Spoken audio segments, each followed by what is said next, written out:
What's up, night timers? It's Sunday night, and we are here to talk some Romero and some zombies and some Dawn of the Dead. And I've been talking Dawn of the Dead all day, so I'm already ahead of you guys on that. That was fun. That was a lot of fun. What's going on, everybody? Hope everybody had a good weekend. It's starting to wind down, getting ready for the work week coming up. Tomorrow's Monday, yippee! But I've been working all weekend. I've been on call all weekend, so I really haven't had a break. Sorry, I'm trying to log into my Facebook on here, and it doesn't work because I never log into Facebook on my computer. It's just on my phone, and I check it every now and then. But had something I wanted to bring up. I don't know if I'll be to show it, but maybe I'll find it. We'll talk about it anyway. But hope everybody's doing well out there. Going to be doing a little replay tonight of the conversation I had with Synth Addict a few weeks back. You remember correctly, for you guys watching that were watching at the time, if you guys remember, his audio is a little low in the mix, as they say. So Synth, being the technical prowess that he is, went in and fixed that audio to make it more apparent of what he's talking about, because in the original stream it just kind of sounded like I was talking to myself. So he was cool enough to go in and fix the audio. So we're going to replay that tonight here at the end of the show. So I'm going to go, maybe 30, 45, maybe an hour, depending on what you guys want to talk about, what you guys want to do. I just had a few things I wanted to touch on tonight, a little house cleaning and a little preview of some upcoming streams, what I got planned for the coming weeks. And a couple of smaller news topics we can hit on, one of which I'm trying to log into my Facebook right now to discuss, and dogs barking as always. So I know that's why some of you guys tune in, probably most of you guys tune in just to hear the dogs barking and the children screaming. So but I am working with a new internet setup tonight. I actually got an Ethernet cable hooked up to this fucking thing, thanks to the man himself, Synth Addict. Give me a good idea, and it's so far so good. It's working. Like I said, it was just getting unbearable for me. It was driving me insane. So just trying this. We'll see how it works. So far so good, like I said. I was gonna say something else. I don't remember what the hell it was. About dogs barking, children screaming. Oh yeah, like I was talking about earlier today, I was on the Subjective Perspective Collective channel. Good friend of the channel, Dirk, and they were having a roundtable discussion, kind of a versus. CK, Creepy Kentuckian from Dead Pit, was on there, and it was Dawn of the Dead versus Zombi 2. Lucio Fulci's Zombi.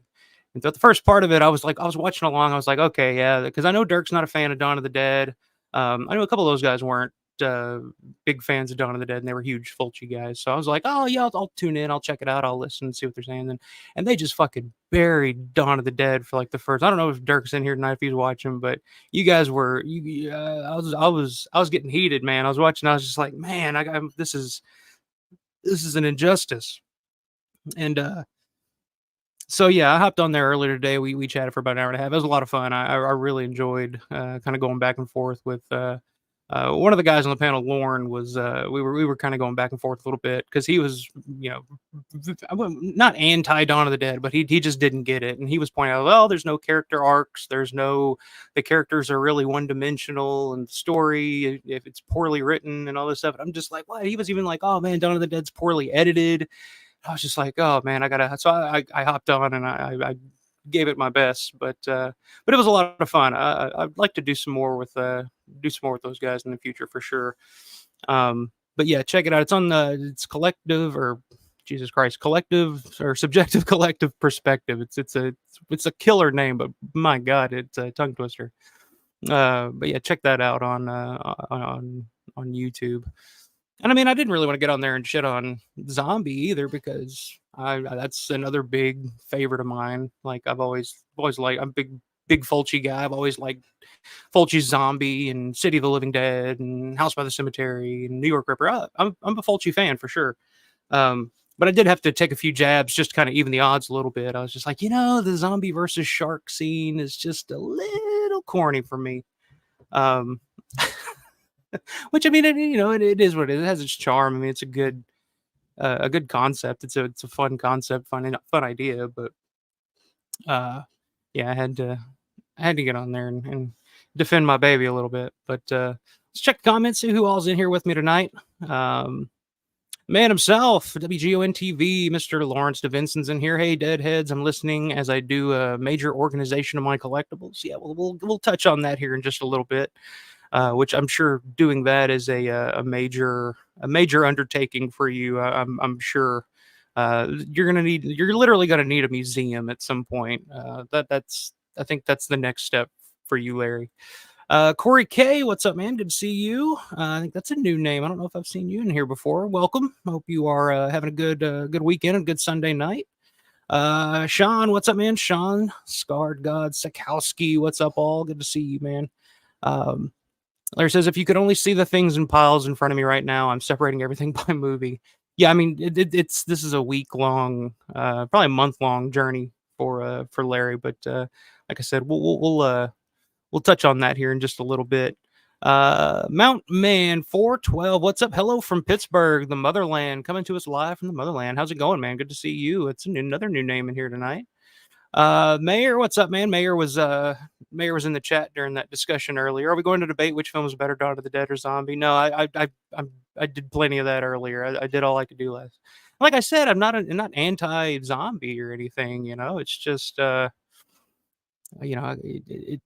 they were just like, oh man, Dawn of the Dead, what a piece of shit, and Zombie, what a classic, what a deep, there's a deep story there, and it's, Fulci's touching on our fear of religion or something. I don't know what.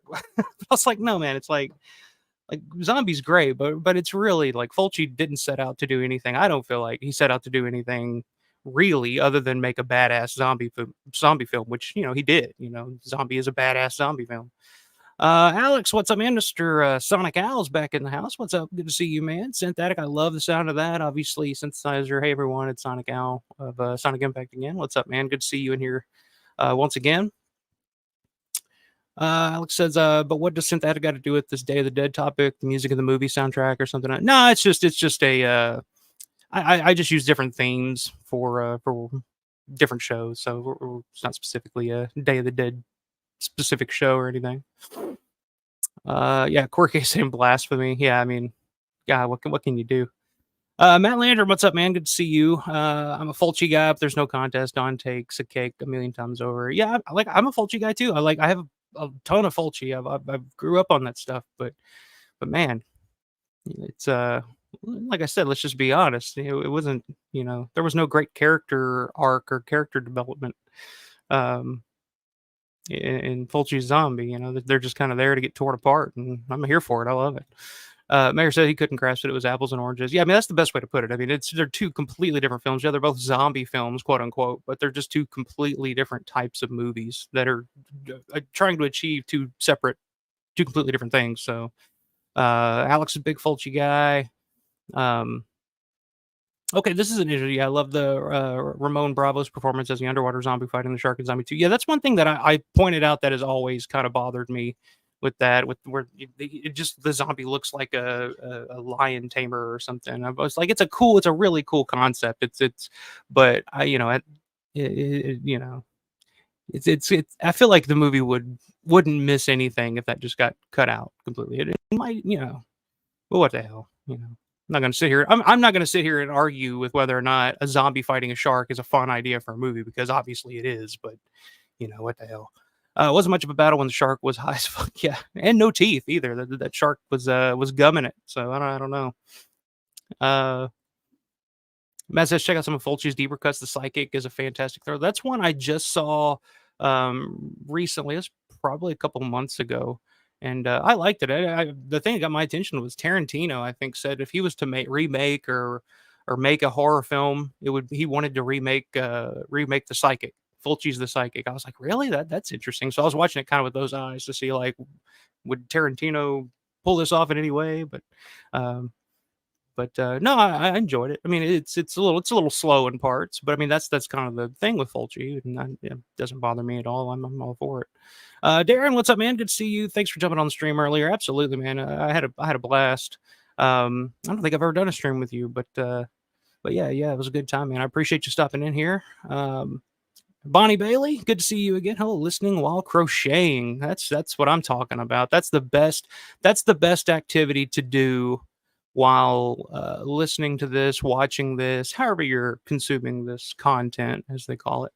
But that's what I would say. Be productive. Be creative while you're doing it. I encourage you guys to. I always encourage everybody to just whatever creative outlet you need, because that's all this is for me. Like, this YouTube channel is just a creative outlet that I need to just kind of get it out. That's how it started. That's what it still is. A long time there, I was either playing in a band, or I was making my own little movies, or I was doing something to get it out. And it just been so long. I was just like, man, I got to do something. I was like, I started watching, the Dead Pit streams and stuff like that. I was like, that looks like a lot of fun. And I could, play with, different graphics and all this stuff and learn. But anyway, I don't know what the fuck I'm talking about. I appreciate you. I appreciate you, Bonnie. What are you crocheting? I'm curious. I'd say that's probably the second best thing you can do while watching this. And number one would be, not PG, I guess we'll say. That's what I do. I don't know about you guys, but of course, says, man, I love Zombie, but that movie isn't even on the same tier as Dawn. Yeah, I mean, like I said, like I did the my top 10 favorite, non-Romero zombie films. I don't know, about a month ago or so, whatever it was. And Zombie was in top 5. I mean, I think it was like number 4 or something for me. Like, it's a great movie. It's a great horror film, but yeah, Larry, your head would have exploded, I think, because mine was close. And I've had people message me today. They're like, "Oh, dude, my head was about to explode listening to that." Yeah, I'll never listen to watch that channel. No, Dirt, his channel's really, really good. If you're into Italian horror films, Fulci, Argento, he knows his shit. He does some really good stuff on there. Kubrick, he had a really good episode, I think, with Darren on Eyes Wide Shut, which is one of my favorite Kubrick films. Yeah, he does some good stuff, but he does these versus things. And when I saw Dawn, because I knew he wasn't a big fan of Dawn of the Dead, so when I saw Dawn of the Dead versus Fulci Zombie, I was like, oh shit, this Dawn's about to get torn apart. And so I had to jump on and defend it somewhat. And you could tell, like, CK was a fan of Dawn of the Dead, but he was just kind of like, at this point, he was just kind of like, man, I'm outnumbered. Like, it was him and Texas THC, Texas THC. That's what I call him. Texas Hardcore. He was a Dawn fan, but they were a little outnumbered, because I think Uncle Bill was supposed to be on there, and Dawn's his all-time favorite movie. So, but he couldn't make it for whatever reason. So, but no, it's a great channel. It was just a rough experience for me today watching that first 45 minutes or so. Will, what's up, man? I'm glad you were able to stop in tonight before you hit the sack for work tomorrow. That means you're a caveman, asshole. What are you referring to on there? Well, I just want to say, that just means you're a throwback, and everybody knows throwbacks all got big dicks. So I'll take that as a compliment, I guess. Mayor says, "Hey, Darren, don't get me wrong, I'm a massive fan of Fulci." Yeah, I think we all are. Sonic Al digging your quote there, Will. Yeah. All good. It was a good discussion. Yeah, and that's what, like, and I don't want anybody to feel like I was coming at them or attacking them for their opinions or anything on the stream. It was a versus stream. It was supposed to be kind of a debate back and forth. I totally, like, I don't understand people that don't like Dawn of the Dead, that are into horror. I mean, if your favorite movie is 27 Dresses or something like that, then yeah, I could see why Dawn might not be your cup of tea. But so it's fascinating to me. So I love to hear people's opinions, especially opinions that I respect, like a Dirk or somebody, or Darren, or people like that know their shit. When it's not clicking for them, I am curious about that. But there were just a few points there that I was just like, nah, can't do this. But yeah, it was a lot of fun, man. I appreciate you guys having me on. Mayor says, yeah, the Psychic's definitely moved up on my top Fulci films. Yeah, and that who just did that big box release? Was it? I don't remember who put it out, but I saw it here recently at a local store used. It was like $50. So I was just like, I can't. I do know there's like there's another Blu-ray version out there. I wouldn't mind getting my hands on. I can't remember the company. It's in like a yellow box. I can't remember what the company's called, but I think it's overseas release. I'm not sure. Alex says, I love the Psychic, especially the ballad theme song with you, sung by the beautiful Rosanna Barbieri, aka Linda Lee of the Italian disco pop band called the Daniel Santa Cruz Ensemble. Okay. Dropping some science, some facts on us tonight, Alex. Maybe sometime down the road, I'll upgrade my copy of the Psychic to 4K. Yeah, I think that's the one that had that big box release from, was it Severin, Vinegar Syndrome? I can't remember who it was now. Bonnie says, I'm making a throw. Time flies listening to a good discussion. Well, I appreciate it. I can help you, make your time fly. That's how I spend. Like when I'm working on stuff for the channel, like videos, or graphics, or anything like that. I'm usually listening to either, Dead Pit or Born to Be Rad or any of these other streams that I'm a fan of. But yeah, it definitely does, and it's always, I don't know. I just like listening to everybody's opinions and thoughts on shit like that. Jared said that, but I tried, man. I tried. Did my best. Mayor says, just be glad the that T-shirt Joe. Oh yeah, T-shirt Joe's a big hater of Dawn. I remember he did that. T-shirt Joe and Uncle Bill did that commentary for Dawn. And that was another one that I was listening to. I was just biting my lip, just like, oh, you motherfucker, you. I turned into Joe Pesci for a second. Ah, you motherfucker, you. Jimmy G, what's up, man? Good to see you again. 2010's The Dead was similar to 79 Zombie. Yeah, there was definitely, I remember, it's been a long time since I've definitely seen Zombie since more recently, but I did see The Dead when it came out, and there is definitely a vibe to it there. Definitely agree. But good to see you again, man. Let me check here. A couple more comments. Alex says, did you use Zombie 2 fans know that the song that plays in the background during the scene where Ann Bowles first meets Peter West is There's No Matter 1977, sung by Linda Lee, who previously sang for the Psychic? I did not know that. It's crazy how you keep all this information inside, but I respect it. Like you're a fountain of information there, Alex. I appreciate it. Yeah, 27 Dresses. That's a favorite of everybody's, isn't it? I thought. I don't know, that's the first name of that type of movie that came to mind when I was thinking that. Severin did the 4K of Psychic, and the UK label you think of Shameless. Yes, that's the one. I remember seeing. That might be one I pick up, the Shameless version, if I can find it, used somewhere. But all right, yeah, just a couple of topics here to touch on, talk about a little bit. I guess I'll go ahead and start with the upcoming guests and upcoming shows I got planned over the next few weeks. Like I said, this is going to be this episode is going to be a little different. This show is going to be a little different than what we usually do. Like I said, at the end of the stream here, we're going to rewatch the conversation I had with me and Synth. So just because I had a really good time with that, and it was a really good conversation. I had a lot of fun talking to Synth, and I felt so like I was just distraught after I went back and listened to it. I was just like, oh my God, you can't hear a thing Synth is saying, and I just sound like I'm talking to myself here. But coming up next weekend, we've got a couple of big ones coming up over the next couple of weeks. Next weekend's the return of the man himself, Mr. WGON TV, Lawrence DeVinson. It's coming back on the channel on Sunday night, next Sunday night. Mark it on your calendars, August the 4th. And this one's gonna be a fun one because if you guys remember a few weeks ago, I did the Collecting the Dead episode with Paul Farver, and we got to see a lot of his really cool Dawn of the Dead shit. Had a lot of fun with that one, and immediately first person comes by, I was like, who do I want to do the next one with? It's Larry's the guy to do it. So he will be back on next Sunday night, August the 4th. Probably, I don't know, we'll nail a time down, but I'll get it out there to you guys as soon as I can.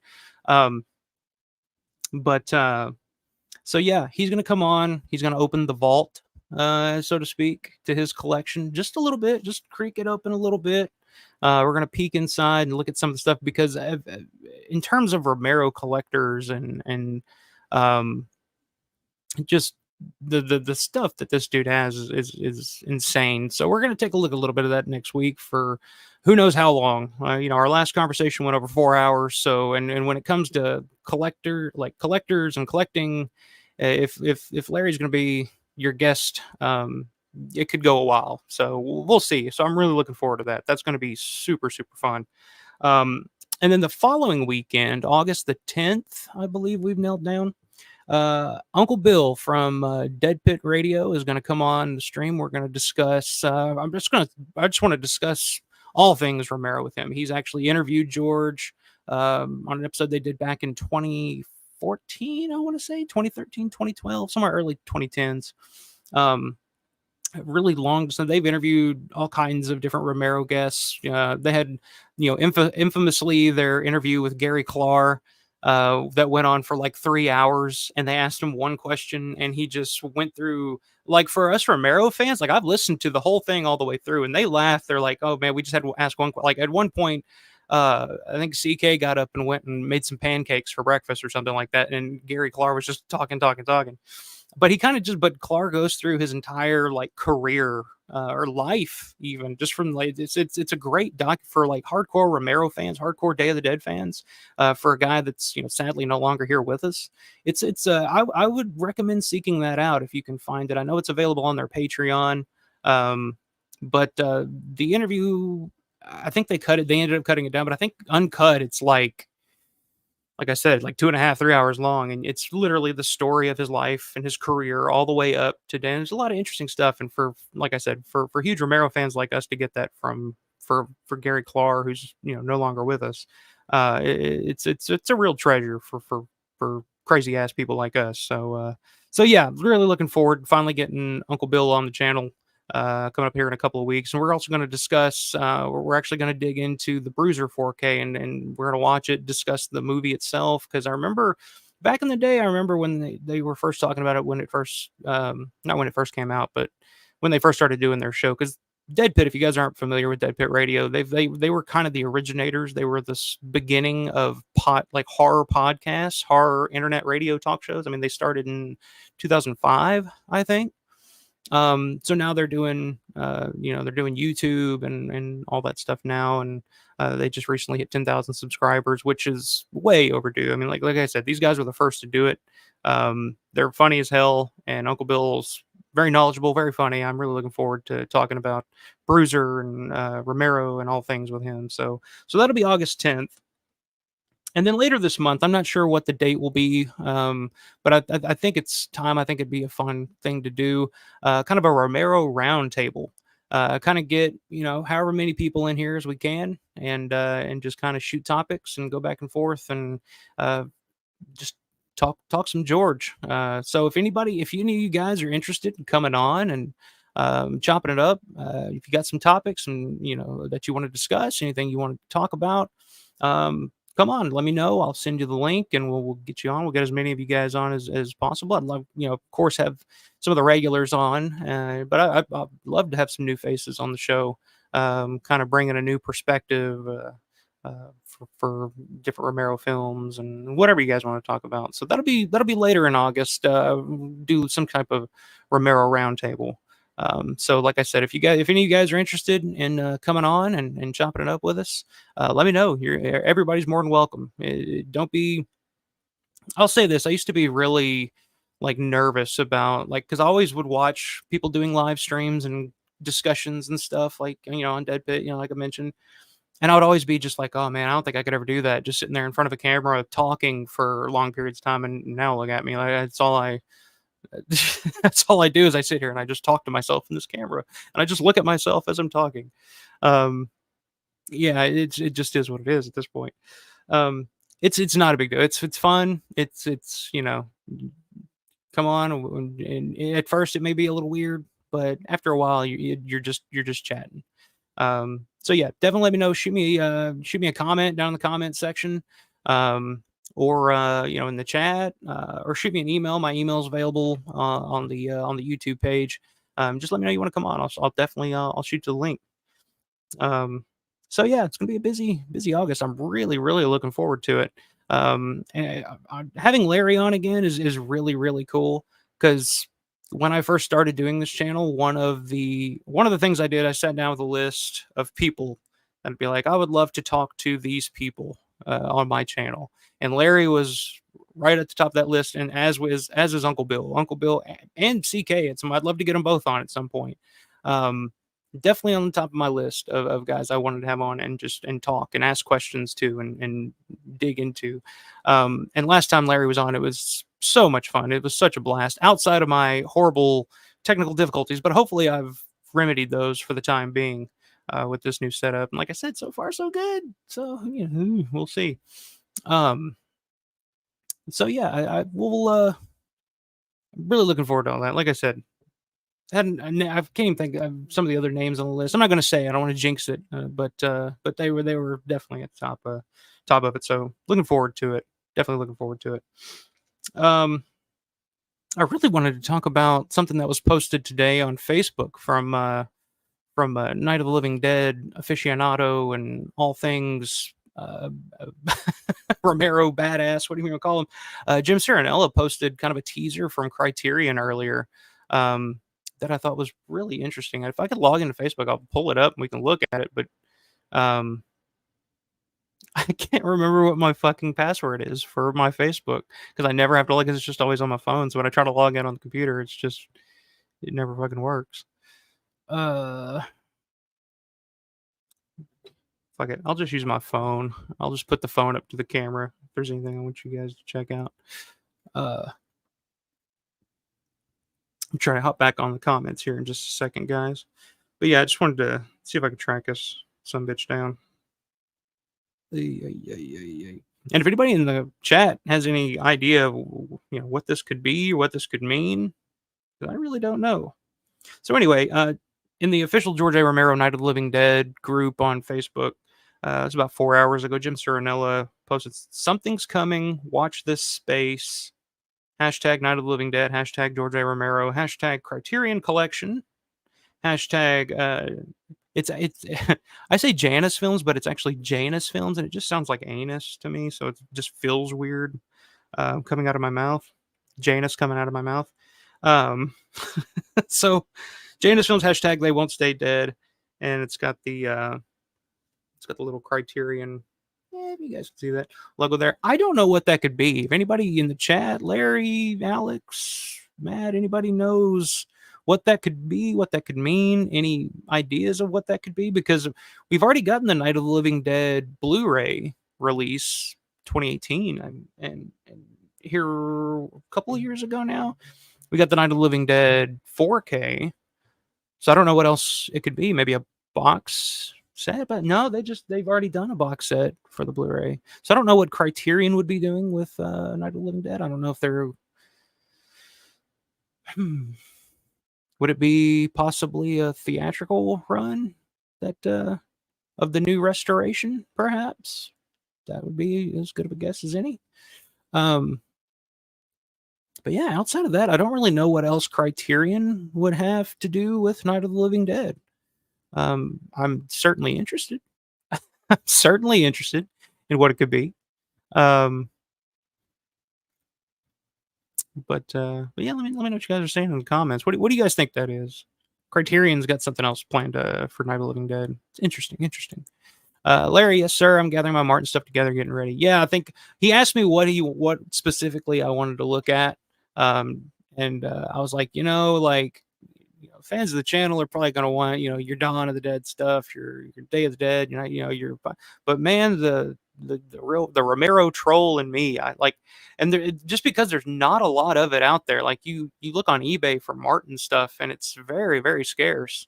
So I'm curious to see what all he has, Martin, because it's one of the, like, outside of, like, maybe, if there's always Vanilla or Season of the Witch, which if you have any of that stuff, I'll definitely be interested in looking at that. But in terms of his, like, major stuff, like, there's all kinds of Creep Show stuff, there's all kinds of Day stuff, there's all kinds of, Dawn stuff, obviously.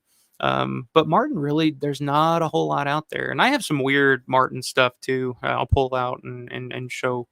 And that's really what you got to do. You got to just kind of find the weird shit because that's kind of all there is out there. So, yeah, I'm super, super stoked for that. I don't even know how to pronounce that name, but she also composed a song for Zombi 2, the Haunting Drums and Percussions piece. Oh, that's interesting. I didn't know that. Yeah, Criterion just teased a 4K of something Romero. They have Night on 4K, so I'm definitely curious what it's going to be. I guess I think it would have to be night. I mean, that's kind of what they were hinting at. It has to have something to do with night. Maybe they're going to do a 4K of, the Night of the Living Dead 30th anniversary edition. I mean, who doesn't want that? Who the fuck would not want to see that in 4K? Hell, I'll watch that in 1K. That's one of the true classics of our time. Alex says, breaks my heart now that we've lost poor Gary Clark along with poor Ralph Moreau. Yeah, Ralph Moreau. I was actually just watching Tales from the Dark Side, the movie, with my daughter, my 3-year-old daughter. She's fucking weird, man. So last night she wanted to watch Killer Clowns from Outer Space. So we watched that. And today she wanted to watch Tales from the Dark Side, the movie, because she saw the cat on the cover and she was like, ooh, kitty, I want to watch that. So we watched that. And yeah, it just reminded me of Ralph Morero's little cameo in the Lot 249. It was just, I never clicked with me for years after I first, because I remember that movie, that was one of like the first horror movie I remember watching as a kid, was that Tales from the Dark Side of the movie. So that's why I kind of let her watch it. Nothing too hardcore, but man, she loves, it's funny because she hates the suspense, but she loves seeing the gore and the crazy shit. Because if she feels like there's a suspense scene coming, she just kind of tucks her head and like hides in my shoulder. And then when she hears the big, boom or jump scare, she looks and she's like, "Oh, what just happened?" And she'll, maybe, I don't know, maybe I'm a bad parent, maybe I'm fucking her up for that, but yeah, it was just made you mentioning Ralph Moreiro there just reminded me of watching that earlier with her. Never got to meet any of those guys. Yeah, I never got to meet any of them either. I had the opportunity to meet Joe Pilato in 2008, but I fucked around and didn't take advantage of that. Yeah, Romero Roundtable. Yeah, I have to. I think I'll have to incorporate Night Riders or something in there for sure. Matt, okay, yeah, absolutely, man. Come on, like I think we're past due to get you on the channel, man. So yeah, I'll definitely shoot you the link. George Romero was definitely the King Arthur of such magical and unique zombie horror films, any horror, not just zombies. Yeah, and that's kind of what Night Riders was. He was like, George kind of felt like King Billy in that movie. I feel like that's what he was trying to get across. Is he was kind of the head of the troop, trying to keep it all together and trying to keep the lifestyle together and keep just keep making those independent movies in Pittsburgh, and Hollywood comes calling, pulling everybody away. It's just kind of what happened, sadly. A Day of the Dead 4K, Mayor? Yeah, that's way overdue. We're definitely way past due for a day 4K for sure. I don't know what the status of that is, because I remember hearing different stuff about the camera negatives and stuff for Day being lost, or the sound elements were either lost or damaged. But I have heard recently. I feel like I remember hearing that all that stuff's been found, and so I don't know. I haven't heard anything about a day 4K. Mick Horror, what's up, man? Good to see you. I heard they were working on 4K for 90, so maybe Criterion picked it up. That's a possibility for sure. Because I've definitely heard that a Night 90 release is coming in the US sooner rather than later.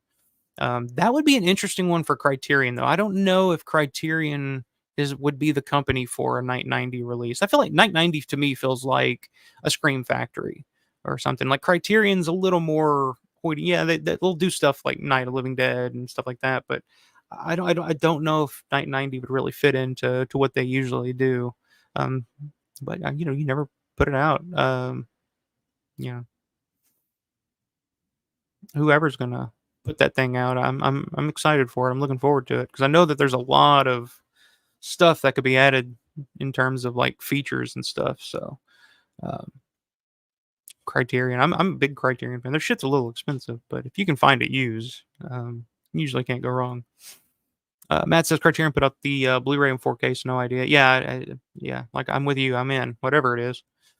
Robert, what's up, man? Robert Harbitz, the second in the house tonight. My desire would be a full box set 4K of All the Dead. That would be interesting. Now, that would be damn near impossible, though, in terms of like getting all the rights from the different people. For one, you'd have to wrestle the rights of Dawn of the Dead away from Richard Rubenstein, and good luck with that. I mean, they've done it overseas for sure. They've had different box set releases of all the Dead films and stuff, but rights and all that shit's different overseas. So I don't know. We need something Dawn of the Dead in the U.S. though for sure. It's been since what 2007 since we got that Blu-ray from Anchor Bay. Yeah, there's been releases overseas, and a lot of people have the second sight and all that stuff. But in terms of just like exposing Dawn to a new audience, I mean, yeah, the theatrical run that Dawn has had over the last 3 years, I think has helped. I mean, it's definitely because when I would go see it, I would definitely point out to people in my mind, it's like, oh, they've never seen this before. I'm going to watch them. I'm going to watch the movie, but I'm going to keep looking at them, seeing what's working. And there were kids watching that movie, and I remember leaving the theater in one of the screenings in New Albany, right outside of Louisville, because I had to travel to see all these fucking movies. We didn't have Dawn of the Dead didn't screen anywhere around here. So yeah, I remember leaving the theater after the movie in New Albany, and this kid with his dad, this kid was probably like 8, 9 years old, leaving the theater with his dad, and just was like, "Wow, that was like the coolest mall I've ever seen." It's like, why don't we have a mall like that around here? And his dad was just like, "Oh, they don't have malls like that anymore." But he was just like blown away that's what. And it's funny because I mean, as for an 8 or 9 year old, like to them, a mall is a pretty dead, empty space. Like there's no toy stores anymore for kids. I mean, like why kids don't even want to go to the mall anymore, other than maybe they want a pretzel from Annie Ann's or something. I don't know. So I'm sure for like a kid his age to see a shopping mall that had an ice rink and the big clock tower and the fountains and all this stuff going on, cars and all that. Like I'm old enough to remember when they used to have cars on display in the malls. Um, so yeah, I don't know. I'm sure that for a younger, so I at some point I feel like they have to come out with something in the U.S. And I think there needs to be something in the U.S. just for more casual horror fans or younger horror fans who are give them a chance to discover it for the first time. It's not even available on like a lot of streaming services either. So I really don't know. Mayor says I've heard speculation it's a US 4K of Dawn of the Dead. Um, bring it on. I'm ready for it.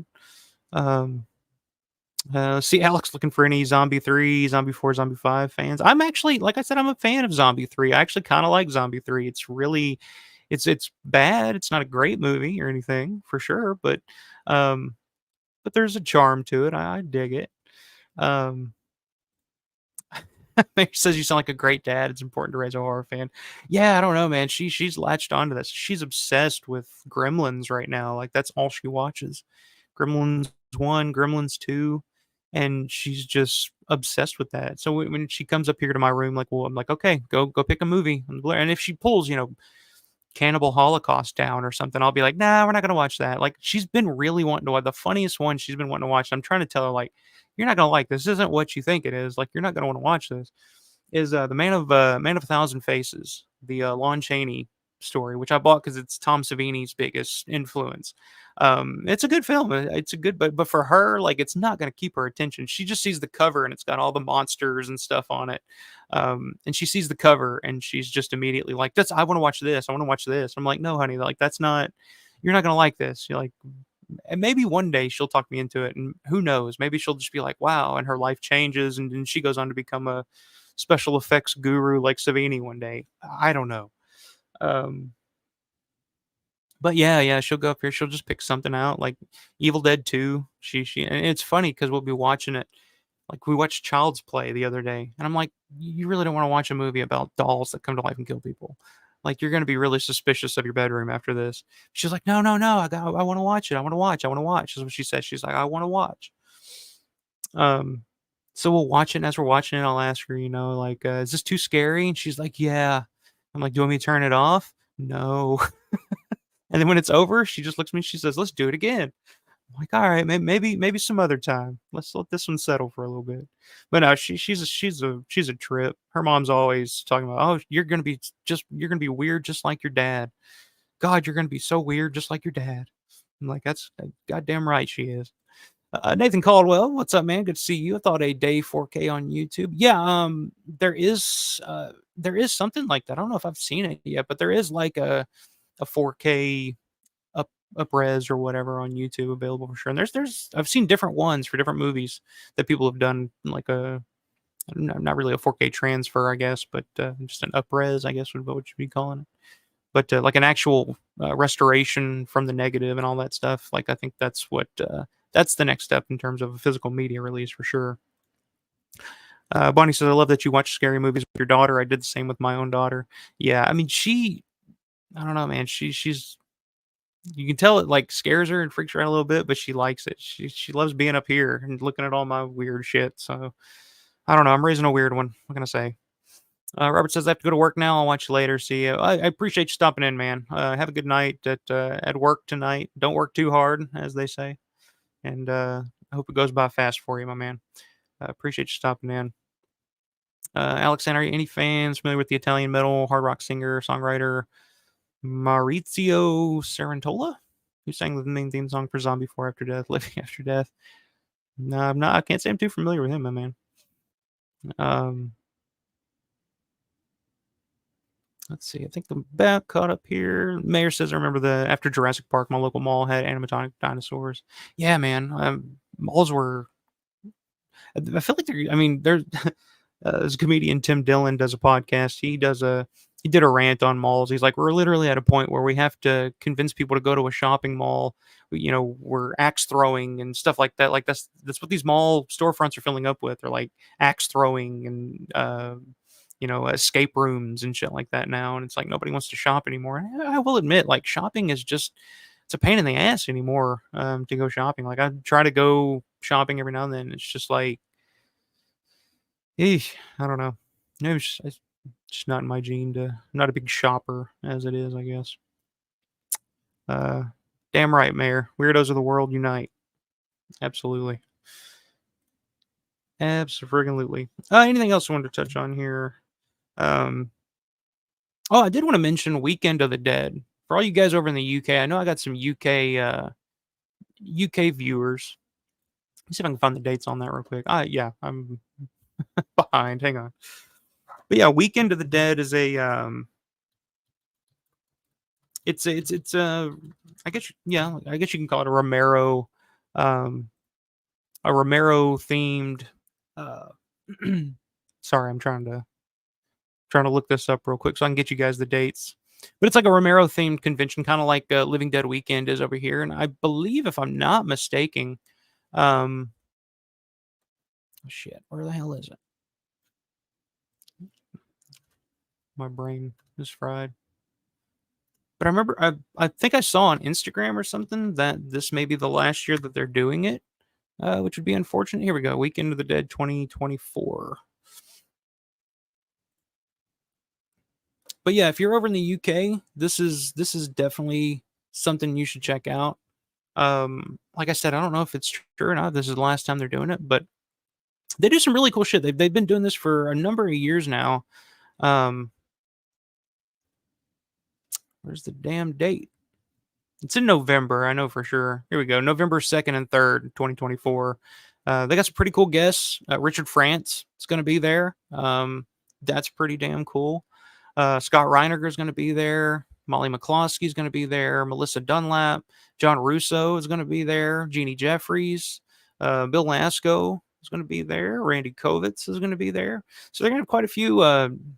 Don, I guess, yeah, mostly Don. Well, there's John Russo from Night, of course. But yeah, they're going to be in your neck of the woods coming up November 2nd. What the hell did I say? 2nd and 3rd, 2024. And I would love to go to something like that. I would love to take a trip over to the UK for that.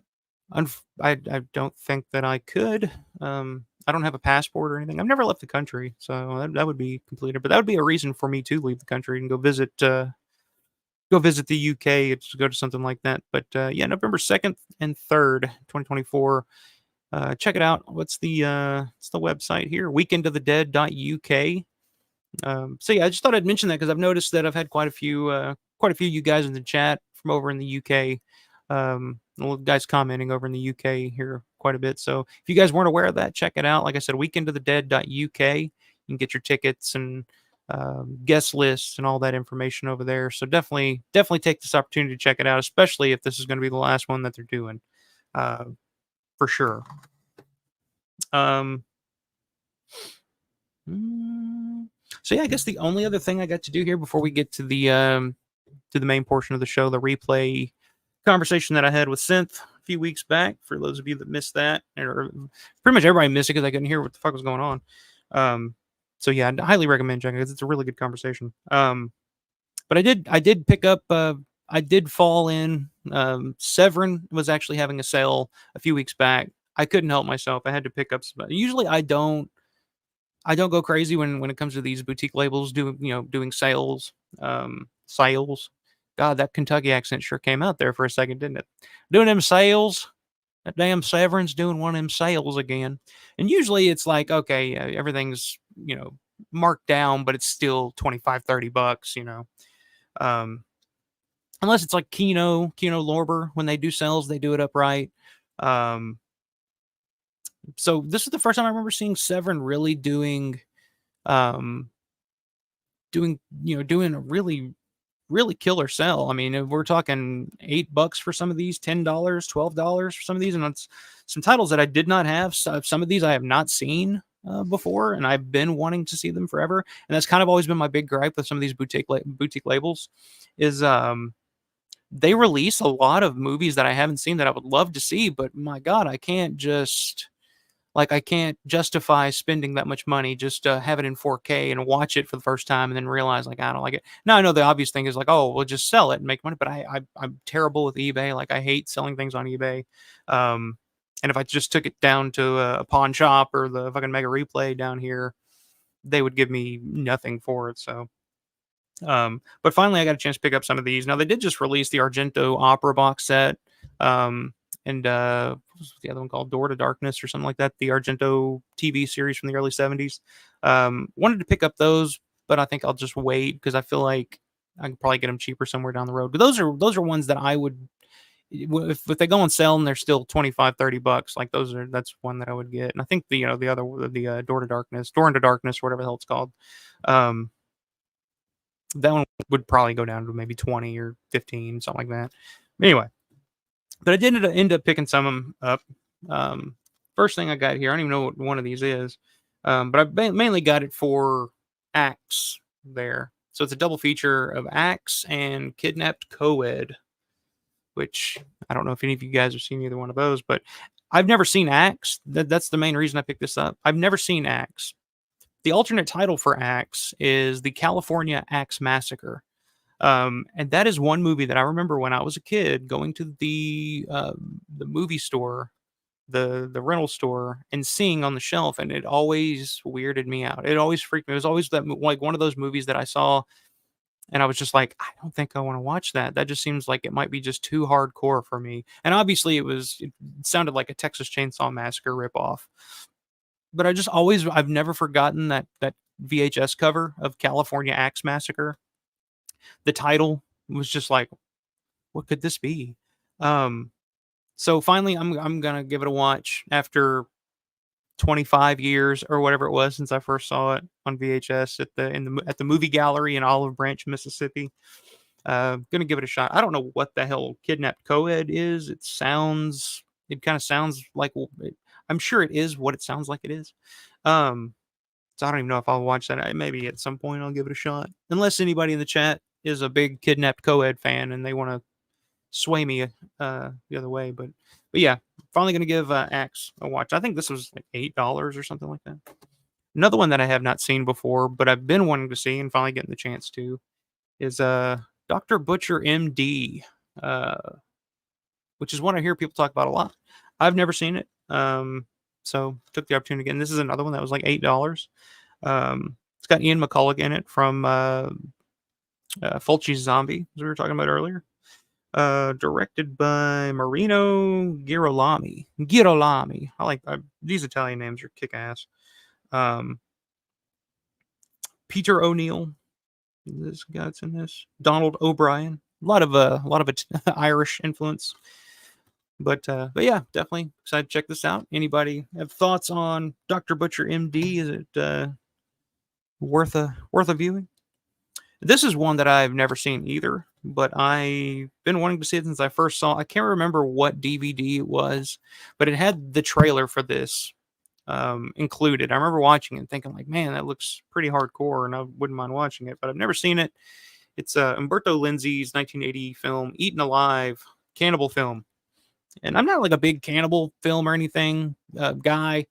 I like Cannibal Ferox a lot. That was a big one I've seen a few times. Cannibal Holocaust, I've mentioned quite a few times on here, and pretty much anybody will listen. I'm like, look, Cannibal Holocaust. Cannibal Holocaust is one of those movies that I remember a few Halloweens ago.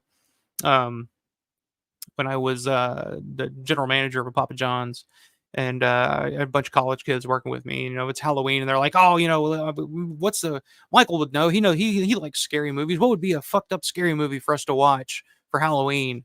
And I was like, I'm not. You guys don't want my opinion on this. And they're like, no, seriously, we'll watch it. We'll watch it. And I was like, all right, I'll Cannibal Holocaust. They're like, what is that? I'm like, just watch it, give it a shot, see if you can make it all the way through, and let me know what you think. And I kind of felt bad after I did that, because they went and watched it, and I was like, dude, that movie was really fucked up. Like, that's what you watch? I'm like, yeah, but it's a good movie. But I guess this is Lindsay's response to Cannibal Holocaust, because I mean, cannibal horror movies were kind of a big craze in Italy around that time, because there were quite a few. I mean, like I said, Cannibal Holocaust, Cannibal Ferox, Eaten Alive. So yeah, I mean, I haven't seen this before. Excited. I don't know. Probably won't be as good as, because Cannibal Holocaust is legitimately a great horror movie. It's a really well made movie. So I'm curious to see what this has in store. Haven't seen it. Like I said, this is slip cover and everything. I think it's just a Blu-ray though. I don't think it's a 4K. But either way, some movies I'm fine with just watching the Blu-rays of. And then this is an old classic that I haven't seen in years and years and years, but I remember loving it because I watched it on VHS. I rented it on VHS back in the day, thinking I was going to see a zombie movie, and boy, did I see a zombie movie. Burial Ground. I did not own this on Blu-ray, so it's on sale, $10 or whatever it was. Had to pick it up finally. And it's one I need to go back and revisit, because like I said, it's been a really long time since I've seen it. I've only seen it once. But I remember watching it and it was just like, man, this is fucked up. But it's pretty corny, but I mean, there's a lot of interesting shit about this. The grown midget or whatever that's supposed to be playing the little boy in it, there's just something like mesmerizingly disturbing about him in the movie. I don't know. But yeah, and then of course the cream of the crop, the creme de la creme, the crown jewel of my Severin haul. I did not own John Russo's masterpiece Midnight on Blu-ray.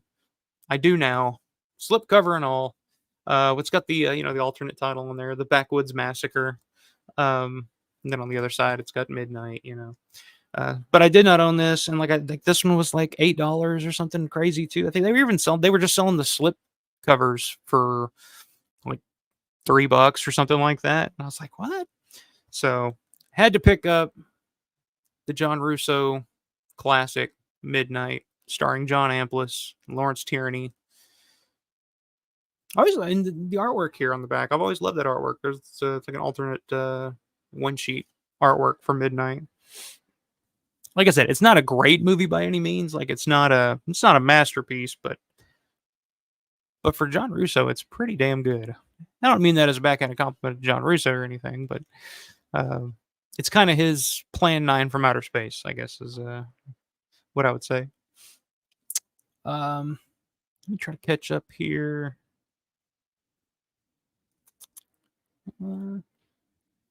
Go back. Alex saying they've got true dear friends. They've got true dear friends I so love and know who will be celeb guests at the Weekend of the Dead. Yeah, they got some good guests there. Scott Reiniger, which I highly recommend meeting. If you haven't met Scott Reiniger before, going to meet Scott Reiniger.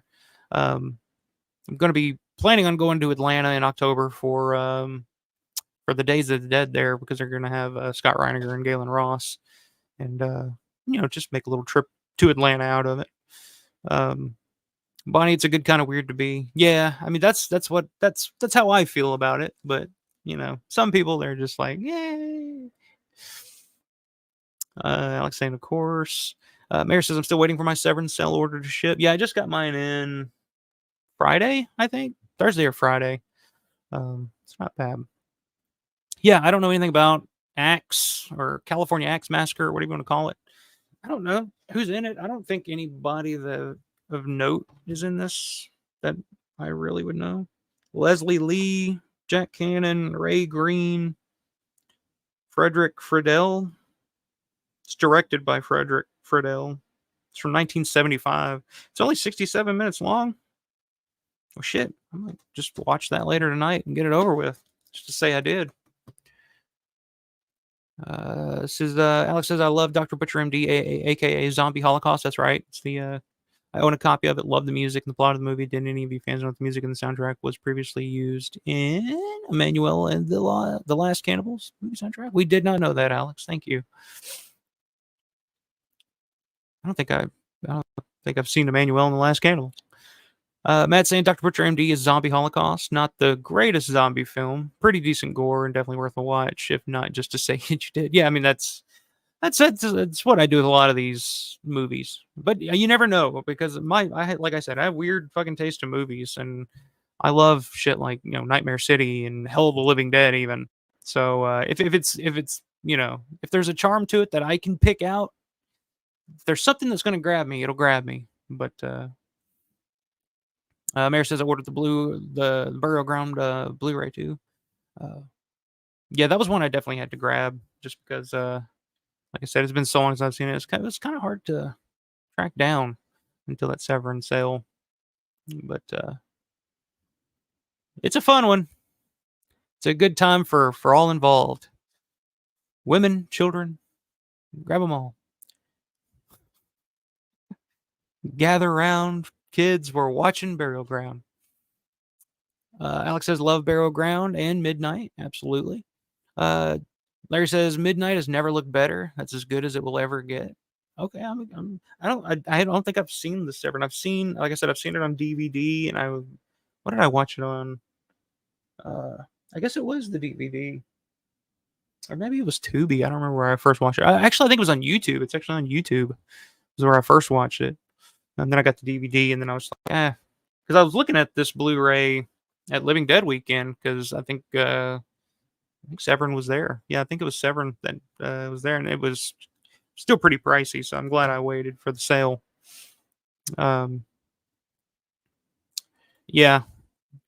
John Amplis, Greg Besnak, and Doug Mertz's performance in Midnight. Amplis was great playing Evil and Sadistic. I don't think Amplis is too high on his performance in Midnight. I don't think he's too high on the movie in general, though. But I think he does. It's just a weird movie, man. It's all over the place.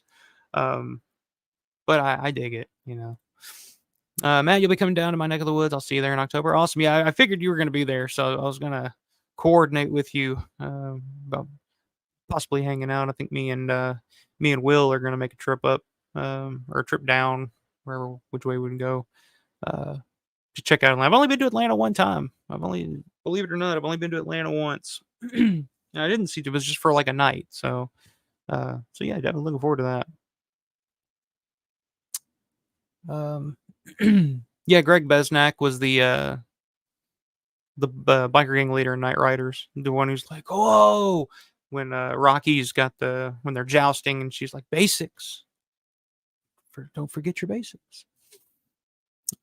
See, Matt, you'll have to bring me a copy of Lightning Over Braddock to watch when I see you. Hey, I'm all for that. I will definitely bring you a copy of Lightning Over Braddock, sir, for sure.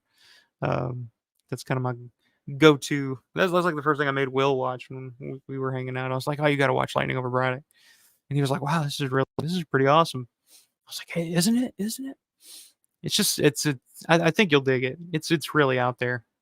But yeah, I think I'm all caught up on everything, all my announcements. Like I said, August 4th, Larry's going to be on. Big collector show. August 10th, we're going to have Uncle Bill on, discuss the new Bruiser 4K from Indicator, and amongst all things, Romero. And then, like I said, later this month, or later next month, I guess, in August, going to get a Romero roundtable together. So anybody interested, hit me up, shoot me an email, shoot a comment in the chat, in the comment section. let me know you want to come on, and we'll definitely get you on. We'll just we'll chop it up with however many people we can get in here. We'll just shoot at that. But yeah, always check out shop.alpharomero.store for some pretty damn cool. I put some new stuff up on there. I need to start working on some more t-shirt designs, but it got some pretty cool stuff up on there if you guys are interested. Most of the shit's usually on sale for like $16 a t-shirt, which is not bad. You can pick, what style of shirt you want. Some people like, a thinner quality to the shirts. People like more of the heavyweight box style shirts. Pick your size, pick your color. It's pretty cool. That's why I started putting shit on Tplo, because that's usually what I buy from, because you can find just all kinds of different designs and stuff that you just can't find anywhere else. So definitely check it out. Shop.alpharomero.store. Really, really appreciate it. Of course, always like the videos. Everybody in the chat right now, take a second, hit that like button, subscribe to the channel if you guys are new. Haven't subscribed to the channel for sure. We're almost at 1,500 subscribers, which is fucking insane. I appreciate it, guys. You guys are so fucking awesome for that. Like I said, when I started, I remember the first time I did Dead Pit with CK for the MWO show back in a year and a half ago, or wherever it was. And he was like, how many subscribers you got? I got 46 right now. So we're working on it. So yeah, it's really, really cool that to have you guys in the chat, and just seeing all these familiar names and stuff. It's the best part of my week. Like this is fun for me to get on here and just babble on about Romero and horror, and chatting with you guys, and kind of keeping in touch with a lot of you guys as well. There you go. Dirk, what's happening, man? I discussed our little banter back and forth earlier between me and Lauren on your channel earlier today. I discussed that earlier at the beginning of the stream. If you want to go back and listen to it, but I appreciate you having me on, man. It was a lot of fun going back and forth. But like I said, I had to get on and stand up for my baby, But no, it was a lot of fun. I'll more than happy to come on any other time you want, man. And hey, like I said, I'm doing a Romero roundtable. At the end of the month. I know you're not a huge Don fan, but you're a fan of quite a few of the different Romero films, if I remember correctly. Don just never hit with you, so more than welcome to come on that, man. I'd love to have you on my channel. Bring you into the world of Dawn of the Dead. I'm gonna convince you one day, man. I'm gonna get you in, man. I'm gonna get you. That's interesting. Nathan Caldwell, Nicolas Cage needs a zombie movie under his belt. At this point, I'm sure there's one on the way at some point. So, yeah. And I wasn't too crazy about his performance in Long Legs. There were moments of genius to it, but a lot of it was just like, I don't know, it was just a little too much. I don't know. A little too. It felt like it was like I'm being crazy type of thing. I like Nicolas Cage a lot. I really liked him in. I think one of the more recent things I saw him in that I loved him in was Dream Scenario. If you guys haven't seen Dream Scenario, that's a really weird, interesting movie, and to me, it kind of plays out. If you watch it, it's nothing like Nightmare on Elm Street or anything by any means. Don't get me wrong. Don't watch it and be like, you told me this was supposed to be Nightmare on Elm Street. Well, fuck you. This is not. No. But if you watch it in the mindset of like maybe like it's some weird A24 style of prequel to Night of the Living Dead, Nightmare on Elm Street, it's totally believable. And I think they even referenced that in the movie at one point. But yeah, Dream Scenario, high recommendation. I recommend checking it out. Yeah, Lightning Over Braddock, directed by Tony Bubba. Yeah, that's Bubba's big. And he's supposed to be. When I talked to him at Living Dead Weekend, he was talking about he's wanting to do a Thunder over Braddock. Kind of a sequel to it, and kind of bring in the Sweet Sal character, because unfortunately Sweet Sal passed years ago, so he's not but he's a fucking star of that movie, man. He's a character. Like, he doesn't play a character, he is a character, and you don't really know where the character and where the person ends and begins. Yeah, Alex, if you haven't seen Lightning Over Braddock, I highly recommend checking it out. I know Kino has it out on Blu-ray right now. Well, it's got Lightning Over Braddock, and it's like a 2-disc, and it also has all of Tony Bubba's shorts. I don't know about all of them, but a good portion of Tony Bubba's short films, like Sweet Sal or J. Roy's new and used furniture. I think you'd love that stuff. Yeah, all in good fun. Yeah, it was. I had a good time. I didn't want to come on, too strong there. But man, y'all were beating up on my movie. I had to come in and save it. But yeah, definitely check out Dirk's channel, Subjective Perspective Collective. They have all kinds of great discussions and back and forth. They did like this is what'd you say, like the third versus episode or whatever you guys have done so far. That was a lot of fun. Yeah. Anytime you want me to come back on, if you want to put Dawn of the Dead against anything else, bring me back on, man. I'll keep fighting. I'll keep fighting. Yeah, that's a good one, Alex. Raising Arizona is all-time favorite Nick Cage film, along with It Could Happen to You. I don't think I've seen It Could Happen to You, but Raising Arizona is definitely a good one there. Yeah, Nick Cage has done some interesting stuff over the years for sure. Love Tony, but yeah, anybody that knows me, anybody that watches this channel knows what a huge fan of Tony Bubba that I am. When I finally met him at Living Dead Weekend this back in June for the first time. When I saw him, I was just like, there he is, finally. And he just looked at me and he was like, here I am. And I was like, dude, I'm such a big fan. Like, I wanted to meet you forever. And we had a really, really good conversation there. He asked me to email him. He gave me a copy of We Are Alive, which is a documentary that he did on the Braddock Memorial Hospital, or is it just Braddock Hospital?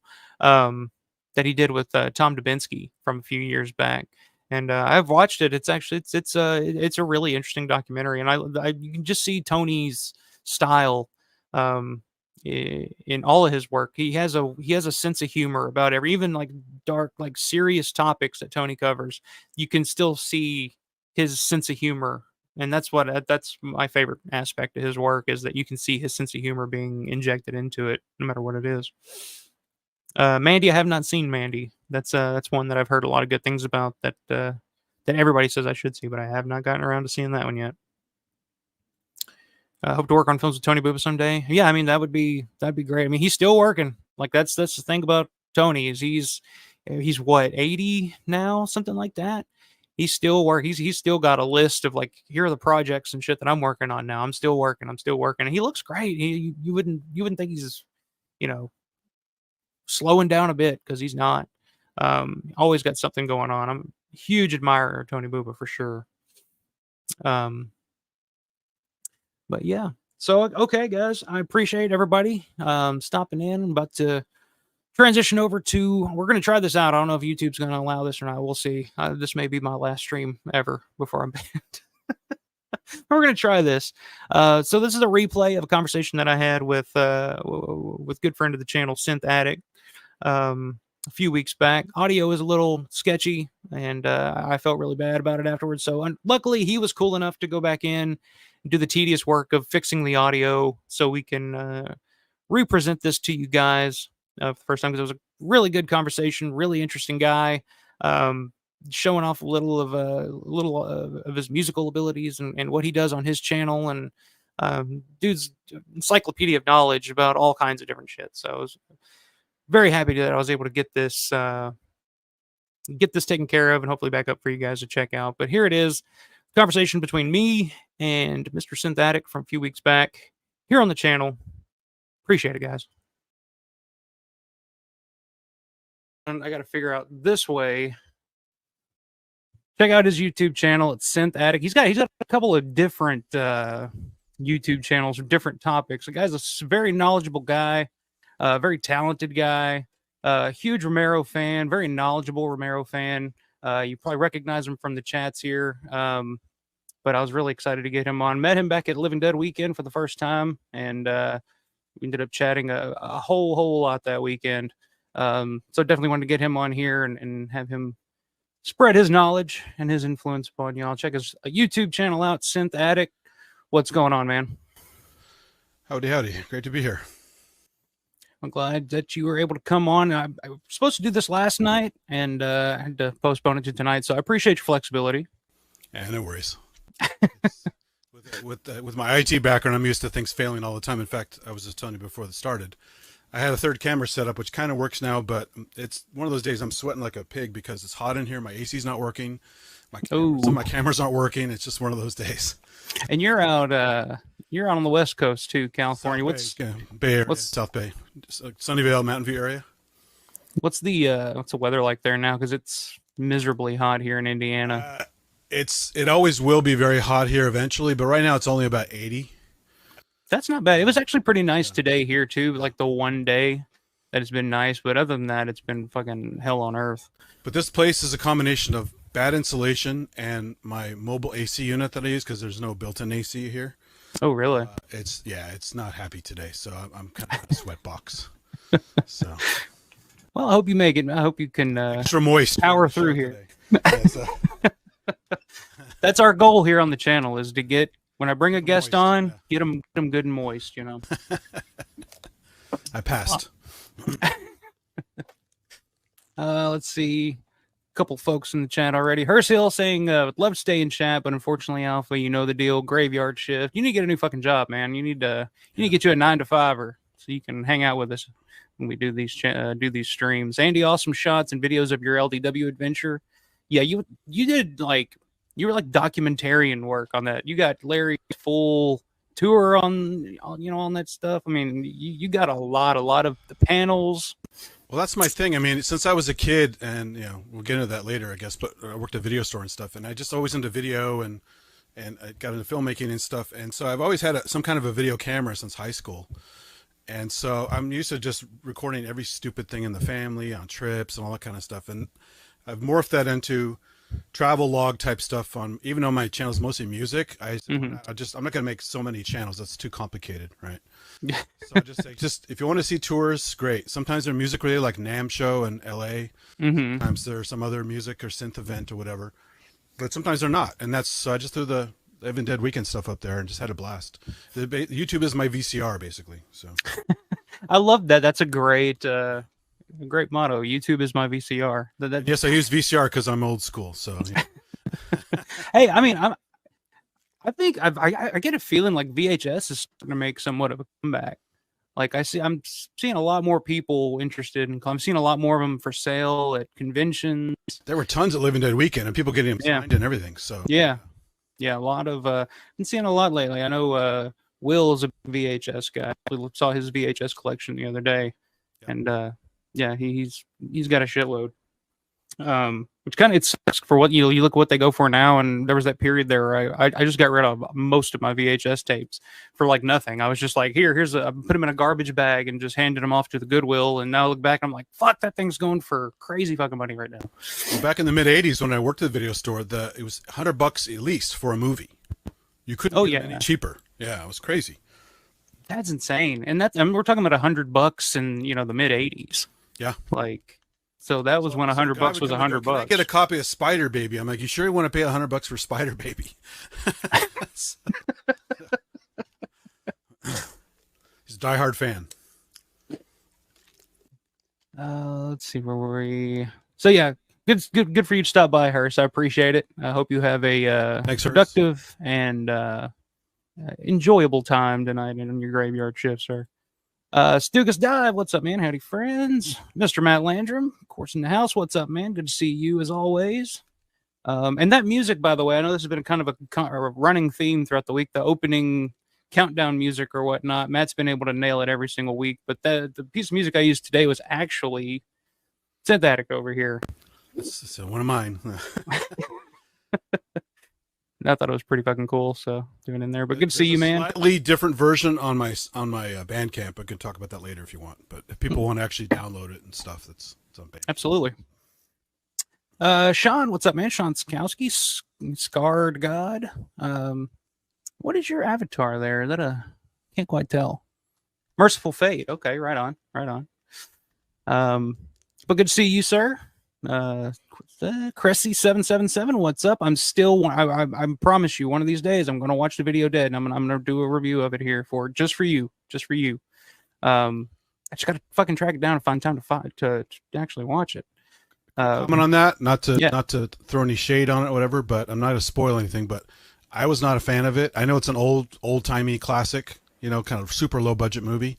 Mm-hmm. I did finally watch it a couple years ago just because it was always floating around, and it didn't really do it for me. It was very funny, silly kind of stuff. But that works. Yeah. It works for Return of the Living Dead, so it's not that it doesn't work. It wasn't my personal taste. So yeah, but a good like I said last week when I was doing the non-Romero horror films. Like a good horror comedy's got to be the perfect blend of both. You got to have horror and you got to have comedy that's actually funny. It's definitely tough to pull off, but I'm down to check it out because I have heard from other people that it's actually like, oh, it's actually surprisingly pretty entertaining. So,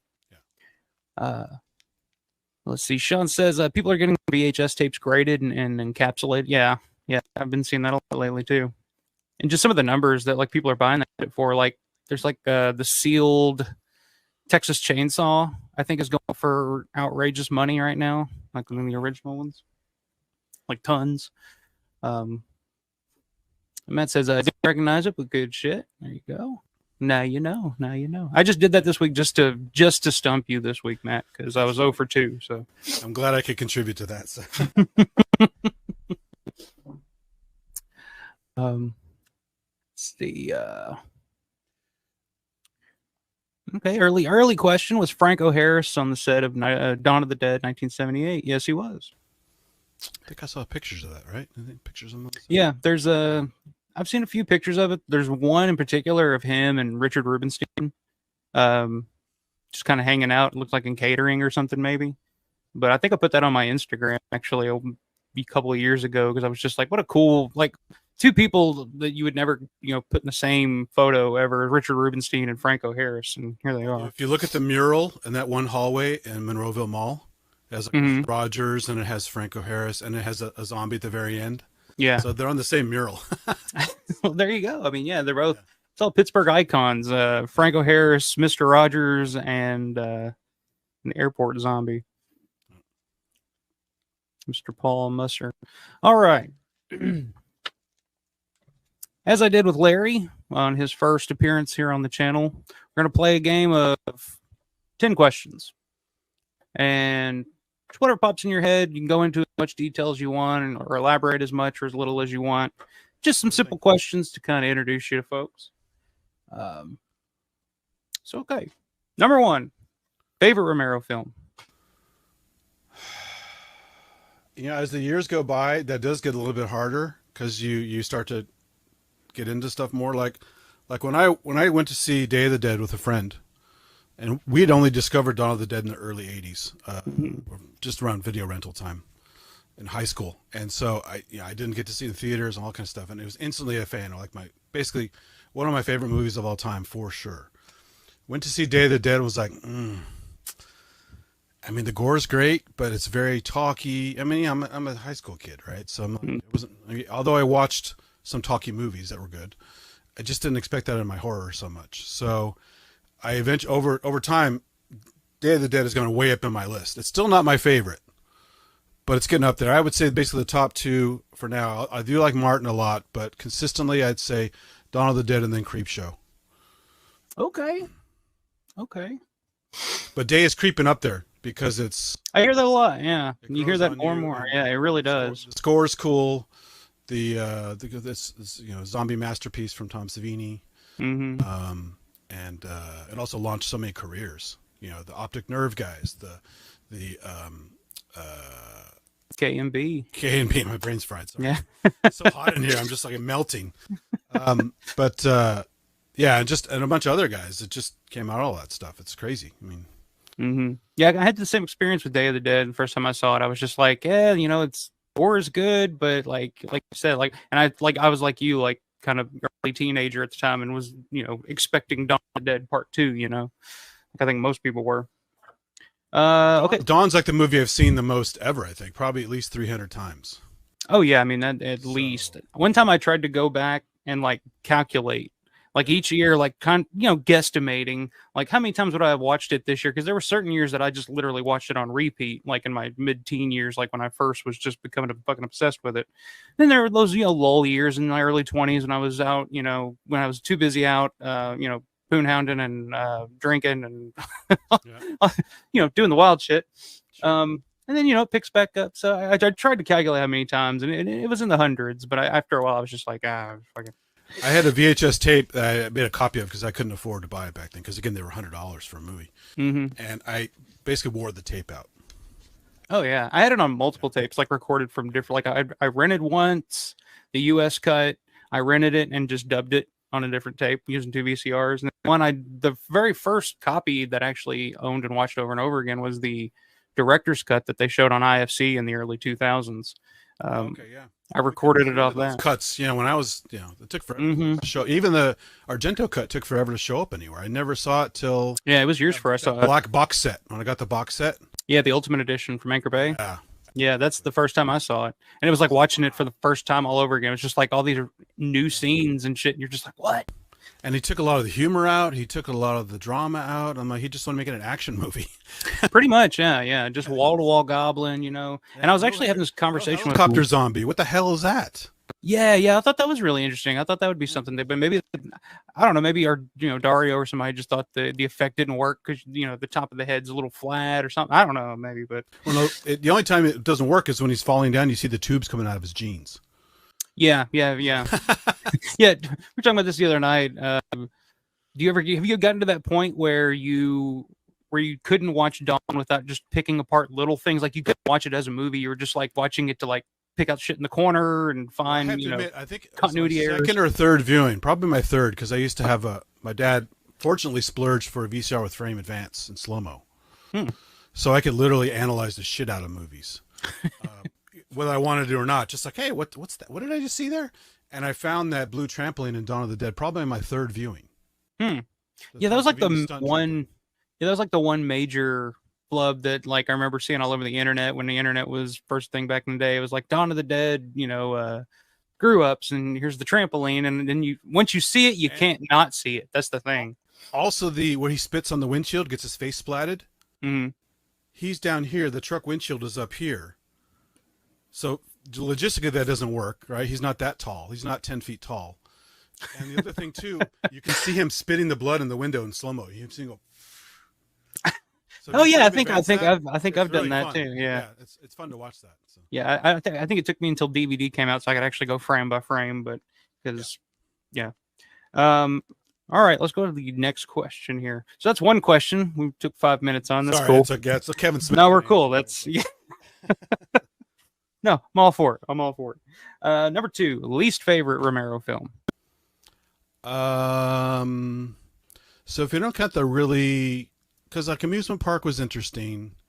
I finally saw that like earlier this year or something like that. And Jack's Wife grew on me a little bit as well. Me too. Season of the Witch. At first I'm like, God, do I want to like this movie? It's a Romero movie. I have to like it. Well, I don't know. And so I had it on tape. Again, I made bootlegs of everything. And I watched it several times. And then it wasn't watching several times. It was over the years. Mm-hmm. With age and experience and other things. Yeah, absolutely. And so I eventually didn't hate that so much. And the Ray Lane guy's in there. He's fun. He's a good fun guy. So I don't hate that one as much as I used to. I really, really wanted to like Bruiser. And I'm not sure if I do. When's the last time you saw it? Gray area for me. But then there's this last few movies, because of I don't know, maybe Survival of the Dead's my least favorite at this point, just because I get always going for it. He's going for the Western. He's going for the Hatfields and the McCoys. He's going for, the zombies are finally learning to eat other things, and that's all some stuff he had wanted to do earlier on in his stuff. Mm-hmm. But just execution, I know it's low budget, like a lot of his stuff was, but it's between Dire of the Dead and Survival of the Dead. A lot of things just don't work in there. I think that's the common response. But actually, like some of the themes that he, ended up going with in Survival, like I always hear people talk about, like, oh, the zombie riding a horse, how stupid. Yeah. And it's like, yeah, probably in hindsight. But especially if you go when back, it eats it later, it changed a little too quickly. If it's going to eat it, it would have eaten it then, right? Yeah. Trust me, there's plenty of issues with it. There are things I like about that movie. I don't hate it. But the use of tools and stuff like they keep using in, like, even in Night of the Living Dead, where it picks up the club and started bashing the house and the rock and throwing it through the window. So long before that guy's speech in Dawn of the Dead, they were already doing it in Night of the Living Dead, using tools. So the horse is another tool. If it's already kind of riding it, it could kind of hold on to it and It's a tool, kind That's of, right? that's a way to look at it. I guess that's some way to defend it, I guess. Well, if it didn't eat the damn horse 2 days later, then that would make more sense, right? So, Yeah, I don't know. yeah. But like I said, going back to so Romero's original Dawn script that I was able to read at the archive last year, like his original treatment, like 70-page originally written in the early 70s. Yeah. If you go back and read that, this is the original treatment version. You have that version? So it's like unfinished. It's completely different than the original. Dawn or Day? Dawn. Dawn.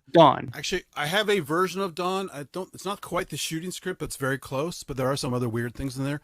The Day one, of course, is way off the map. Yeah.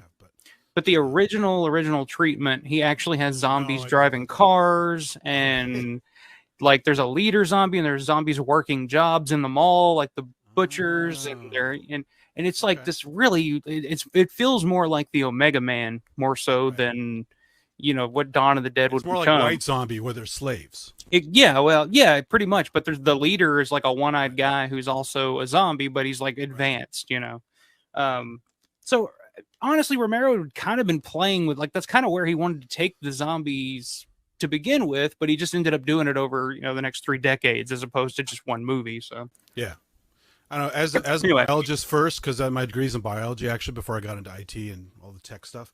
Mm-hmm. As a biologist, the zombie thing always bothered me to a certain extent, just because as cool as it is and frightening as it is, it's just that's why the fast zombies drive me crazy. Because unless you're infected like 20 days later, we are not dead. You're just infected. You are not going to run faster than a living person. Yeah, on all cylinders. I mean, I could be a high performance athlete versus a schlub. We're both alive, and the one runs faster than me because he's just physically fit and capable. If he's dead, he's not going to run faster than that athlete. I'm sorry. It's like what Romero always says. Like all of a sudden, the zombies, were track stars or something like that, and it's just like what? They're strong, they're track stars, and they're also, in some ways, kind of smarter. Also doesn't make sense. I mean, the brain matter is very important, and when it's gone, Yeah.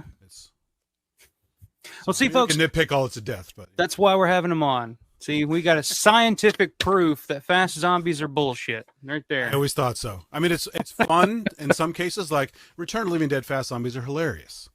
Right. I could go either way. It just depends on if the movie's good or not. Like Train to Busan, I really like that movie. It's fast zombies, it's the whole thing, but it's a good movie. So I couldn't give a shit. As long as they're telling the story that needs to be told in an effective way, I'm fine with it. And more importantly, it doesn't have Zack Snyder's name on it. So exactly. And that's big number one, as George would say. All right, number 3. Best Romero film. What do you think is his best film? Maybe your favorite, but what is his best film?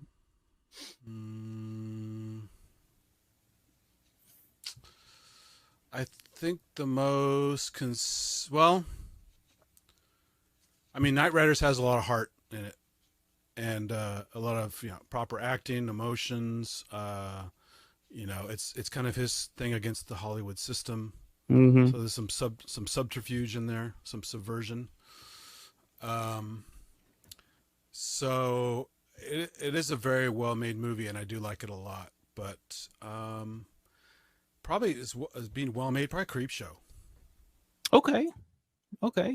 I've never really thought of it that way, but the fucking lighting, the cinematography, just that's a really good answer. Like I've always kind of on that comic book feel that everyone has ripped off by now, right? Yeah.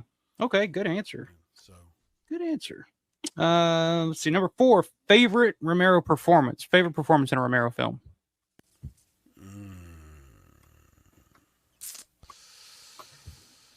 Well, I mean, Tom Savini's fun as Blades, but I got to give it to Joe Pilato, just chewing the hell out of the scene. Ooh. That was Larry's answer. So Pilato is 2-0 so far on this 10 question shit. And even in the little the cutout scenes in Dawn of the Dead, you could see. I mean, he was a proper stage actor. Mm-hmm. He's good in effects. Mm-hmm. He's good in that. One of yeah, I wouldn't say it's like, Oscar worthy or anything, but probably one of like my favorite uh, things that he ever did was that. Have you seen that From Dusk Till Dawn trailer thing? That because when they originally were going to do From Dusk Till Dawn, they cast Joe Pilato Oh, I didn't know that. to be, I think, to do the Clooney role. So they did like this mock trailer, and Pilato's in it, and it's just like the most badass thing. Wow. I'll see if I can find it. Maybe I'll put it on the channel because I don't know, but definitely. But yeah, it's pretty badass. It's one of my favorite things Pilato ever did, and it's too bad they didn't use him. I think that would have been really, really cool. But and Tarantino was a huge fan of Pilato. One of the last cons he did with the whole panel, I forget, Steel City Con. I forgot what con it was, where he's real salty in it, and he's got the long hair.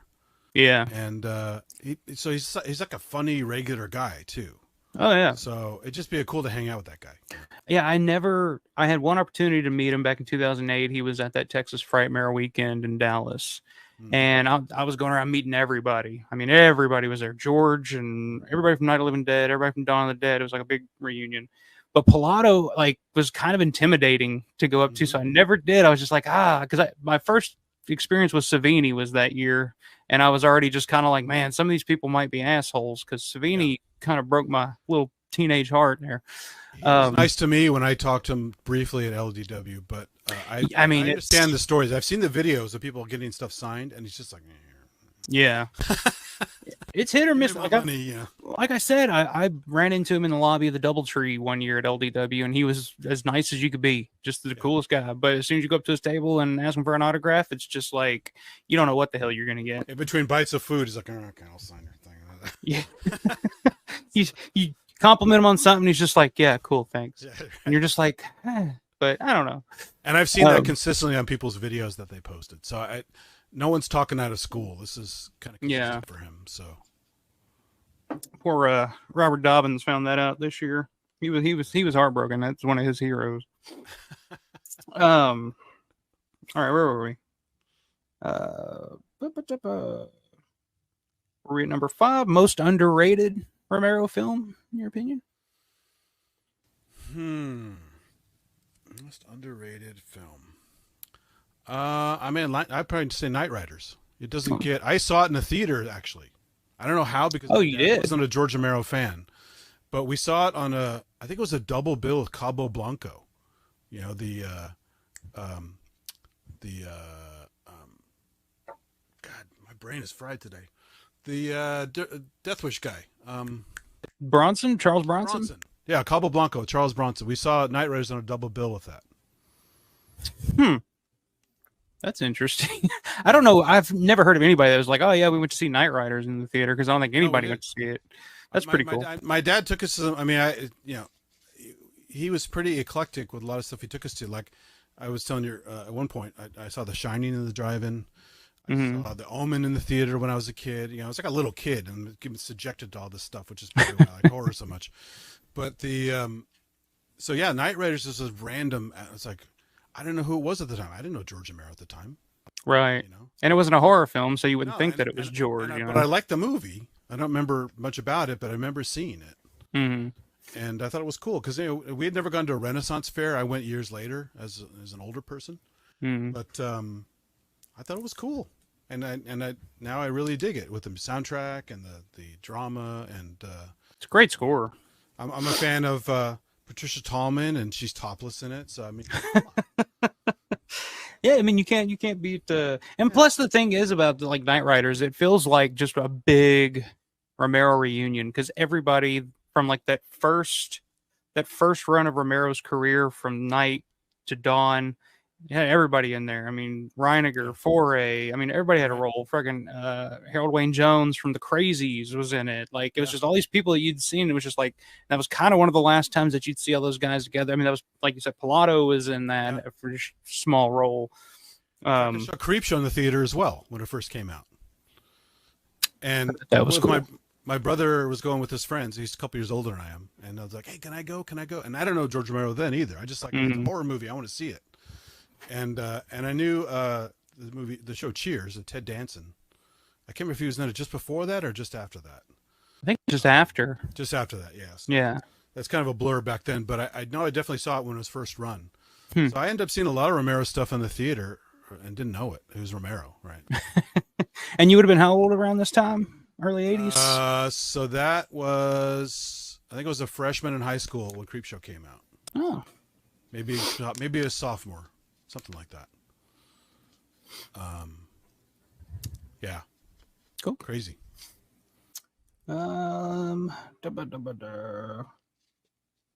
Favorite non-Romero zombie film? I mean, I went through my wacky ass list last week. So yeah, it's some good ones. In fact, I wrote down a whole bunch I didn't even know about, which is hilarious. I mean, that the one with the one attacking the car window and then he gets his dick cut off or something like that. I mean, Zombie 90 Extreme Pestilence, baby. That's great. It's one of the all-time greats. I think you said you haven't seen Street Trash. It's not zombies, but you have to see Street Trash. Yeah, I gotta check that out because I love that type of shit. Just it's the best penis keep away scene in history. I'm gonna run this motherfucker's dick. Yeah. Oh, and I didn't even know if I could put it on the list because it's like, is this a real movie? But it is a real movie. It's on IMDb. It's it's insane. But it's like a weekend movie some guys made. Just got together and did a thing kind of. It's something else. You got to see it. I think it's on YouTube. So I found it on the Usenet actually because I know it's hard. Okay, yeah. But I found a download for it. So, I mean, there are plenty of other ones I could say now because there's some quite good ones out there. Mm-hmm. And some aren't just pure zombies. Some have like supernatural elements in them, and some other like, maybe satanic or some other kind of elements to them. Mm-hmm. Which are pretty good as well. Although I'm not a religious person, but I just think those movies are pretty cool. Mm-hmm. But I'd have to say Lucio Fulci's Zombie. Okay. It's my favorite. I mean, there are plenty of other ones very close to it at this point. I love some of the ones on your list, like City of the Walking Dead, Mm-hmm. or Nightmare City, whatever. The Hell of the Living Dead, or it used to be called Night of the Zombies. I mean, they're all wonderful, terrible in their own ways. Yeah, there's something about, I was explaining this because Larry commented on it last week and was like, I'm disowning it because he hates Hell of the Living Dead. But I was just like, there's just something about Italian zombie films from that period where it's like, it feels like the directors really took it seriously. Like when you hear him in interviews, like Umberto Lenzi in an interview talking about Nightmare City was like, oh, I kind of wanted to do what Romero was doing, but I wanted to do it seriously. And I wanted to take the situation seriously. And you're like, what? So it's fun because it's like an early 28 Days Later because they're not. It really is, yeah. So it's a lot of action. There's a lot of fun. There's there's tons of nudity in there. It's very pulp. Yeah. There's some great horrible lines in it, and my favorite scene is one of my favorite scenes, other than the trapeze act, where it's like spin the gymnastics dummy in the roller coaster. Is the and just a loud overdubbed scream the whole time, just like as it's the hitting. dancing scene with the guys in lab coats shooting the dancing scene. It's like, what's up the lab coat? Is that how right? TV was filmed in Italy back in the day? I guess, and it's just gratuitous, like. At first, I'm like, God, this movie is unbelievable because like gratuitous, like breast cutting off scenes and like, it's like bizarre, right? They're really, really out there. That's a good word for it. It's a very bizarre movie. Yeah, and then, which is it's supposed to be a nightmare. It's supposed to be a dream. Spoiler alert, but yeah, exactly. Yeah, but the silly stuff like he's in the car and he's trying to get out of there, and then they speed up the film because they couldn't shoot it fast enough. Yeah. and then some tough guy who's all kind of messed up, jumps in front of the car and does this little knife move like this. And a car's coming at him. It's like, what are you going to do with a knife? Slash his tires. He ain't going nowhere if he slash his tires. It's just, and this whole thing about transfusion, they need transfusions of blood. Yeah. They don't need blood. That's not a transfusion. Again, it's biology, right? Who wrote the script, right? You tell Umberto Lenzi that, my God. I know. I still love it. It's. But yeah, Zombie. That's. Well, you have the shark such attack, a good one, right? You have again more nudity. You have the eye thing. You have some killer scenes with like really messed up old zombies, kind of shambling through like this. I love the look of the zombies in that movie. Fabio Frizzi score is great, and you got Conquistadores in there, which is hilarious. There's like a helmet sitting there by the grave. I'm like, that helmet wouldn't be there anymore, right? But it's cool. It looks cool, It does, and it's just a gross movie. Like I said, you can smell that movie. Just I don't know. the gore. Poor man's version of it is Dr. Butcher MD, which I also love. I've never seen that, a actually. doctor on an island doing experiments. The zombies come back. In this case, though, the zombies are a little smarter. Mm-hmm. They're not just, they're actually like cannibal zombies. Like they're supposed to not be dead. Mm-hmm. They look dead, but they're also like normal human cannibals on the island, cutting up people and pulling their eyes out and eating them. It's really graphic. So I know people have even though it's poorly made, if you have a sensitive stomach, you probably don't want to watch Dr. Butcher MD. But I love it. It's great. So yeah, I've never seen that one. I know what do they call them? The main zombie. I know they had the bust that the Trick or Treat Studios, I think, did. Was it Trick or Treat? I have to check. What's his fucking name?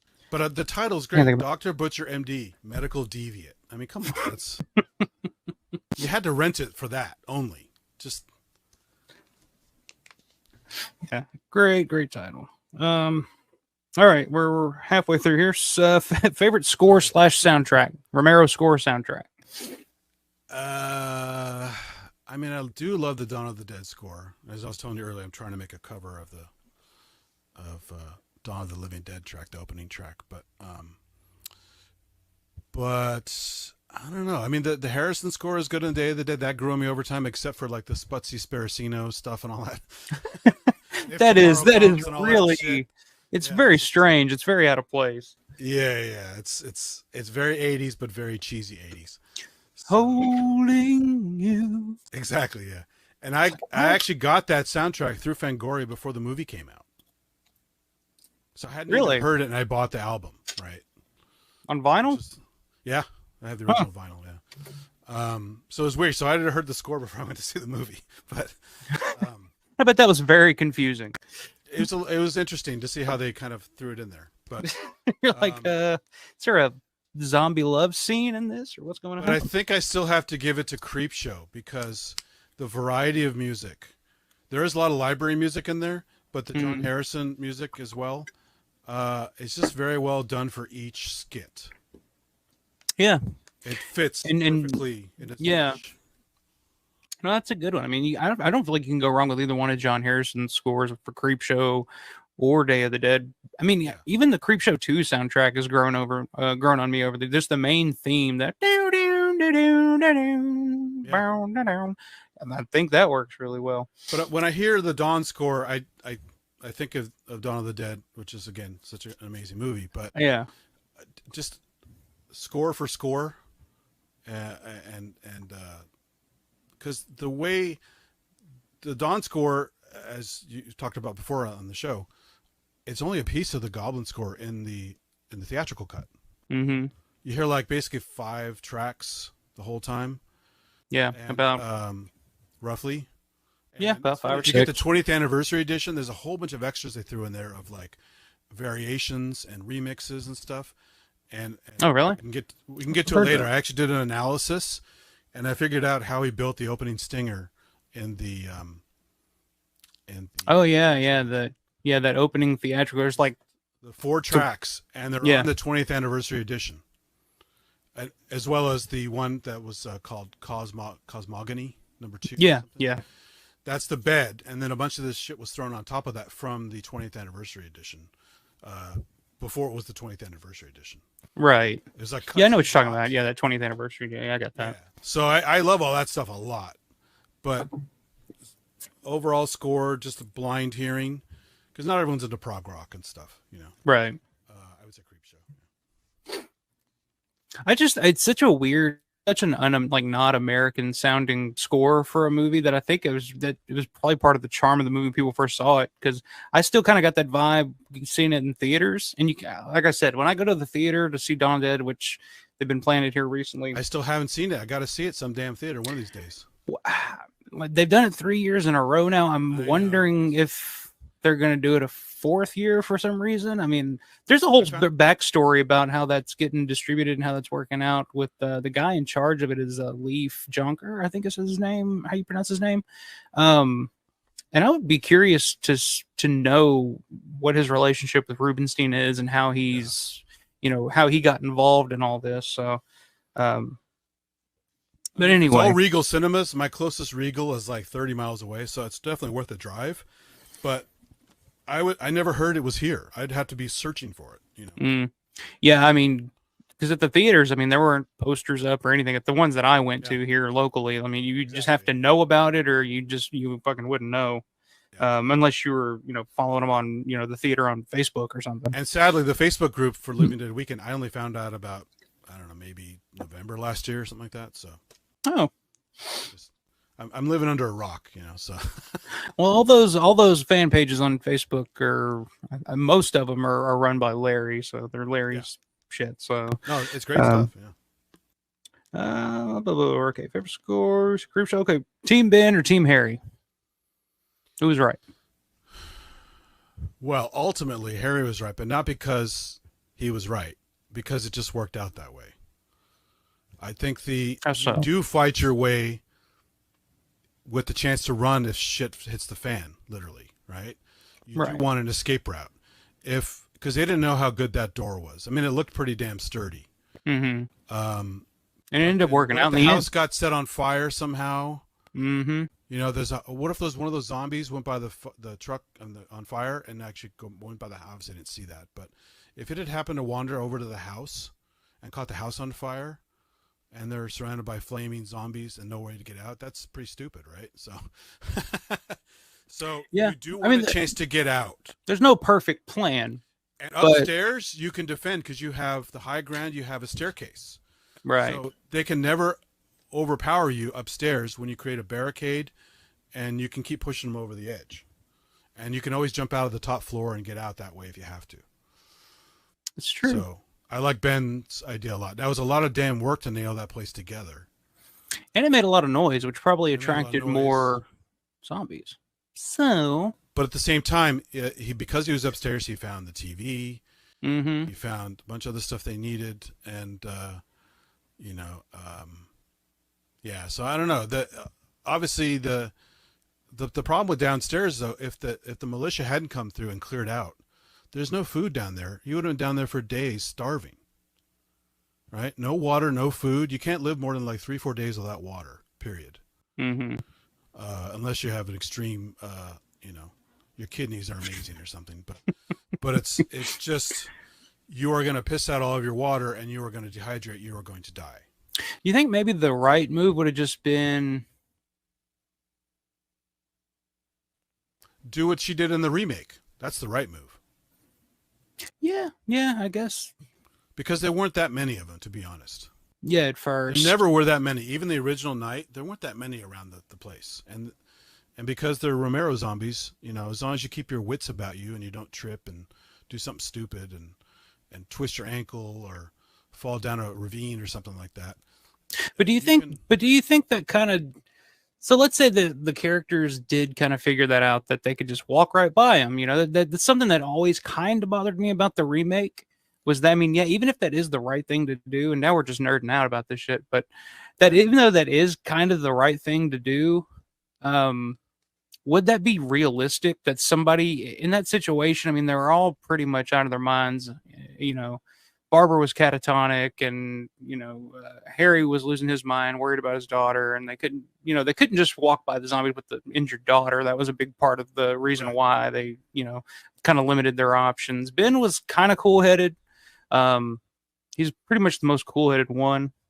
But if that was really happening in real life, the dead were coming back to life and coming after you, like, you wouldn't be thinking that straight, to where Barbara, who had just watched her brother die, hours before, has suddenly just accepted the world as it is. And, I don't know. I like Romero's use of, like, the internal struggle that the characters are going through as a, because it's all situational. Nobody knows who's right until it's too late. Right. So, that's why no one had the right answer up front. You found out later who was right, but things could have taken a turn for the worse. There was a remote farmhouse, so you're not going to have random vehicles driving into the house. But what if someone else is trying to escape some zombies and crash into the house and, again, started the house on fire, weaken the structure, and now the structure collapses, you can't get out. And now you are going to starve and die of thirst because they have no supplies there. you know? Yeah, I think probably the best course of action would be to just kind of agree with each other and just say, let's try to defend up here, and then as a last resort, we go back downstairs. But which is what Ben ended up doing. It's too bad. Go find some place with supplies, because you will at one point you will need supplies before you get too weak to use them. That's like the whole thing. These movies are great because they make you into preppers, right? They make you paranoid, and you know, water. I need weapons. I need a defensible position. Have you ever read that book, Zombie Survival Guide? Excellent. And World War Z is a great book. The movie stinks. Yeah. The book is great. Yeah, I picked up both of those at the same time. I read them back to back when I first, this was years ago, right when they were, first coming out. I knew they're going to screw that movie up. It's too complicated. It would cost too much money. So they went for the cheap way. Mm-hmm. Let's make particle effect zombies that just attack like a wave. What is this? Is crap. They literally like. Yeah, it didn't appeal to me. Over that wall in Jerusalem. Yeah. Like, what is that? So it didn't appeal to me, but no. Let me check the comments here real quick. Got a bunch here. I'm gonna try to catch up on as many as I can here real quick. See what you guys are saying about some of these, because like I said, me and Synth are just kind of nerding out right now, so interested to see what you guys say. That's great. Stuka says favorites Dawn, saw for the first time in '99, 5th grade, and like January, scared me terribly but loved it. That's probably right around the same year I first saw it, 98, 99, something like that. Dawn and Day, my two favorite, all-time love them both, says Cressy 777. Anchor Base set is awesome, says Sean. All right, Matt. Good to see you, man. Got to get up 4:30 a.m. Have to catch the rest tomorrow later, dudes. Have a good night, my man. Have a good day at work tomorrow.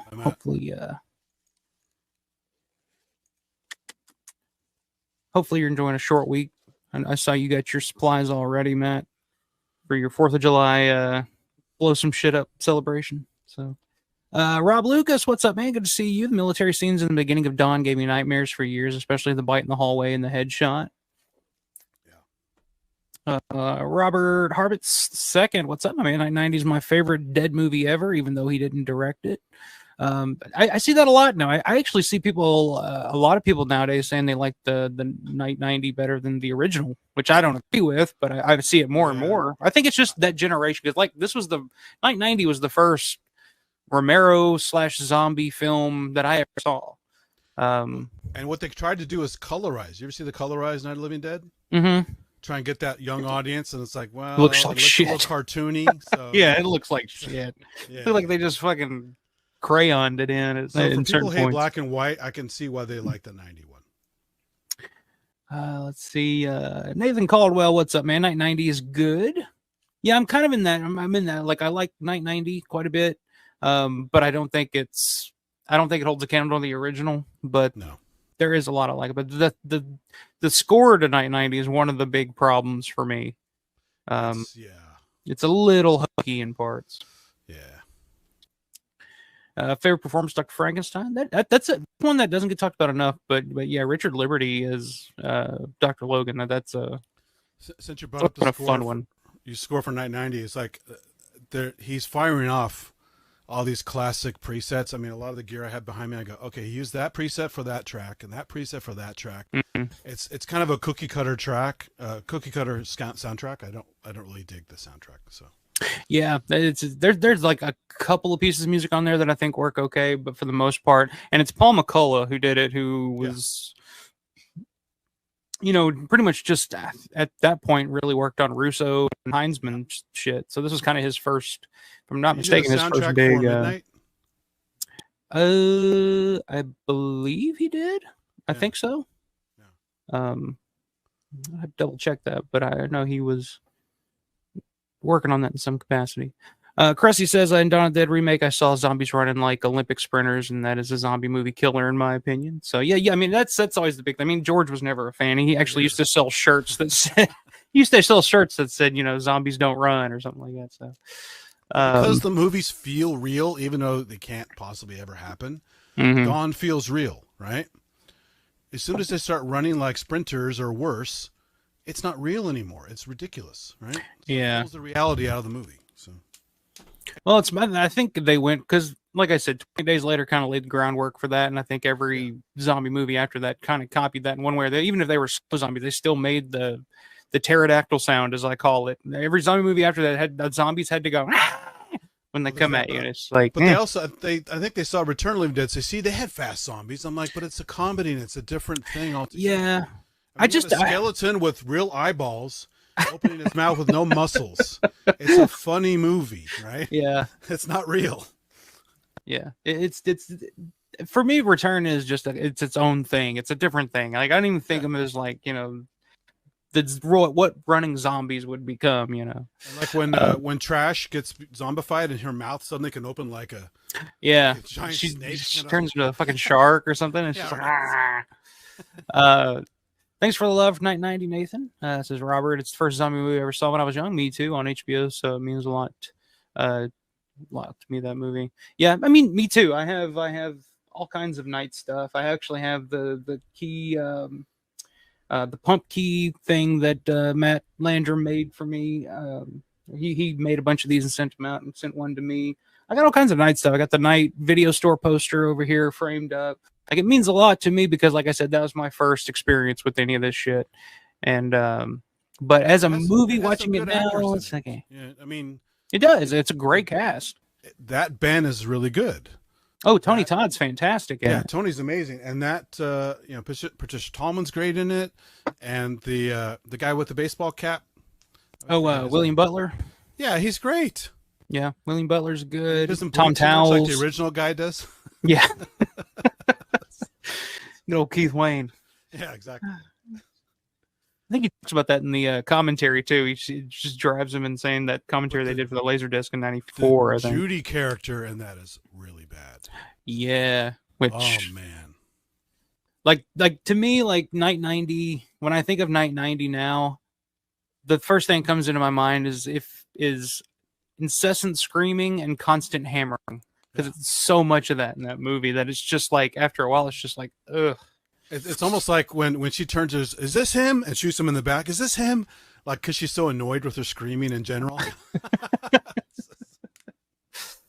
Judy Rose Larson. Yeah. I like how they just expanded her name on. Let's see. Sean says Zombie. Robert says Zombie is one of the best movies, best zombie movie. 100%. Here you go. Cressy's Night 90 versus Video Dead. That is a good question. I guess you would say Night 90. I haven't seen Video Dead yet, so I can't say. Yeah, no question. Night 90 over that one. Here we go. Stu This Dive is bringing up a movie. Have you seen the movie The Battery? Or Battery? I think it's just called Battery. Or maybe The Battery. I'm not sure. I heard of that one. You ever heard? That's one that Grande over on his channel, Grande's Graveyard. Speaking of representing Grande tonight, T-shirt. Sent me a couple of T-shirts. There you go. But everybody check out Grande's channel, Grande's Graveyard on YouTube. He's really good at what he does. He loves movies. He's one of those. He's a YouTuber that loves film and knows his shit. Like, knows a lot about every different genre, and he can talk and rant. And like, so much of YouTube now is just guys holding up like Blu-rays and saying, "Look what I got." And it's like, you know, think about it, they're just like, "Hey, it's got a pretty box." But if you love movies and you love talking movies and hearing somebody passionately talk about movies, check out Grande's channel. But this is a movie that he puts over a lot. Like, he really loves. It's either called The Battery or Battery. I can't remember, but it's a zombie film, like a recent zombie film that he says is it? Don't know. That's a good question. Okay. I think so, but yeah, that would be first time watching stream. I don't think I would do that. I don't like watching something for the first time on a stream. It's hard for me to pay attention and really. Yeah. Because if I were watching it, I would just literally just be sitting here quietly the entire time. Because I'm one of those people that like I don't like when I watch a movie with somebody, like, don't talk. Like, let's watch it and then we'll talk afterwards. But before I forget, did you take advantage of that Night Riders special price double album? No, I already picked that up when it first came out. Okay. Yeah, but I did have, so I picked it up. It's pretty cool. I did get that. I saw Larry post today on Facebook. He put the Tom Savini documentary "Smoke and Mirrors" on Blu-ray. Oh, okay. That was on sale from oldies.com or something like that for $2.99. Wow. I could pass that up. I just literally just bought that in Blu-ray at Living Dead weekend for like $20. But I said, what the hell? Yeah. $2.99. I'll buy another one and just sell the other one and get my money back. But yeah, that I don't know if they still have any available or not. But it's a really good documentary. I don't know if you've seen Shudder it for a while, right? I saw it once or twice on Shudder, but yeah, I saw it when it first came out, and then I tried to watch it again here recently, but they'd already taken it off, so I don't even think it's available on there anymore. See, Rob Lucas says 1990 may be the best. I wish they'd left the gore in it. Yeah, there is. Yeah, those outtakes are great with the gore. There is a work print version of 1990 that's floating out there that I may or may not be in possession of, and may or may not make an appearance on the channel here sooner than later. But yes, people talking about the battery. The battery was real fun, says Sean. Yeah, I got to check it out. I've heard nothing but good things. But from the people that have seen it, they've all had high praise for it. So, with your zombie list that you had, I noticed there were a bunch of foreign ones you didn't have in there. Did you ever see Junk? That was kind of a fun one. The Japanese Junk? one? I don't think so. No. Check that out. I'm not big on Japanese horror. I'm not either, but there's some decent ones. But just there are some, absolutely. Imagine the movie Life Force, where there's a nude alien walking around for a good part of the movie that you like to look at. In this case, she's a zombie, and that's Junk. So check that out. Junk. I'll look at it. It's not a great movie, but it's fun. Okay, Sean says I have a work print version of 1990 with the extra gore, so he's got it already. Jimmy G, what's up? Good to see you in here, man. Good evening, gentlemen. Haven't seen Jimmy in a little bit. Rob says, no, that's awesome. Where can you watch the work print? It's decent quality. Or they had blurry scenes. It's the version I have is, it looks like it's a VHS dub of something, and it's got a different score on it. It's actually Tangerine Dream. I think they use Tangerine Dream throughout it, and it's Do you know which Tangerine Dream score? I think it's just a collab, because it's just a rough work print version, so they just kind of threw a bunch of shit on there until they got Paul McCullough's, but it's like 10 times better than McCullough's stuff, and it really adds a lot to the movie. And the movie is a Tangerine Dream fan going way back, so I imagine so. But yeah, I'll definitely check out. I think to me it's a much better, and it does add just a little bit here and there. It's not a drastically changed version. Like, it does have the gore and stuff in it, more blood, headshots and stuff. But is there less Judy Rose Lee? Unfortunately not, no. If anything, there may be a little bit more. Oh, no. But not too much more. Like I said, it's pretty much the same cut, but with just a different score, and it's pretty cool. So Robert said he'd love to see that work print. Work print's crappy quality, says Sean. Yeah, it's not the best.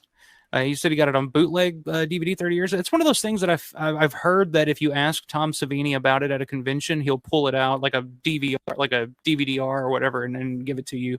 Of just like, here's the version, here's the good version. I should have asked him, because I bought his book with all the storyboards in it. It's a cool little book. Yeah, the version you never seen or something like that. I've never looked at that, but I've always wanted to pick it up. That's cool.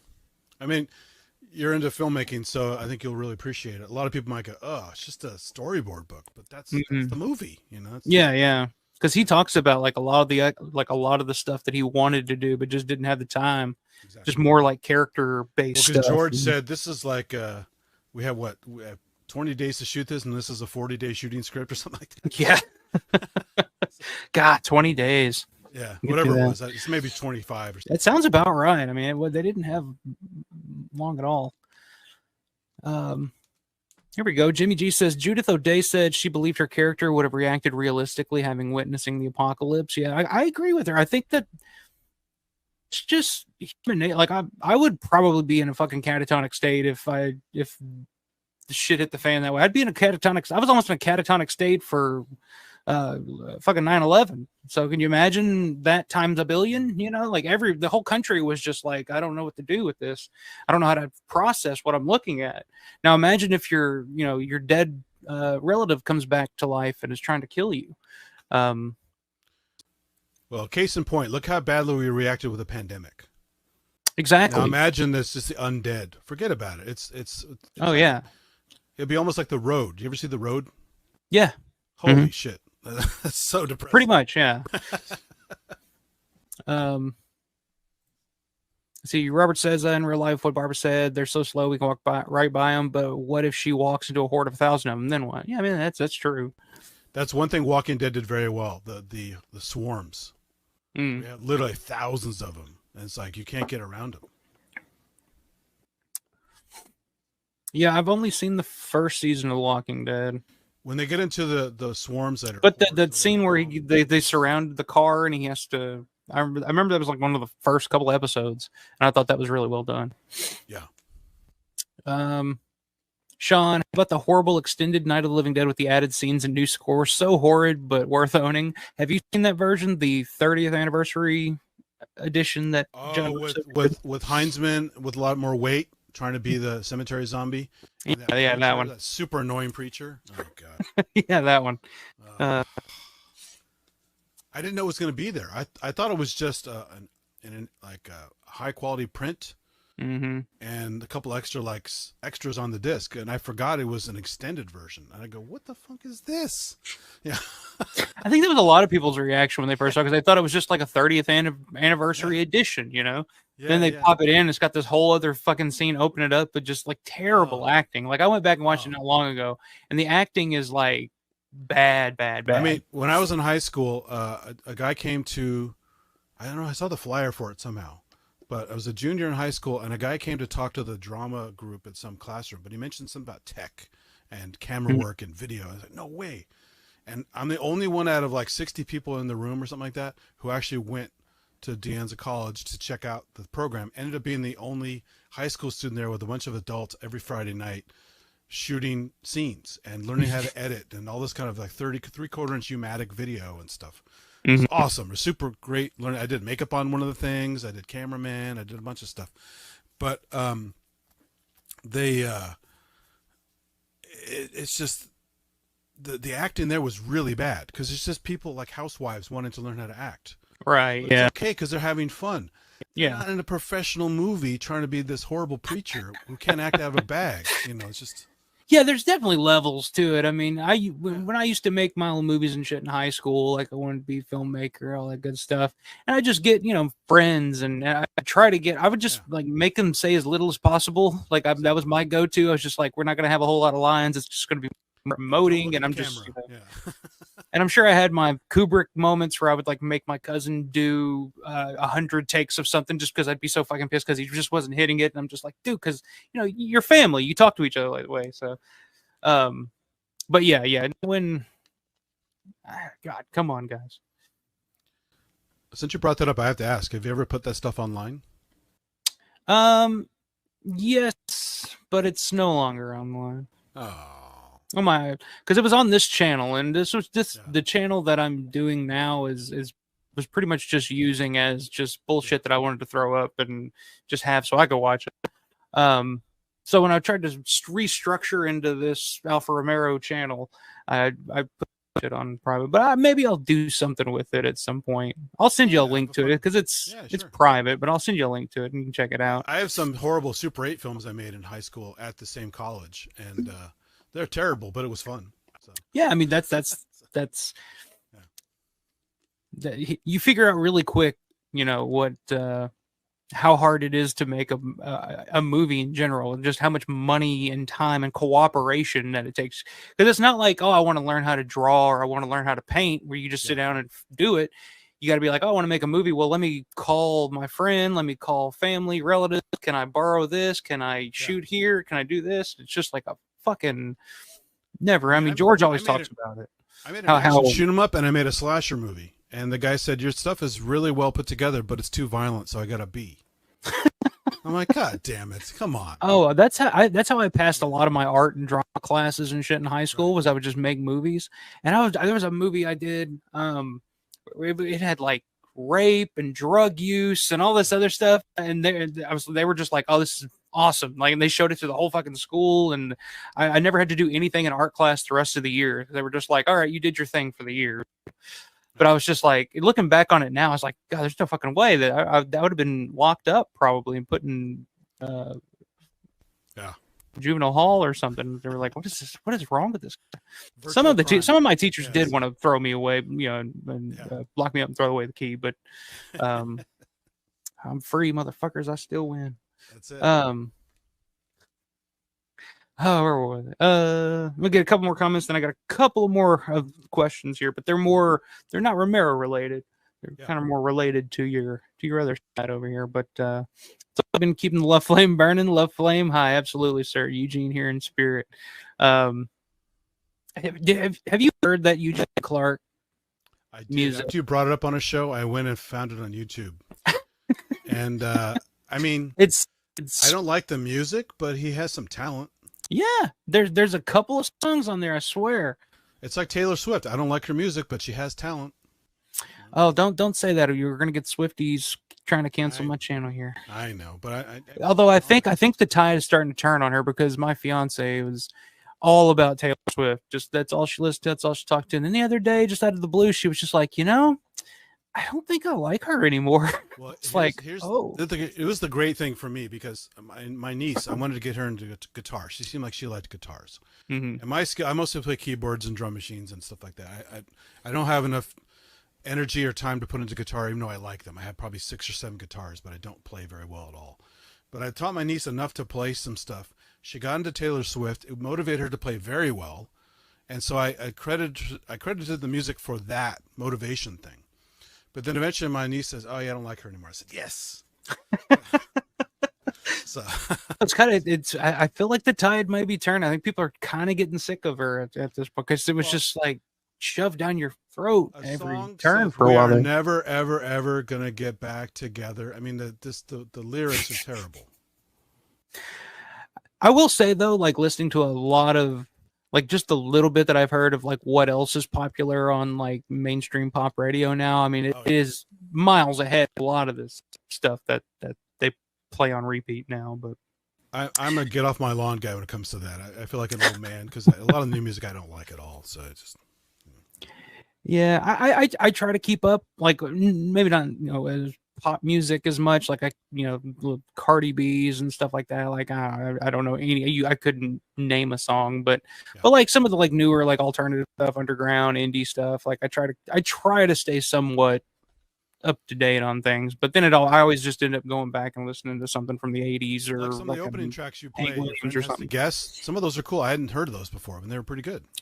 Yeah, I mean, just a lot. And he actually turned me on to Ritual Howls, a band called Ritual Howls. I listened to that album he referred me to, and I've been listening to it all week. It's really, really, really, really good. It's Turkish Leather is the name of the album. But yeah, sometimes I'll just go on Spotify and I'll just play a song, and then like a song that I like, and then it just kind of just plays similar shit. So that's how I'm trying to stay on top of like what's out there, because otherwise I just go back and I listen to the same shit over and over again, just because it's just like it's what I need. Rob says, I think Land of the Dead is way underappreciated. Such a fun movie. What are your thoughts on Land? I know you said you weren't a big fan of Diary, not a big fan of Survival. That's when I was like, because again I saw that in the theater too, all excited. Probably if not the first day, at least the first week. And I was like, oh man, another Romero movie. This will be amazing, right? And it's got K&B, and it's got like all the ducks were lined up, right? And I didn't recognize, it's the first Grunwald thing, right? Isn't that the first one you do with Grunwald? Bruiser was the first. Bruiser was the first one. Okay. Yeah. So I didn't recognize the name because I saw Bruiser later. Mm-hmm. And so I see a new producer, must have got some new money. Okay, cool. He's got some money now to play with. Nice. You get Universal at the beginning of the movie, and you're just like, what? I saw the cast, and I goes, wow, they even got the Shaun of the Dead guys in there. Yeah. And Savini came back for Blades, or Pete. So there are elements I really liked about it. But then like that, like, I don't know. It's just the vibe was, it just didn't, I love Dennis Hopper. But he was poorly used in it. And see, there's something about his performance though that's so odd that I kind of like it. It's quotable, like the scene where he's coming out of the elevator and all hell's breaking loose, and he's got the money and he runs into his associate and he's like, "Hey, where are you going?" He's like, get down. And he pulls out a gun, just shoots him in the back of the head, gets the call, says everything's okay, and just like, he's a weasel. I just did something that I probably wouldn't have done otherwise. It's I got a big laugh in the theater, I remember. again, there are elements I like, but even some of the gore scenes, like that when they first break into the The CGI that's my biggest problem. The one with the head hanging by the spinal cord behind the head, and it flips up to bite. I mean, and it looks like a cartoon, yeah. And that doesn't work that way anyway. No, and it was forward and it was so, I don't know, it just threw me for a loop when I first saw that, because all those years leading up to that, because we were just, waiting for George's next zombie film, Yeah. And all those years leading up to it, any interview and anything, when he would asked about, like, practical effects, CGI, what you prefer, he would always just be like, oh, I hate CGI. I never want to use it. Like, but I mean, I guess once you get into budget and time, and it's easier to just CGI the blood in as opposed to doing a squib and having to clean it up every take, Here's the smart thing though, like KMB embraces that, because in Walking Dead he has green screen patches in the prosthetics, so you get transparencies in the zombies, and that rules. That looks really good. Yeah, KMB, I mean, CGI blood. It's yeah, KMB is they're pretty brilliant. I would love to kind of, I don't know who's in charge of what over there, because I feel like they all have their own strengths, but they all have their own, their own role to play, But I wanted to like, but it was kind of like this. KMB figured out. I'll say this real quick. KMB figured out how to do great work in a time crunch, and they knew that was their biggest calling. That's the biggest key to their success, I think, is that their ability to do great work on a film set really fast and really efficiently. Because I mean, before that, I mean, it would take, what was Rob Bottin, like shit, the time it would take for him to get everything ready for The Thing and all this stuff. Oh, sure. Like, so I think that's where they cornered that market into Hollywood, was they were saying, like, we can provide these great effects and we can do it very cost effective and very efficiently. And that's my takeaway. Even Rob Bottin, he gets all the credit for The Thing, which is amazing work, but Stan Winston did the dog kennels on the creature, and no one ever talks about that. Yeah. So Rob Bottin is amazing, but give Stan Winston his damn credit. I met Stan Winston about a year before he died at SIGGRAPH. He was walking the halls at this lobby or something like that in the hotel, and I know I've been following my whole career. I was an effects junkie. We could talk about it later if you want to do that, but I trying to learn that stuff, like a Tom Savini books and all that stuff. So I knew all these guys by face. I don't need to see them at a table. I just know them in the middle of nowhere.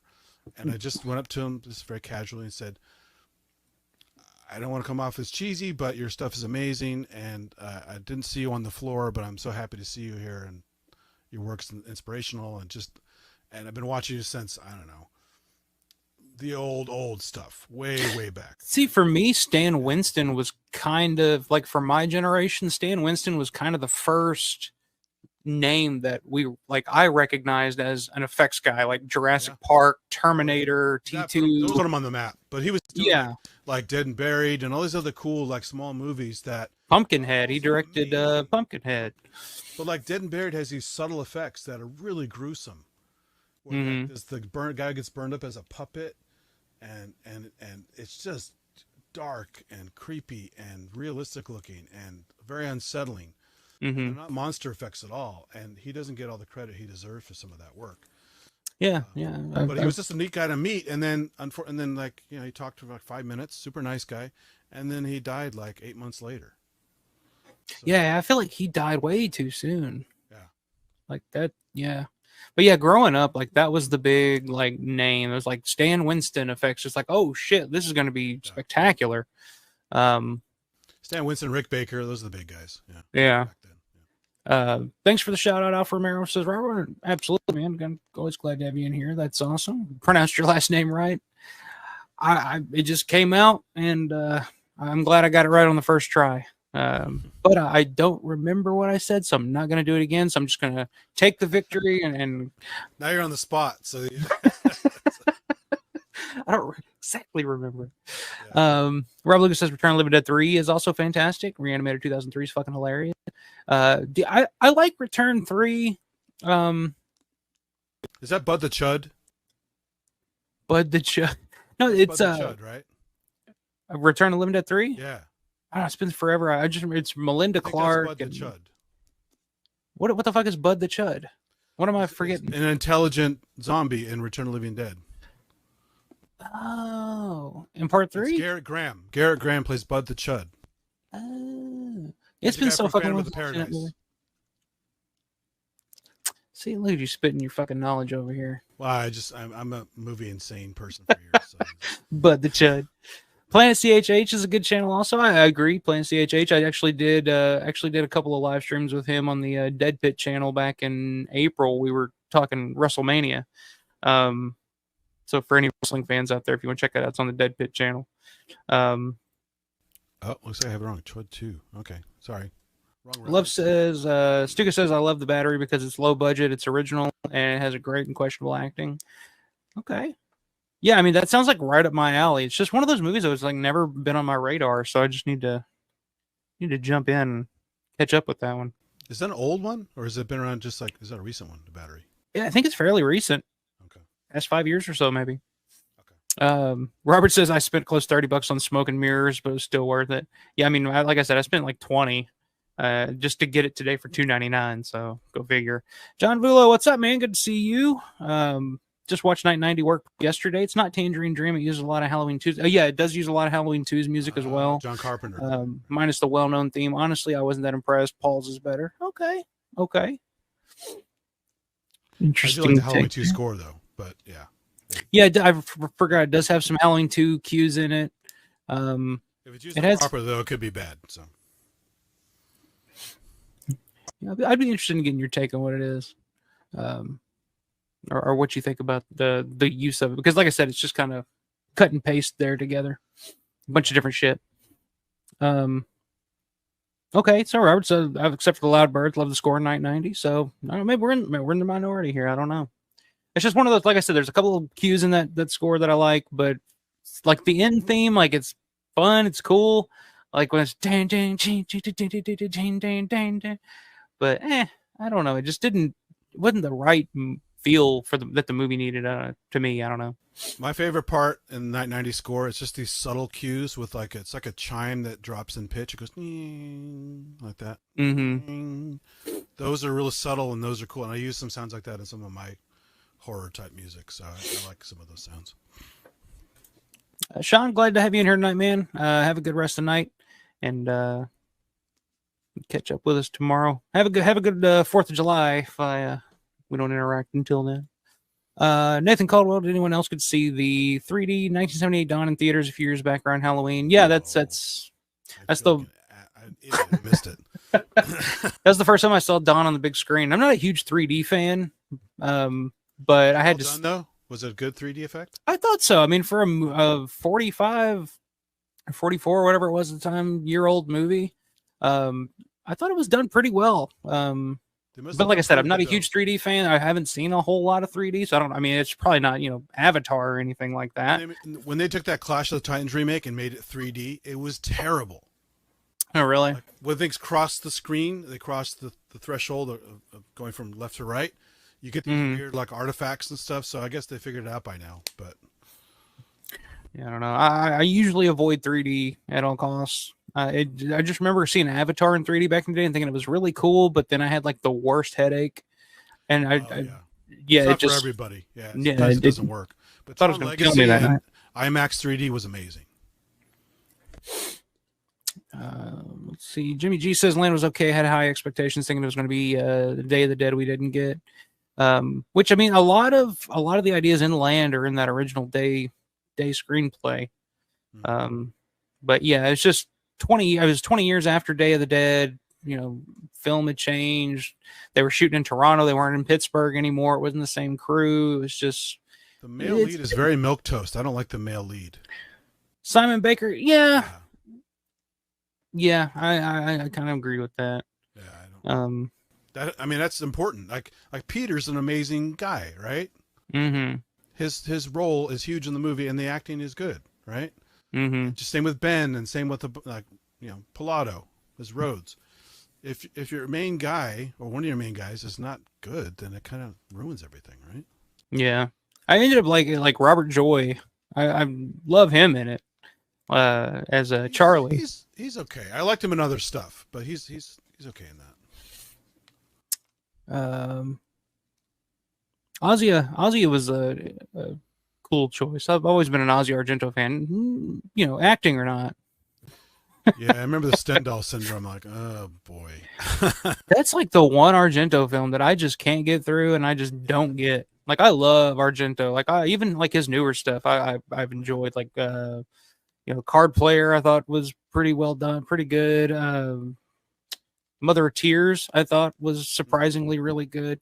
But like Stendhal syndrome is one that I haven't, it hasn't clicked with me at all. I Yeah, saw that in the theater. I'm like, what the hell is that? really. Yeah, that's one ain't got me.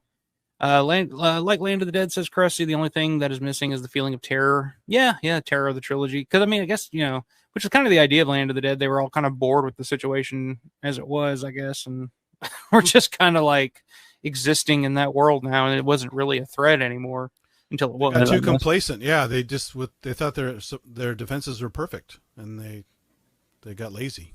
Mm-hmm. There you go. I love Land of the Dead. It was my first opportunity to see Romero in the theater. Yeah, mine too. I saw it opening night. I was on a first date with a girl. I was like, you know, we're going to the movies. We're going to go see Land of the Dead. And I saw it 3 times, I think, during that initial run. And because that first time I was just like, man, I kind of liked it, but I didn't love it. I don't know. So I watched it, you know, I went back 2 more times to see if I could talk myself into it a little more. And I liked it more and more as I watched it. And over the years, it plays fine. It's not on the level of night, dawn, day. It's not on that level at all. It's just, it is what it is.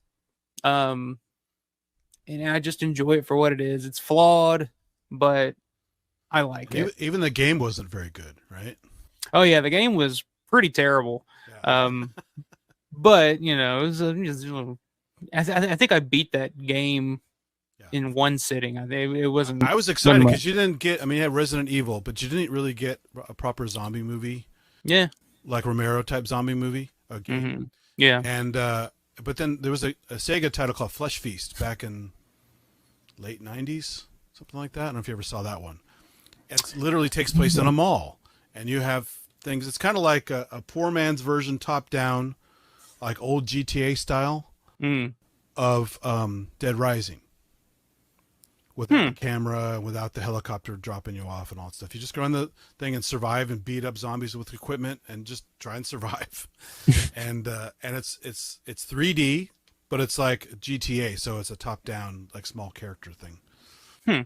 And I wanted to like it more than I did, but it's for a while it was the only zombie game I had on the PC. Yeah, you go back and look back at some of the stuff that you like that I was just obsessively playing, you know, back in the day. You look back on it now and you try to go back and play some of that shit, and you're just like, how did I fucking spend so much time doing this? This is not like a lot of the old wrestling games are like that. Like going back, it's just like, God, this is unplayable. Nathan says he also thinks Land is great. So, I mean, yeah, Land's kind of one of those split things. I mean, it was surprising when I did that March Madness bracket where I had all the movies up against each other to see which one would come in the end. And Land ended up beating The Crazies. And I was kind of surprised by that, but I didn't, you know. So, Paul, what's up, man? First movie, I would like it more, for sure. Probably. Yeah. Paul says Chud 2 is Bud the Chud. Yeah, I fucked that up. I got it wrong. So yes. I thought I was like, what are you talking about? Like, do I need to go back and watch? I feel like I remember that, but I don't remember that. Was it Melinda Clark you said is using that? I do remember her in that. Yeah.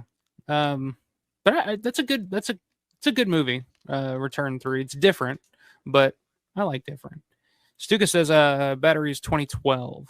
Okay, so that's me. That's still fairly recent. I don't know. That's a while ago. Rob says I do agree. Land is more of a zombie action movie and had little stakes, lacking in terror. And here's the best question tonight: Mankind versus John Lennon. How about Mankind versus Yoko Ono? Yeah, let's. I'll take anybody up against Yoko. Or she's going, the crazy vocalization stuff she does. Yeah. It's fucking awful.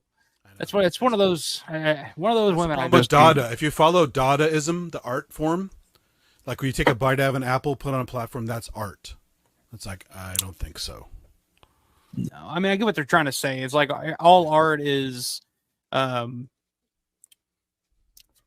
objective, but It's I mean, subjective. it's Subjective. it's All in the art is eye of the subjective. holder for sure. But at the Right. same time, I want some skill in there. That's not skill.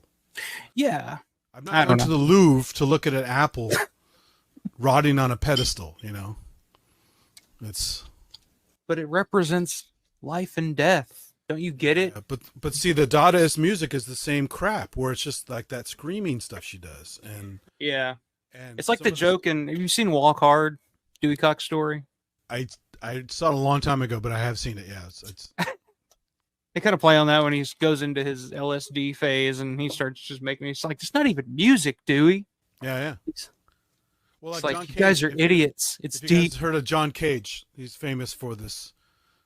Johnny Cage, Mortal Kombat. No. John sounds similar, but it's John Cage. So he's famous for a piece called 4 minutes 33 seconds, and it's an orchestra setup. You sit in a room with a classical orchestra setup, and the entire piece is silence. The conductor turns the page. Nobody plays a thing, and the whole point is you're in the room and you're supposed to listen to the sounds of the room, and experience the location. The music is the room is the music, just like musique concrète, the French form where you would sample stuff from nature and splice tapes, like primitive sampling stuff, and make weird art collages out of sounds. It's So like that- it's like weird fucking. stuff. It's stupid. It is, but it's also It's like Jackson Pollock. Like people But- are always like, yeah. "Is that art? Is it not?" It's just like but it's better than Yoko it's in the eye of the Ono's beholder, screaming, I but gotta say. not really. No. Like Frank Zappa used to do some of that stuff in his old days. Look on YouTube for Frank Zappa playing a bicycle, Yeah. and that's But the same Zappa was talented. I mean, he could do. But that's the same anything you movement. want. The playing the bicycle thing is all that. Yoko doesn't have talent. No, she's terrible. She has no talent. She's just, she latched onto a Beatle, and the rest is history.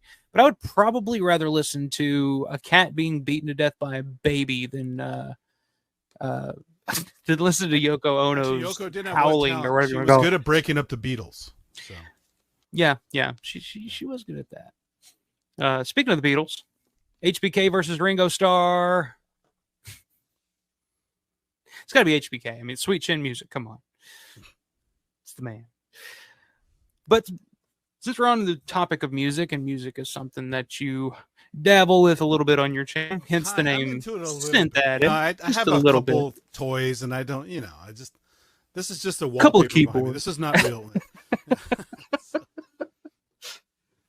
But number 9 on the list of the top 10 or the 10 questions here, which kind of worked out. I mean, it's just been going back and forth here. But number 9, favorite artist or band.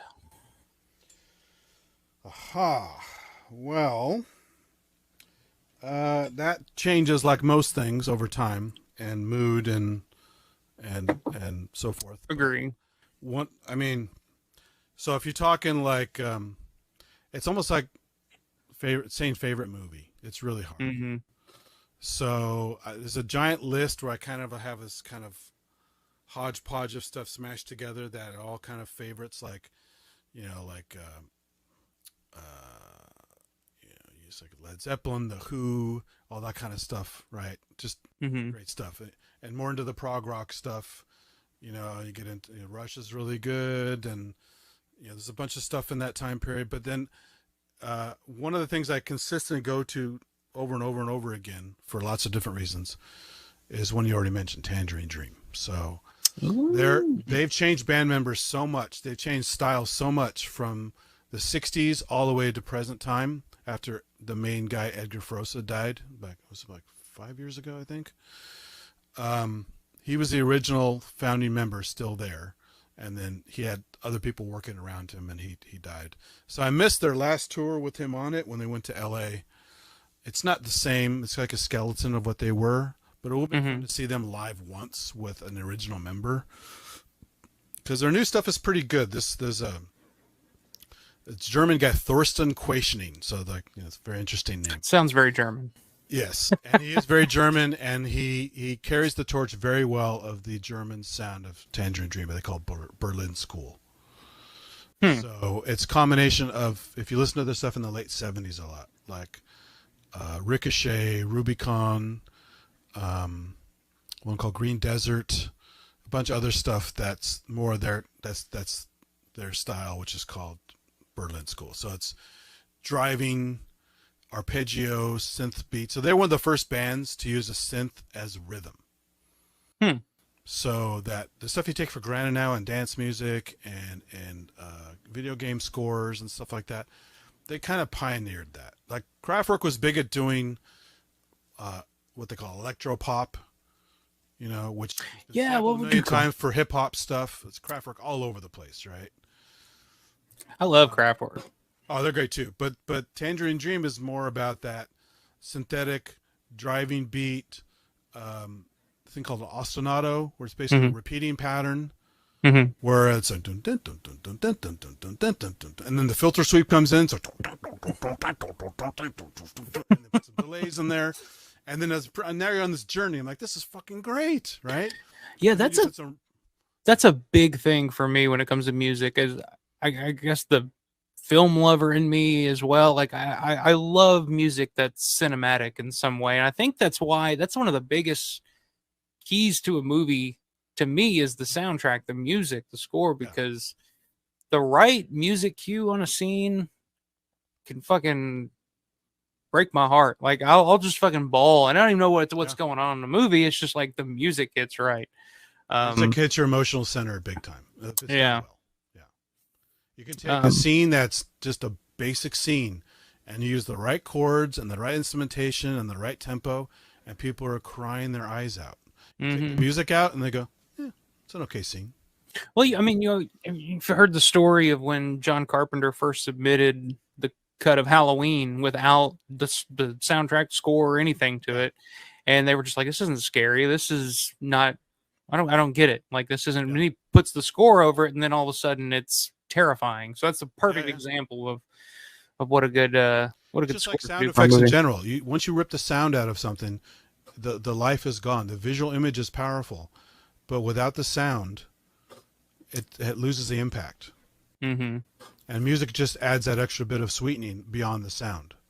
Right. And in some cases, can be everything. Like you notice Michael Mann, like a lot of his movies, like he used Tangerine Dream on several tracks, several movies like Thief and The Keep and things like that. And certain scenes, the sound drops out and it's just music, and the emotion of the scene continues or sometimes elevates with just that music. Yeah. Yeah. And there's no sound effects at this point, and you're just watching it, and you're lost in it, you know. What do you think about these two? Paul brings up Firestarter soundtrack as a masterpiece, one Very of good, yeah, Tangerine very Dream's good. best. Sorcerer is also very high on the list. Sorcerer's that older period, so that was in the 70s. Hmm. Their better work in some stuff like Ricochet, Rubicon, Green Desert, things like that. I think, and some of the early '80s stuff like Tangram is really good. If you like the movie Risky Business, they did the score for Risky Business. It's like I part haven't seen that in Tangram. years. Yeah, I love that score, and it's I just saw. Didn't you do a I did a cover or something? cover. Yeah. Yeah, I was doing some challenges a while back because one of the fun things about this equipment is if you use what's called a digital audio workstation, DAW for short, right? Hmm. It's basically a virtual mixer. Like if I look down here, you can see what a real mixer looks like. I don't know. Look at him switching cameras. So this is a vocal effect box. I can play with that later if you want to hear some weird shit on the fly. Like I could turn my voice into a woman. I can be a demon. I can be a Bollywood singer. I could be whatever the hell I want. But this is a giant mixer down here. You see all the faders. This is a 24 track mixer. So this is the old school. Let me solo you here. There you go, and you can see my you can hear my audio peeking through there as I'm tapping the thing. You can see the peaks. This is what most studios would have, a proper mixer. Well, now everyone does stuff in what they call in the box. So the computer has virtual representations of a mixer with sliders and knobs and all that kind of stuff, right? So you have this. I have to basically manually, constantly, move up and down, you know, and I have some pan pots to pan left and right.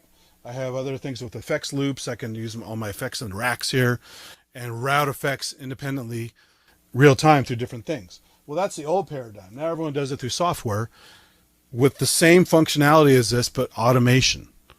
So you're not some guy moving, like if you want to move all these at once, you got to put your whole arm on here and slide, you know, down the thing. That's not, people have done that, but it's not very efficient. So with the technology they have now, where the computer's doing everything, and even the graphics of the computer are what's called skeuomorphic. It looks just like a mixer with the knobs and faders and sliders and stuff like that. So you don't have to think to make it make sense, because it's copying the real world. And when you want to demonstrate it a little bit here? I can. I was yakking too much. I wasn't plugging in what I was supposed to plug in here. So what I was going to show real quick is one of my little boxes here. That's actually why I had the camera set up here. There's this little box right here. Come on, camera. It's made in Germany by Native Instruments. They make a lot of software, but they got smart and started making hardware with their software in it. Mm-hmm. So this is called the, it's German, so it's not machine, it's machina. Machina. Yeah, well, in Spanish to be machina, they say machina. And it's spelled M-A-S-C-H-I-N-E, machina. Mm-hmm. And this is the Machina Plus. So you can hook this to a computer and play these pads and turn these knobs and all this kind of stuff in a DAW configuration. Or I'm a hardware guy. You see all the hardware behind me and stuff. Right. I want the hardware. So what's cool about this box is their plugins normally inside of a DAW in hardware. So Oh, he's fading away. Oh, sorry. Come back to the microphone. Yeah, sorry. This is a cardioid mic. I got to get on top of the thing. So the software's inside the hardware, and it acts like hardware. But I have the control of the software, and I have the portability of a piece of hardware that normally you'd have on a laptop or something like that. But you have all this stuff. These pads, so the insanely good pads. The bit of music, which is called Exotic Heat, which I did the open of the show with tonight, was that done on that piece of equipment there? Because it looks familiar. On this and no computer. There you go. So and it's amazing. Like that stuff, like all this stuff is like, I've played music, I play guitar, drums, all that stuff, but this stuff fascinates me because I'm like, I can't play piano. I'm clueless to any, like, the technical aspect of these things. So that's one thing I've always been fascinated by is trying to figure out how this shit works. In fact, if you want, real quick, I can open that track. Sure. And show you how it was made on the box, just real quickly, and then I can go to the Dawn of the Dead thing. Sure. Because since you've already heard the music, it helps illustrate what can be done in the final product versus the bits and pieces. And, okay. And what's so much fun about this stuff, where it's tactile. You have the control you have in the software, but it's eminently tactile. And okay, I can hear that now. You hear that buzz? I do. Okay, good. I thought there was a fucking fly. No, I'm just making sure. You're looking at the camera. I'm just like, what the fuck? That was a fly buzzing above my head. Tom Atkins versus Sting from the Police. Tom Atkins for sure. Tom Atkins would whoop Sting from WCW.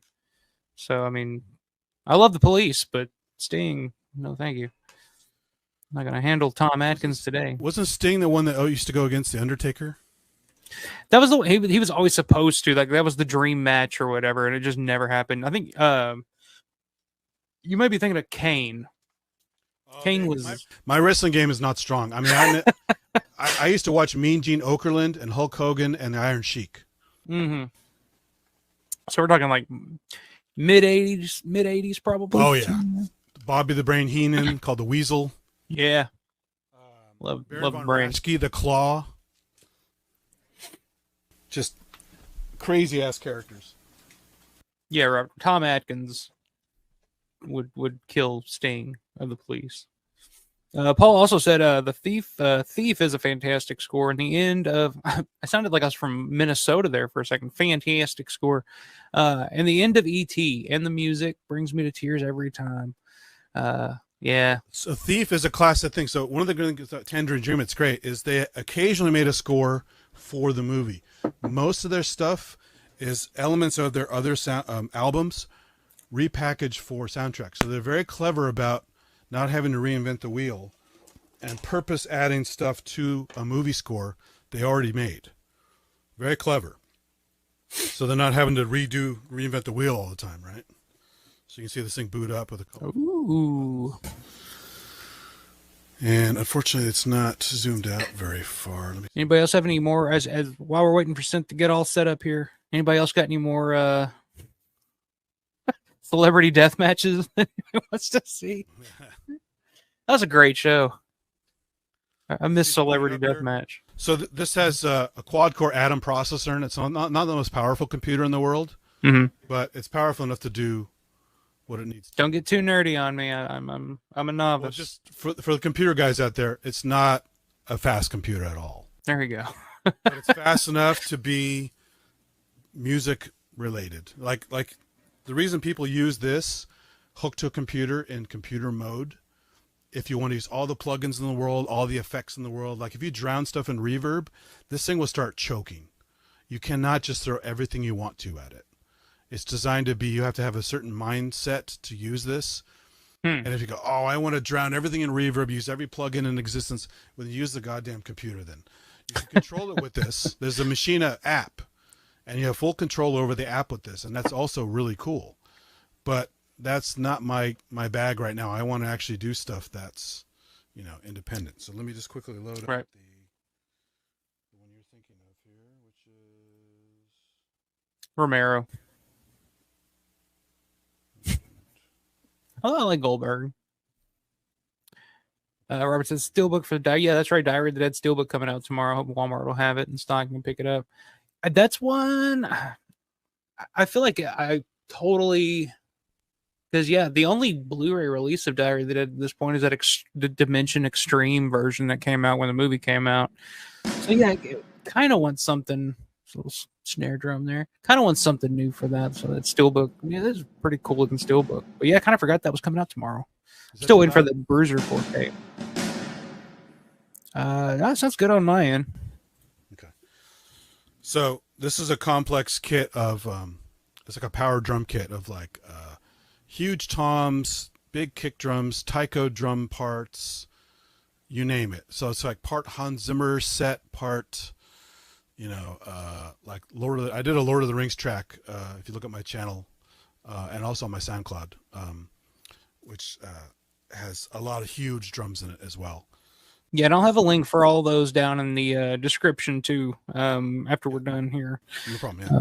So that also used some huge drums, because if you watch Lord of the Rings, he's using massive, Howard Shore used a shitload of crazy giant drums and powerful sounds and stuff for Lord of the Rings, which is great soundtracks. So anyway, this is the kit basically.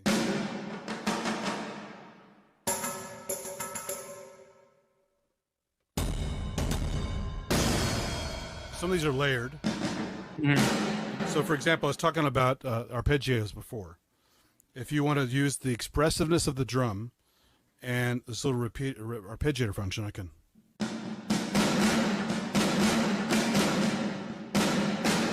change the tempo of that.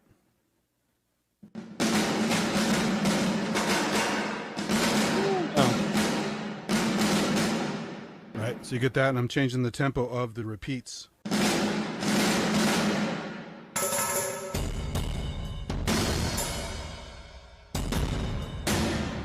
So you get the idea. So that's for that, and then you have your bass line. See, that sound just gets gets me excited. I don't know. It's the horror fan in me, I swear. So nice, really nice synth bass. Yeah. And it's usually, a lot of the best synth basses are actually FM. If you get into synthesis, you know what FM means. It's not like FM radio. It's a certain, like a Yamaha DX7 is an FM synth. So they're just very ballsy, have a lot of character. Stay with me here, Synth. So we know we're elementary. Just so I use the name brand out there, so people who know keyboards might go, "Oh, I've seen a DX7 before." Okay. So, like a little plucky sound, so I can do this. And if I can dynamically tweak the playback. So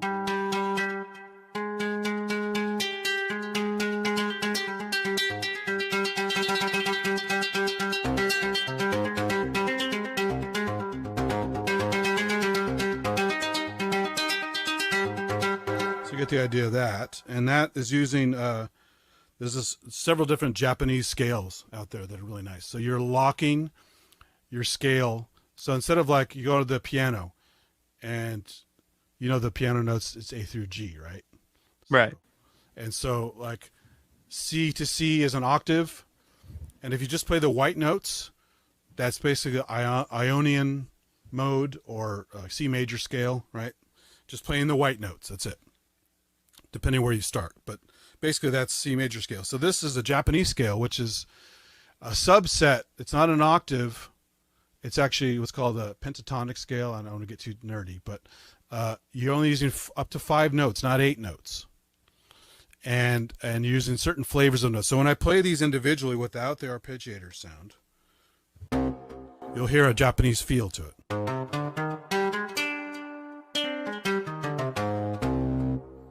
You know, if you made that a flute, you go, oh, that's very Japanese sounding, right? But this is a pluck sound. And then I have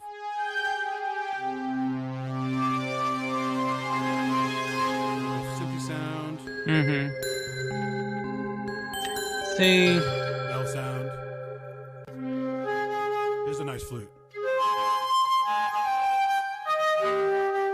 And what's cool about this one, it's velocity triggered for the different flute layers. So check this out.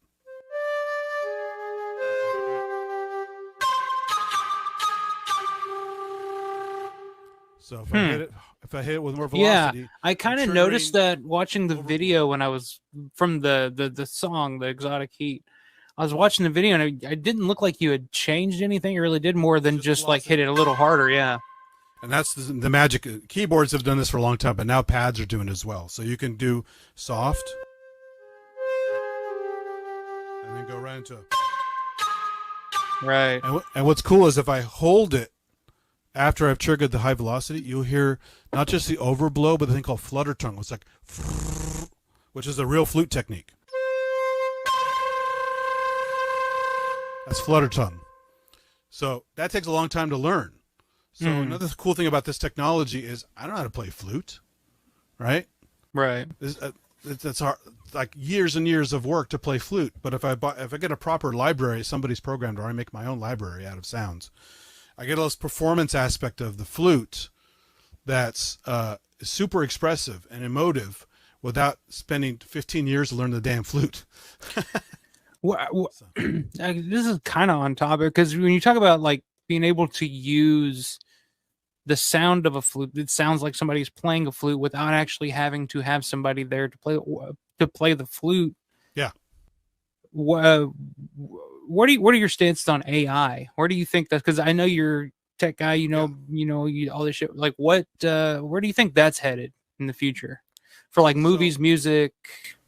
So AI is already used to a point on certain tools I use. Like if I get, for example, some of my recordings, I've had to actually tweak a little bit because digital recording is not 100%. You occasionally get a little, like a little glitch in your recording.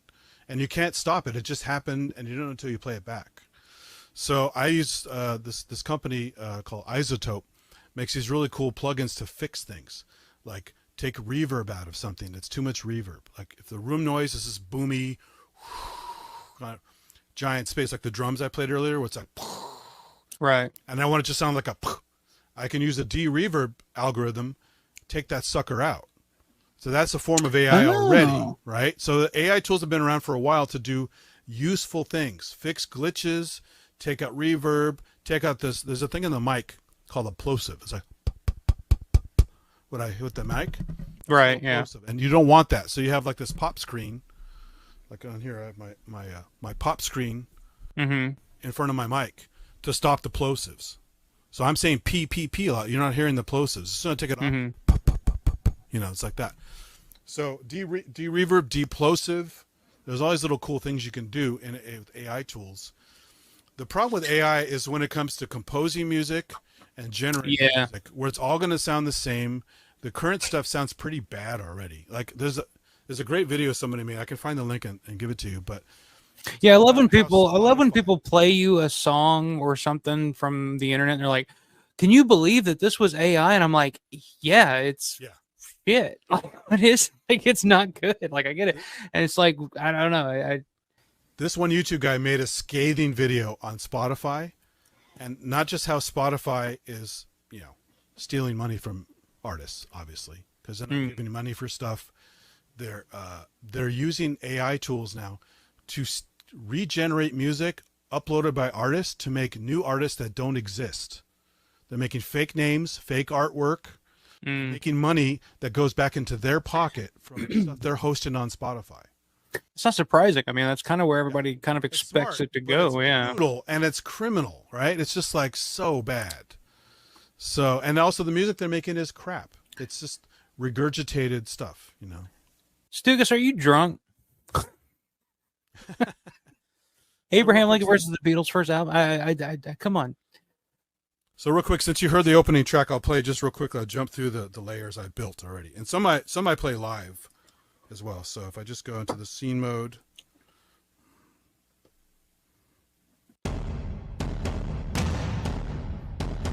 Tell me if it's too loud. Maybe get down a little bit.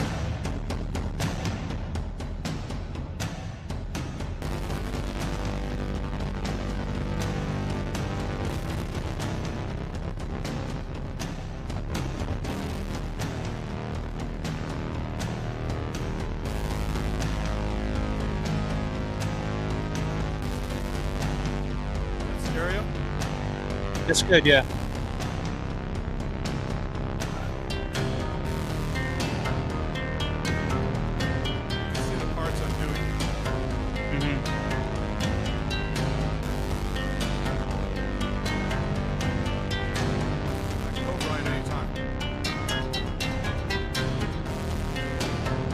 All MIDI. I don't know if you know about MIDI.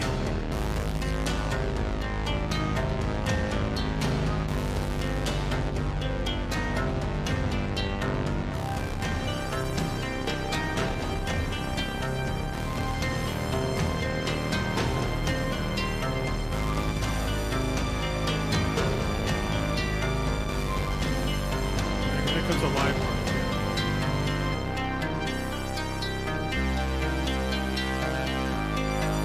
I have to remember what I actually played here because it's a live part.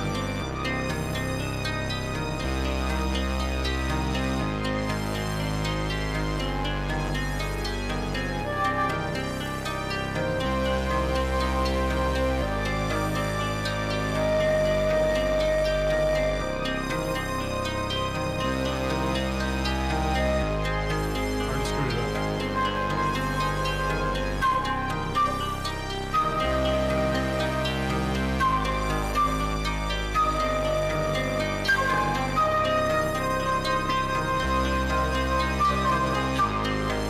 Next part.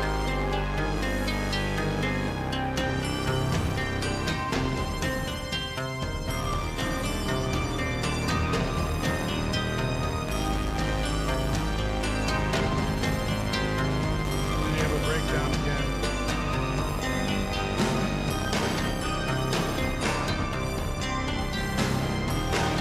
Jump ahead a little bit.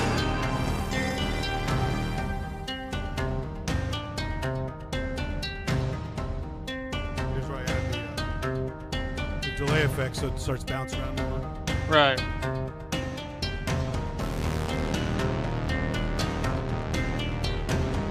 It's actually a manual. See, like, all this looks so complicated to me. I don't know. Like you're just moving dials and changing settings, and it's just like trying to remember It's part of the. easier than doing it completely manually with the hardware I showed you earlier. Yeah.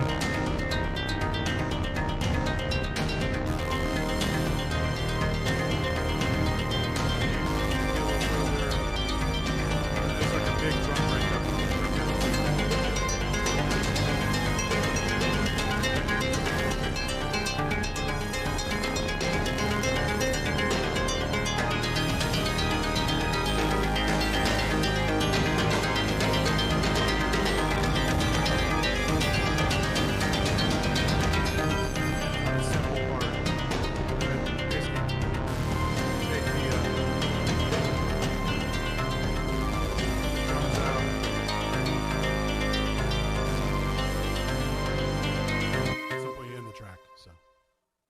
Awesome.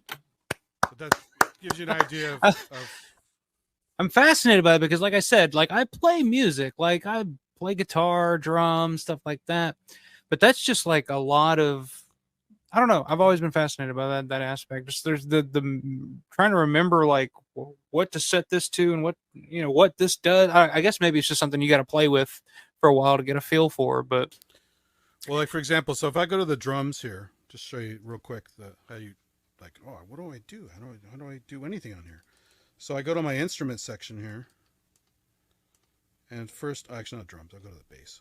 So I go to the instruments here. Hold on a second. There we go.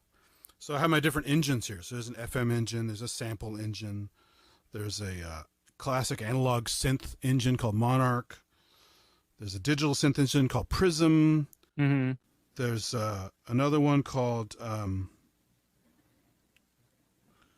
there's one called Reactor, where it's like this right here. This is out of focus. My camera earlier I was trying to fix. This is real modular across the room. And Reactor is like a software version of this, but even further, where you can just do wacky, evolving things. This is old Tangerine Dream was modular for the most part. Yeah, I've seen those fucking things, and it's just like I went to school for this stuff, and I still am just like, what in the fuck? Like, exactly. It's incredible just the amount of shit that goes into it. It's like it's impressive for me. There's one called Retro Machines, which is like string synths and stuff. So if I'm doing the Dawn of the Dead score, I need a string synth. I need a thing called a Mellotron, which is basically a tape-based sample playback thing before they could record digitally. It's called Mellotron. And every key has its own 8-second tape loop that plays. And you can only hold it for 8 seconds, and then you have to let go and it has to rewind. So if you listen to anything from the 70s, this is Led Zeppelin, this is anything, Tangerine Dream, anyone who used choir, strings, certain kinds of other weird percussion and stuff, they were all libraries built on this thing called a Mellotron.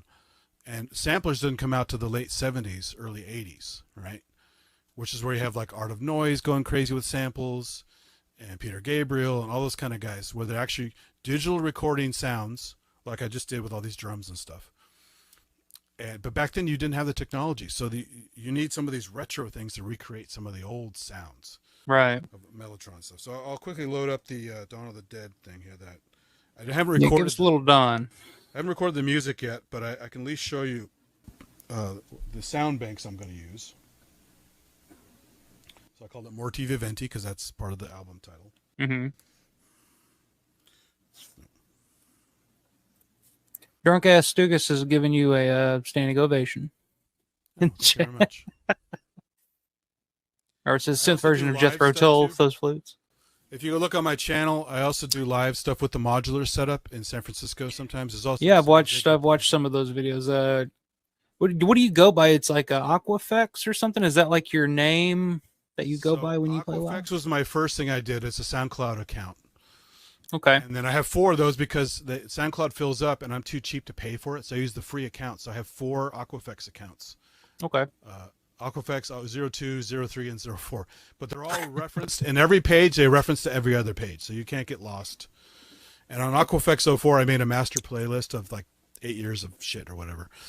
But then I have the Synth Addict, and then I have, on the SoundCloud, I have a thing. I wanted to use something different than Synth Addict because Synth Addict's also like music demos and tech demos and stuff. And as a music name, I don't have a performance name. And I'm a biology nerd, so my microscope channel, I always looking at critters and stuff. And one of the most recent critters I found is one of my favorite. It's called Paranema. It's a euglenoid flagellate. So that means you do and you clean it up. That's so what it has used two to say. flagella. What the fuck is that? It has 2 flagella. It swims around with the 2 flagella, and one What's in a front of it. With flagella? Go back. Like Wait. a spermatozoa has a flagellum. Just say sperm, dog. I know. But that's the flagellum. So that whipping behavior, like that. Yeah. So it has this kind of jerky motion when it moves, right? Whereas a ciliate, which is like paramecium, a really famous one, is covered with these little tiny hairs called cilia. And because they all beat like oars, it can just rotate, turn on a dime, fly through the scene like a spaceship. They're very fluid, very cool looking things. But I just discovered Paranema a while back, and I thought it was a cool name because everyone's taken. Sounds like a Tool protozoans. album. Kind of, yeah, like yeah. Tool, Paranema. Yeah, exactly. But So that's your channel, Micro Addict. Was that the? So there's Micro Addict for microscope stuff. There's Uh-huh. I have an Astro Addict channel for astronomy stuff. I do live streams with the telescope like a star party, so you can have the fun of being at a star party without being there. You don't have to look through the eyepiece. I'll do it for you. That's cool. There's an Astro Addict already on YouTube. He's very big. He makes professional stuff, but I wanted to keep my name theme, so I added a number to the end of it. So if you have that link, you can show that later. It's just I'll put all the links to everything down in the description box after the stream tonight. Anybody wants to check out anything that Synth's doing, and he does a lot. I mean, like I mentioned earlier, he was pretty much too much, documented. I need more time. Actually documented almost everything there was documented, including a conversation of us just standing around in Hall B. That was pretty funny to watch. Just standing around bullshitting like a bunch of nerds, and then you see me wander off to a booth, fucking haggling over fine art. I think. Did you get something there? Did you get that? Yeah, I got that. Got that photo from it's Nightmare 1984 is the name of the booth. It was just should have grabbed it, but it's a cool print that the guy did of George throughout the series of his life's events. Oh, nice. So like Night of the Living Dead, and it's got George, what George looked like at night, and then Dawn of the Dead, what George looked like in Dawn, and then Day of the Dead. And I just thought it was really cool, and ended up picking up that from. But that's what I was doing. If you watch that video and you see me in the back, and it looks like I'm just politicking, like I'm shaking hands and kissing babies and being like, hey, how you doing? Well, It's do like you Life like of Brian? We're supposed to haggle 10 for that. He must be mad. No, I didn't haggle with him too much. I mean, it was a pretty fair price. I was like, yeah, okay, I can do that for you, man. I appreciate this. Exactly, yeah. So here's a quick Dawn layout. Just to give you an idea, it's not even close to being a piece yet, so I'm not going to play it. I'm just kind of figuring out the parts, but you can hear the sound parts that make up the Dawn. So that's Uh-huh.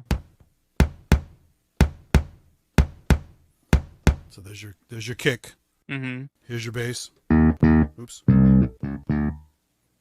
Sorry. This is off wrong octave. There you go. So you get the tempo right there. And then this is tubular bells.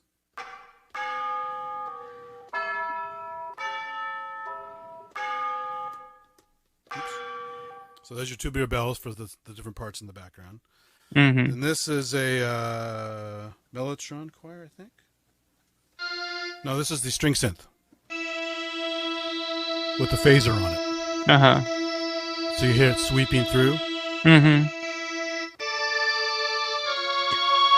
I'm not playing the right notes, but you get the idea. Gotcha. And then this is your timpani.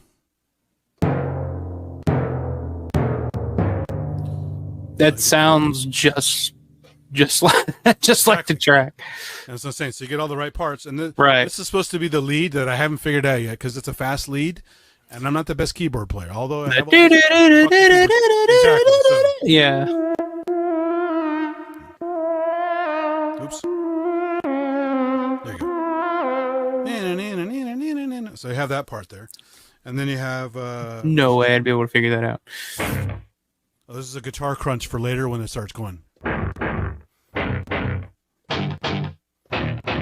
It's like a choked guitar that's going on top of the beat.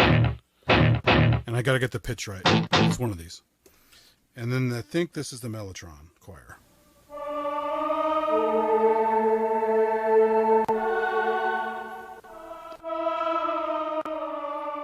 And all those guys used this back then. Fabio Frizzi used it on Zombi. Mm-hmm. Any Italian movie that use synths and choir sounds, they use the same shit. This is sampled from the Mellotron. Like there's a great scene. It's a great piece of music in Nightmare City, where he uses this Mellotron. He goes to that church and he fights the priest. Yeah. I talked about that scene last week and how it's just completely nightmarish. Like, why is there a giant church out in the middle of this field? Like, it doesn't make any sense, but it does make sense, I guess. In the I love how they're flying a helicopter over a field and they're just scrambling like they're just crazy lost. just run around like idiots. just wandering around lost. Yeah. So there's that layer. Then I have a couple more layers over here. There's a vibraphone part in the background. Later in the track, following the thing, and then this is another synthy bit. This is there's a couple. There's a synthy part that follows about halfway through the track, I think.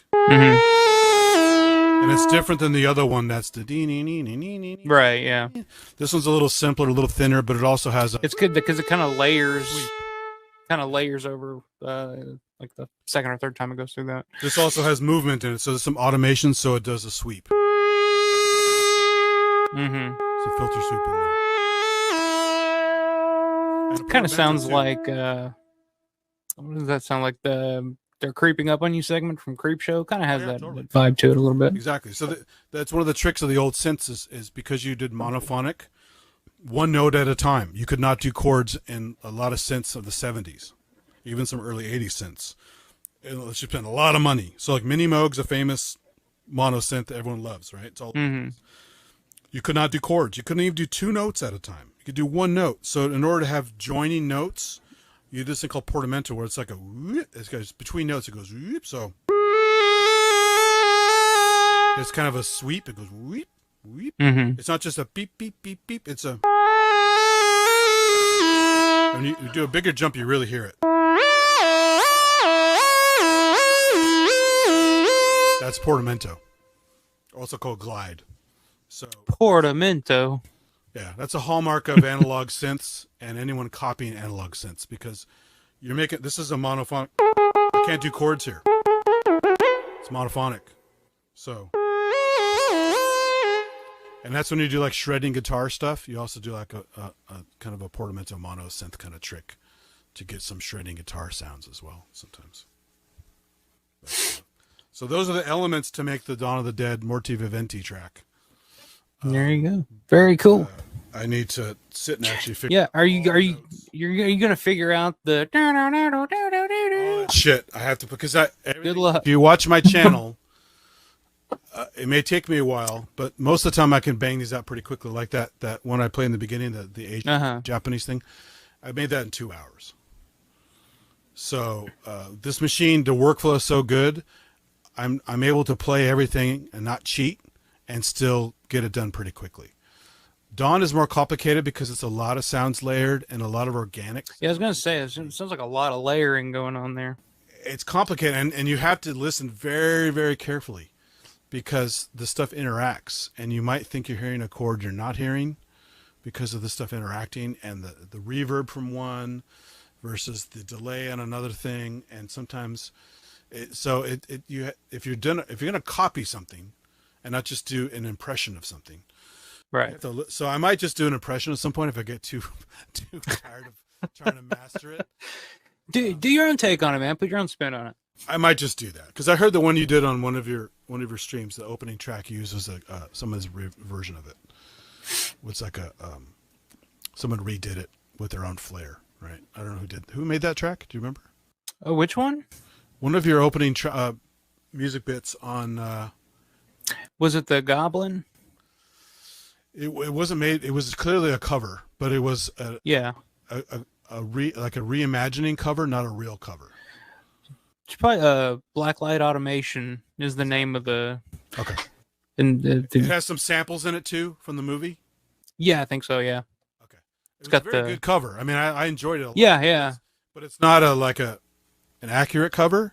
It's an impression, which is cool. I like impressions as well. And again, I kind of prefer that. I kind of like to see somebody, different little twist on it, a little different take. Yeah.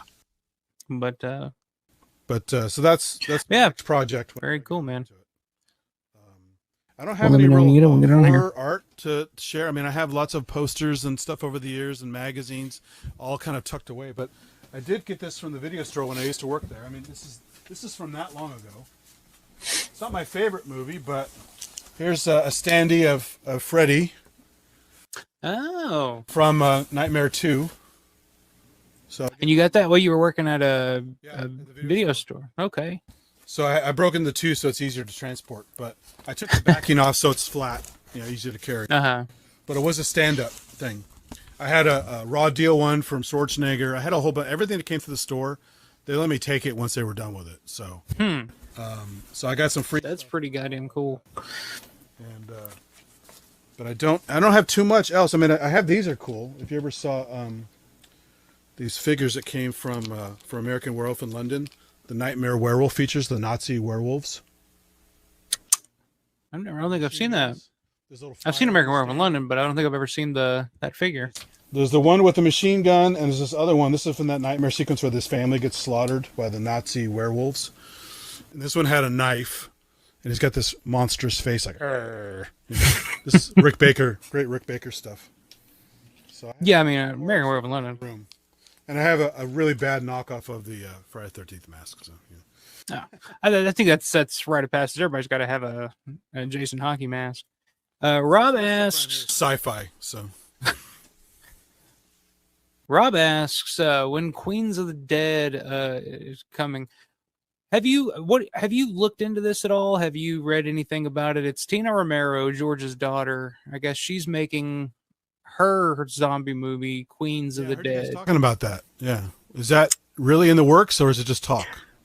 Apparently, I guess it's something she's been trying to work on for a long time, like 4 years. I think she's been trying to get this made, from what I hear. But apparently, it's just going to be her version of what her dad did, basically. What do you think of that? Because we've heard news of that. There's Twilight of the Dead, which is apparently like one of those. That was dead. I asked Tom Savini about that. Really? No, did I see it? No, I'm mixing up things.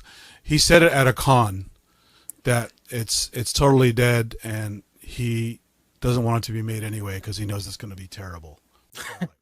Well, the one saving grace to Twilight, though, the Twilight of the Dead, from the reports we were getting, is that they did actually have an actual filmmaker directing, like, behind it, and Brad Anderson, who made Session 9, and he's in an interview with one of those guys. An interview with George at one point when he was still alive. I can't remember the guy's name, but there's a guy who's talking to George about the project. I saw a video of that somewhere, but I thought he had an accent. I've seen that. Wasn't a foreign guy? It may have been. I don't know. I don't know if I've seen that one or not. I have read George's treatment for Twilight of the Dead when I was at the archive. Actually, I did read it, and it was basically a sequel to Land of the Dead, where Big Daddy was leading hordes around this island, and there was a survivor living on a boat who would have to come into the island every now and then to get supplies and stuff. But the zombies, like Bub was starting to like teach, or not Bub, but Big Daddy was starting to teach and assemble the other zombies. I don't know. It was what it was, but but yeah. I mean, the Queens of the Dead thing. Like I said, I don't want to get into it last week because I don't know. I hear a title like that, and I think of that awful sequel that Zack Snyder made with the Vegas. Oh, Army of the Dead. That movie was so bad. Well, from what I hear, just from hearsay, I haven't read anything about it really. I don't know for sure, but apparently it's going to be centered around drag queens fighting off zombies in like a strip club or something. I don't know. Interesting. Yeah. I mean, I did see interesting. Well, I did see a movie with, was it Robert Englund? Oh, there was zombie strippers. Yeah. Jenna Jameson, I think, was in there. Yeah, exactly. Yeah. That's kind of what I think of when I hear that. I don't know why. Yeah, I think drag queen stripper. I don't know. It doesn't sound like it's going to be so wonderful, but. And like I was saying, like the Twilight of the Dead, I mean, it had Brad Anderson, who had a track record and has made good stuff in the past. If he was going to direct it, I mean, it had some hope. I didn't have high hopes for it either, kind of like Savini. But something like this, Queens of the Damned, when it's just Tina Romero, and I said last week that Tina had never been a filmmaker before, has never made a film before. But she actually has done 2 short films in the late 2000s. I've never seen either one of them. so she has made some short films, but it's like, I don't know. Did you ever see the Staunton Hill, the movie that George's son Cameron I made? did not. No. Is that I any remember good? seeing. I didn't. I couldn't get through it. It wasn't. I didn't like it Oh, at all. But I remember seeing it. I rented it at. It was like Blockbuster or something back in the day when that was still a thing. And it was on. There was like George Romero. He had a quote on it where George was like, "Now this is real horror," and I was like, "Holy shit!" And it's his son. Like, oh man, I was thinking it would be the next, Brandon Cronenberg or something like that. But no, yeah, yeah. no. Um. So yeah, I'm just not a fan of people that aren't, I don't know, filmmakers. And then that sounds pretentious, but I mean, nobody's a filmmaker until they actually make a film. I mean, maybe she's good at it. Who knows? But Right. it just feels like one of those like nepotism type of things that's just kind of like. Well, that's the And thing. You Tina, by all expect the accounts, father to say that. Yeah. from all interviews and all footage, anything I've ever seen of Tina, she seems like the nicest, coolest person in the world. Um, but I mean, if we're just talking about entertainment here and we're talking about movies, for God's sake, like it's just, I don't have any hope for it if it does I mean, happen. you Go ahead. can have the talent in the family, like if you know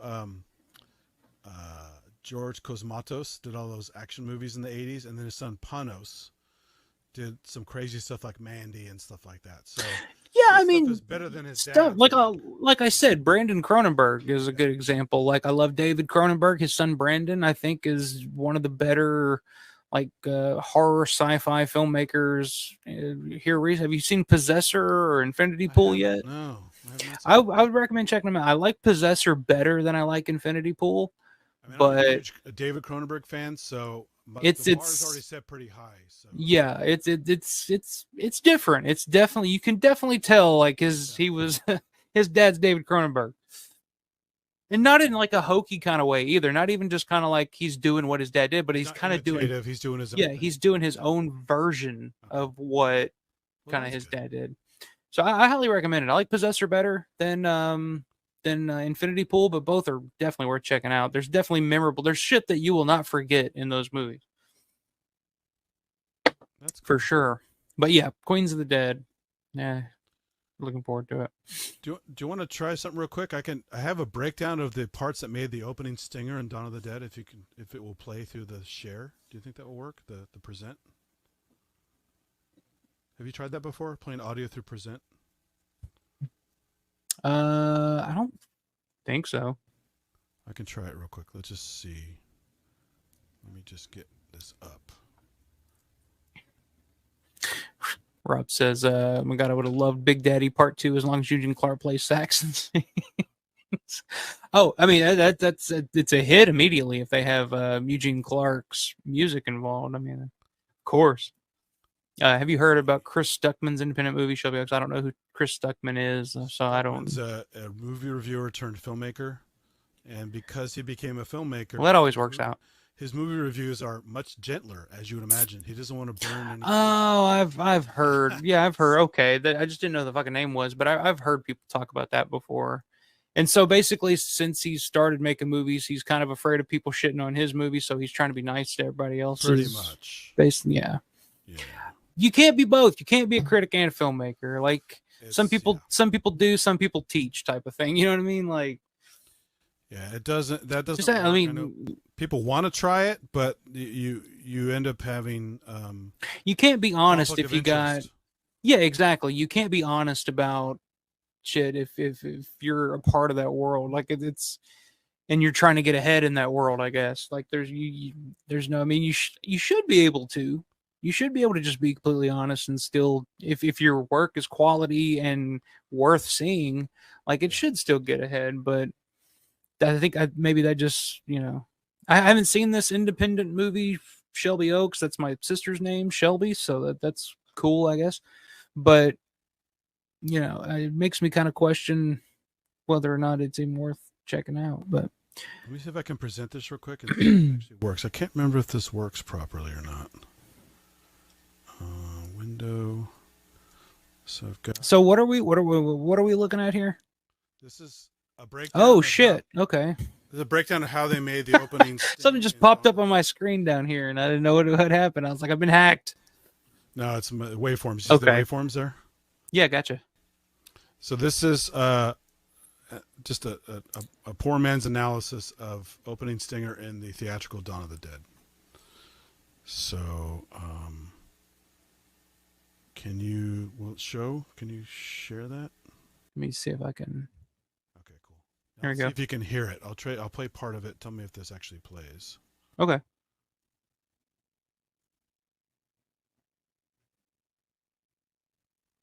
It's playing them all at once. Hold on a second. That's not good. Well, I didn't hear anything.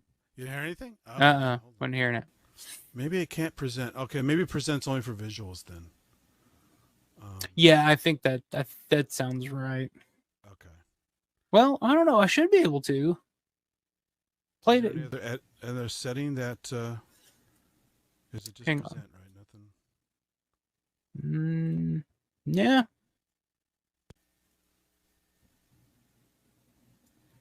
I thought it would actually let me do that, but maybe it won't.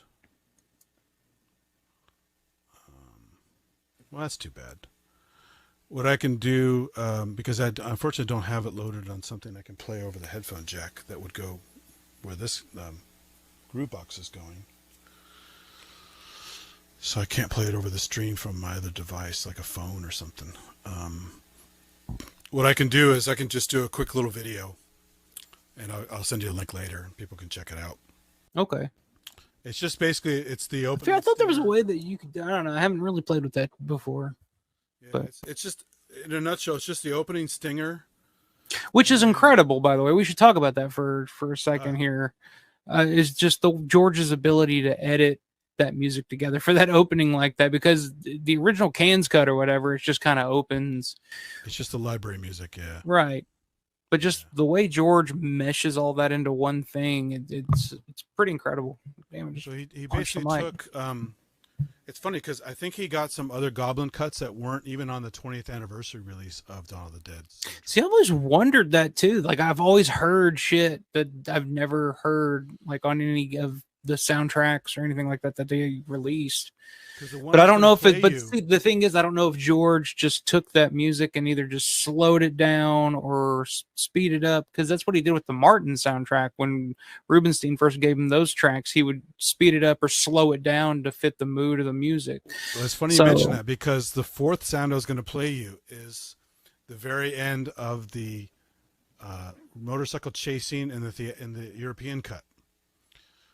The movie called the song. This track is called "Shriek" in English, I think. Mm-hmm. It's the the rock and roll. Yeah, it's like Zaratozum or something like that. It's a strange name, yeah. So that, at the very end of that, there's a very clean guitar by itself. And I think what he did is possibly slow that down, layered that with. There's a track called. Let me read it here because it's got a funny name as well. Severin, I've never heard this. Yeah, there's a vocal on the Edge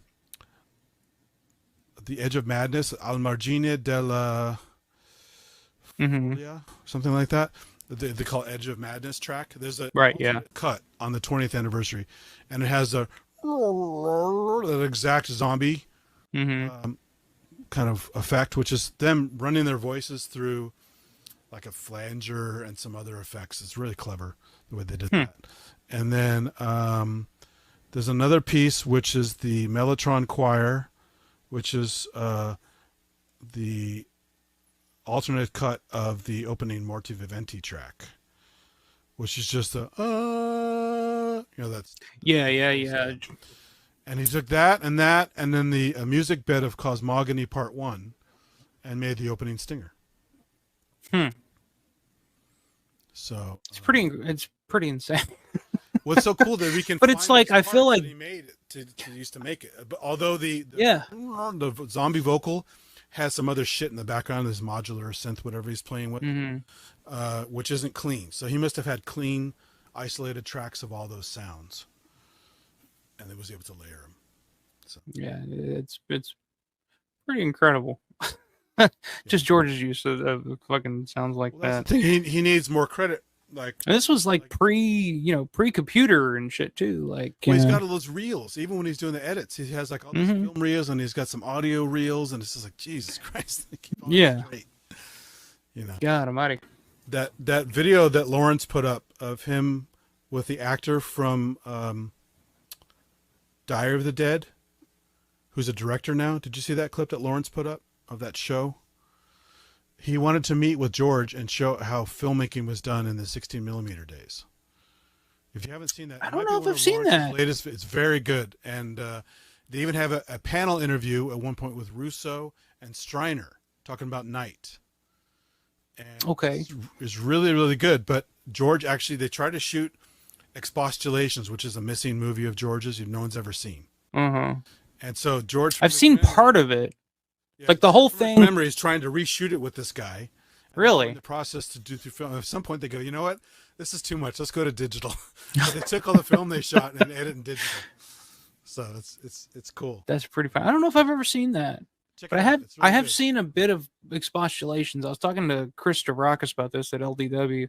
Because they're still trying to To find restore it, and well, they it? have It was like a lost. Did well, they have a piece of it because I guess it was supposed Okay. to be a bunch of different stories, but they have one aspect of it. It's called, I can't think of the name of it off the top of my head, but they played it at University of Pittsburgh .com or something like that a Is this the couple one of with the years ago. eyeball where he's got something in his eye. Is that the one? No, it's got like an overdub narration from Terry Alexander from Day of the Dead. Different. Okay. This one And scene is one with an eye where the guy's like sitting there with Visine and he's got something in his eye. So he's looking up for a while and he's like trying to do this and people start seeing him and there's that copy behavior where the crowd starts building, start looking up in the sky where they don't see the Visine part. They just think he's looking at something in the sky. And pretty soon he figures out, oh, my eye's okay now, and he walks away. And they're still up looking up in the sky. That was one of his shorts. Nathan's saying you're a little tough to hear, so I'm going to turn you up a little bit here. Oh, is it too low? Sorry. I turned you up a little bit on my end if you want to turn it up. But yeah, I saw that when University of Pittsburgh or something, they did like a live, like a stream viewing of that, and it was like a one and only thing. Yeah, watch that video because he tries to remember what he shot and he's explaining some of the scenes and he just And what year was this? the video was from 2015, I think. Wow, it's crazy to So think just that he would before even remember died in that. 2018, right? Didn't he die 2018? 2017. 17. Okay. Yeah, we're almost this month. Today's the 1st. Yeah, this month will be what's 7 years. 7 years now. Crazy. So it's fun because it shows him directing these guys with the 16mm camera, recreating these scenes, and then the guy keeps complaining, "This you had to do all this stuff? What the hell? How did you get through all this?" You know. and Romero's like, I love use the that film bag anymore because you used to have to change the film in a film bag so you don't expose it. Yeah. And now they have these mags that are quick insert. You only lose like a tiny bit of the film, and so they have this fun interchange where he's like, "Wow, the technology has changed," and he's like, "I hate this technology." And so, Yeah, I love watching the old footage of George editing on that editing bay, just cutting and fucking, splicing and all this other shit. And it's just like fucking machine. Like he's just going. It's just like, wow. And it's so funny because I'm so used to like editing digitally, editing on a computer. And it's like, I would have no idea how to edit that way, the way they did back in the day. But George would probably look at, a lot of modern editing stuff and was just like, it's not the same. It's just, I don't get it. I don't want to get it, So I purposely took that Super 8 class in high school at the junior college because I wanted to experience, I started doing you want to work with actual film, and just see the process and learn it. It's just Super 8 has no sound, so you don't have to worry about that track. And use this little thing with the cranks, this little minette and little viewer, and you sit there and you try to time it, and then you get your splice block out and you use your tapes, and it sucked. I mean, it was fun to try it and learn it, but I never wanted to do it again. Yeah. Robert said, very disappointed to hear Twilight of the Dead is going to be made. Love Romero zombie movies, and he can't make any more, so it'd be cool to see at least a bit of his work continue. Yeah, I mean, if it's done right, I just don't want some cheap shit to be just like Festival of the Living Dead or whatever that was on. Yeah. Holy shit! Like I never want to see anything like that ever again. That's a dumpster fire. Yeah, it's horrendous shit, and just to associate it with the Romero universe or whatever, it's just like, god damn, let it die. Like, just leave it be, unless you can do it properly. You know, if Edgar Wright wants to continue Romero's, zombie universe, I'm all for it. If Tom Savini wants to, I mean, I don't know about what, Tom's capabilities are these days, but you know what I'm saying? Like a Guillermo del Toro or something like that. Like, hell yeah, like give me that. But I don't want fucking, I mean, festival is, I don't know if they went to film school or not. Maybe they did, but it doesn't matter. No matter what they did, the product is so bad compared to what they tried to make it into. Yeah. It doesn't matter whether it was a film school project or someone who went to film school. You either have taste or you don't. And it's like a everything now movie. It's made so for tweeners. Yeah, I mean it's there's a formula that everybody that's the thing now. It's there's a formula, there's a thing, and everybody just follows the same thing. They do the same thing. It's like there's very rarely do you see anybody kind of step out of that formula when it comes to like low budget movies like that. I don't know. I just don't see a whole lot of, for good or bad, like 70s and 80s, like films that you can tell were just made, with little money, but a lot of, imagination and creativity and shit like that. It's, I don't know. It's a very formulaic thing these days. Speaking of audio, do you want to hear a couple of fun voices through this silly box? Sure. Well, I mean, can you sound... Stugas says you have a voice like Arnold Schwarzenegger. Can you do a Schwarzenegger sound? Jesus Christ.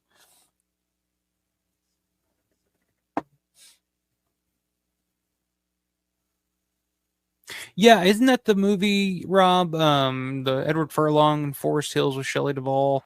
That's the one that Grim Life Collective was a part of. I don't know if they directed it or what it was, but I know they were a part of it because they actually got that interview with Shelley Duvall where she's just sitting in her van. And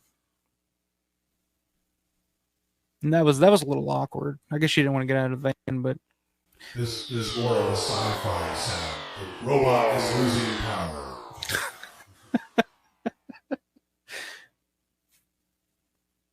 You just do that for a whole stream.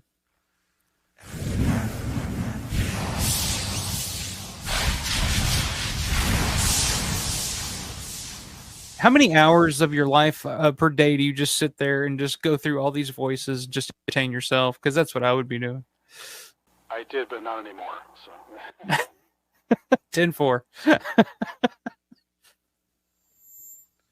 Then you have a drone sound like a Cylon warrior.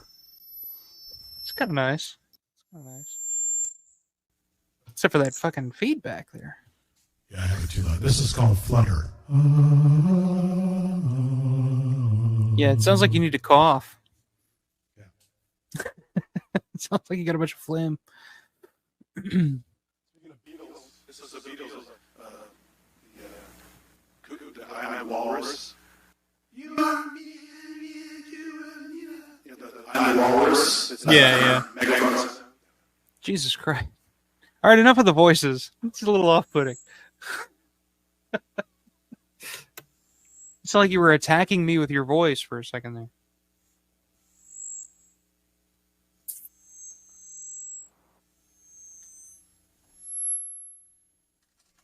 I have to find one more that's quite funny. Okay.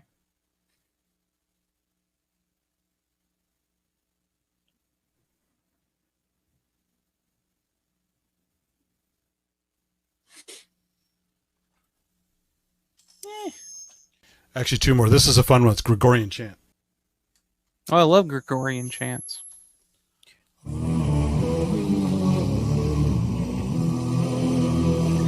It still sounds like a robotic Gregorian chant a little bit. It's a plugin.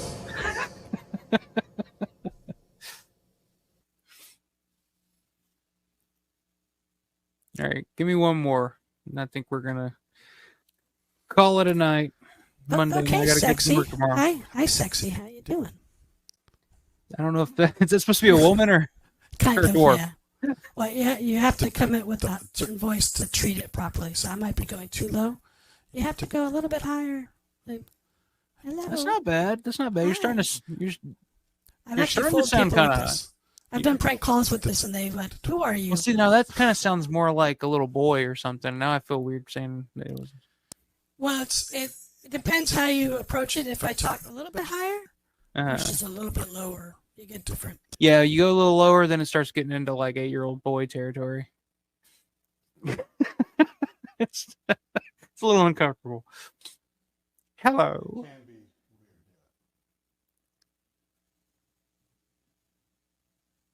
Trying to find the one.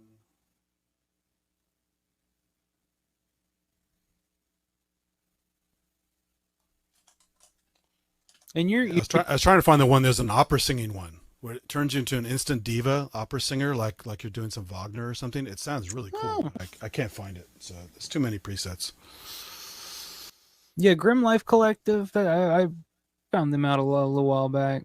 The Shelley Duvall interview. Have you seen that? Which one?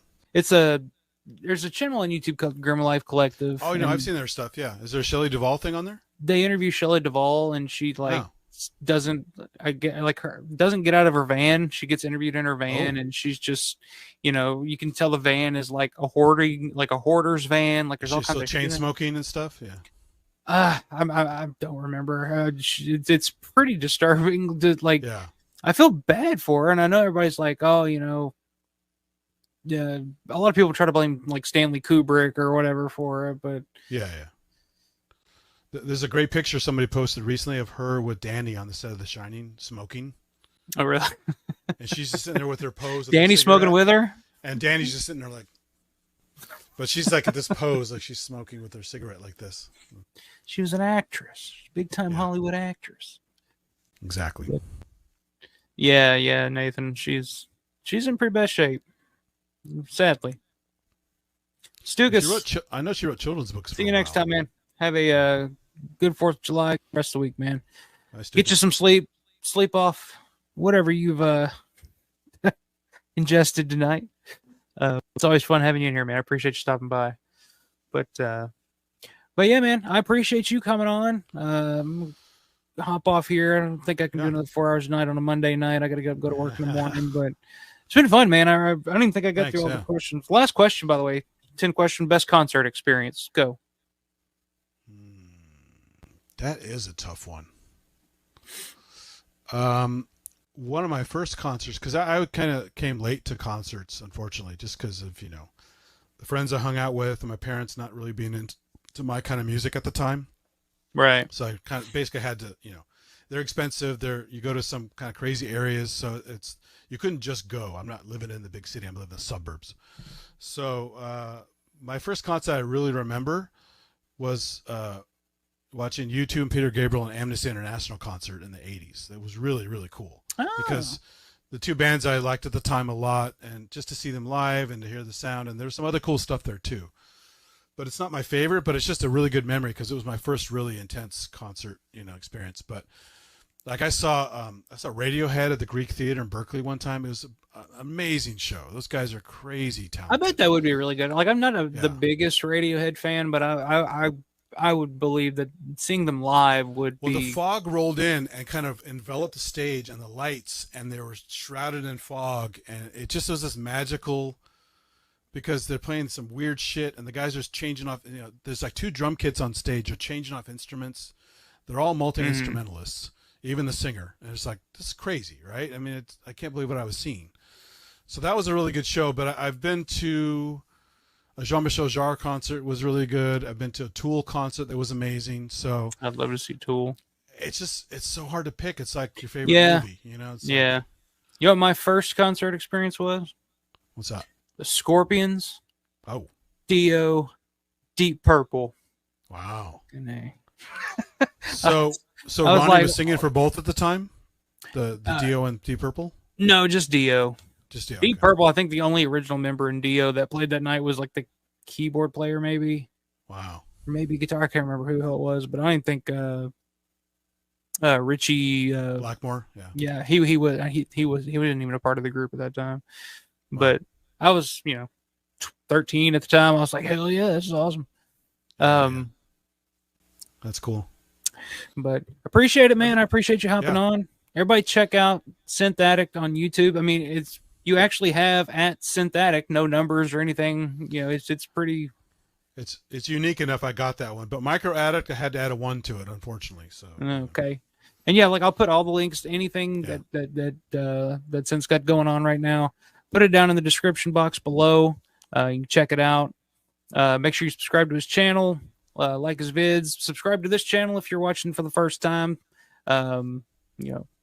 Like this, it helps the algorithm or something. I don't know. Maybe that's something you're more in tune with. I don't know what that means, but I guess the more thumbs up something has, the more it's seen. I guess even thumbs down is interaction. So even if people didn't like it, it helps. Although there's always like I'll see 1 or 2 on my video, like when I'm looking and I see like 1 thumbs down, and I'm like, why? What did I do wrong? Like, what? Like, who did I piss off? What did I say? What did I do? And it's just Some like people do that just to be difficult.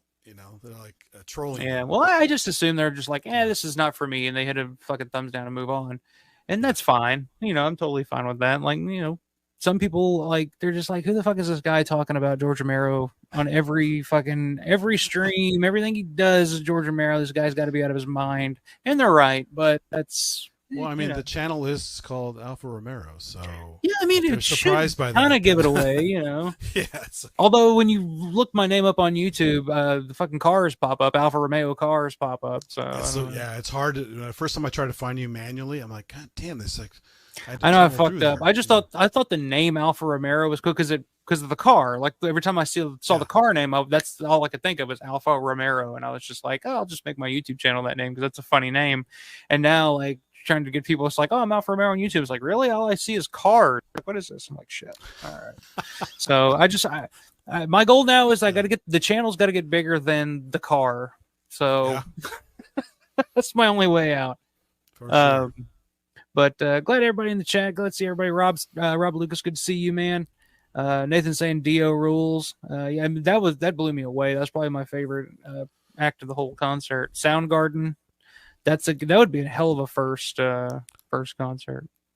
I'd say for anyone who's curious about all the weird gear in here, especially the stuff you can't see, or if you're into the stuff at all, I have a tour video I uploaded to a thing called ClownFest in the UK that I can link to you if you want to see all the shit in this room. So okay, yeah, like I said, I'll put all that. Send me like links and stuff. I'll put it down in the description box, and we'll go from there. But don't want to see it now. It'd be a tour. It'd be kind of boring for people to go, I don't even know what this shit is. So, but also on his channel, check out. I mean, all the coverage and stuff that you did for Living Dead Weekend. We really didn't talk about your first trip to Living Dead Weekend. Yeah, I mean, I'll your first come trip on anytime you want. We could talk about more stuff for sure. So yeah, man, we'll definitely have you back on sooner rather than later. Anytime you want, man. Just let me know. I still have hours of videos to upload. I'm so behind. It's just. Oh, I imagine, man. You were anytime I saw you that weekend, you had your camera, you were fucking going. I was like, damn, this dude. Because when I go to something like that, even though I got a channel and shit, like I'll think like, oh, maybe I should record something or do something. But I get so wrapped up in the shit that I'm just like, I forget to. So I'm glad that you did and you captured a lot of that stuff. And it's a different thing too, because you're going for the autographs and you're going for the photographs and stuff like that. And since I'm not doing that, I had more time to go just do other things. So, right. Yeah. And plus I'm just one of those people that's just like, I was like you at one point, like back in high school, like I always had a video camera in my hand. I was fucking filming everything. And then there was like that period there where everybody got sick and tired of my shit. And they were just like, at one point, so they stole the camera and was just like fucking hid it somewhere. And I was just like, where's my camera? So I guess I've just become sensitive over the years of not filming people too much. But now everybody does. So it's not. I used to storm into my parents' bedroom in the morning when they're still in like their morning clothes. So embarrassing. And the hair's all messed up. They said, get out of here. I said, come on. This is good footage. We'll look back on this one at some point and think very fond thoughts of it. And that always happens. And that's why I'm always like, man, I should, film more, record more, because I go back and look at the shit 5, 10 years later. And I'm just like, man, I wish I had more of this to go back and watch, Exactly. Yeah. That's a lot of reason why I do it is and it's YouTube because not only can I share it and there's funny chat comments that I like to read. People read my chat comments, but I don't have a memory on the phone to record everything to the phone. Right. Yeah. So streaming is great until at Live Dead Weekend where there's a lot of signal problems. I had to record them locally, which is why I had to upload all. Yeah, that's one thing about Monroeville Mall, folks. Their Wi-Fi signal, or not Wi-Fi, but cell signal in there is not. A lot of stuff. Yeah, it's pretty shitty. But all right, man, I appreciate it. Like I said, anytime you want to come back on, you're more than welcome, man. More questions, always good. Yeah. But appreciate everybody in the chat tonight watching along. I'll be back next weekend. I'm gonna have Paul Farver on. We're gonna have a collector's episode. He's gonna show off a bunch of his shit. Big time Don collector, and he's got a lot of really interesting, like off the wall shit that that you'd really have to look for to track down. So it's gonna be interesting. I'm looking forward to having him on next weekend. But appreciate everybody in the chat, everybody watching at home. Make sure like the video, subscribe to the channel, and as always, stay scared. Good night, everybody. Bye, buddy.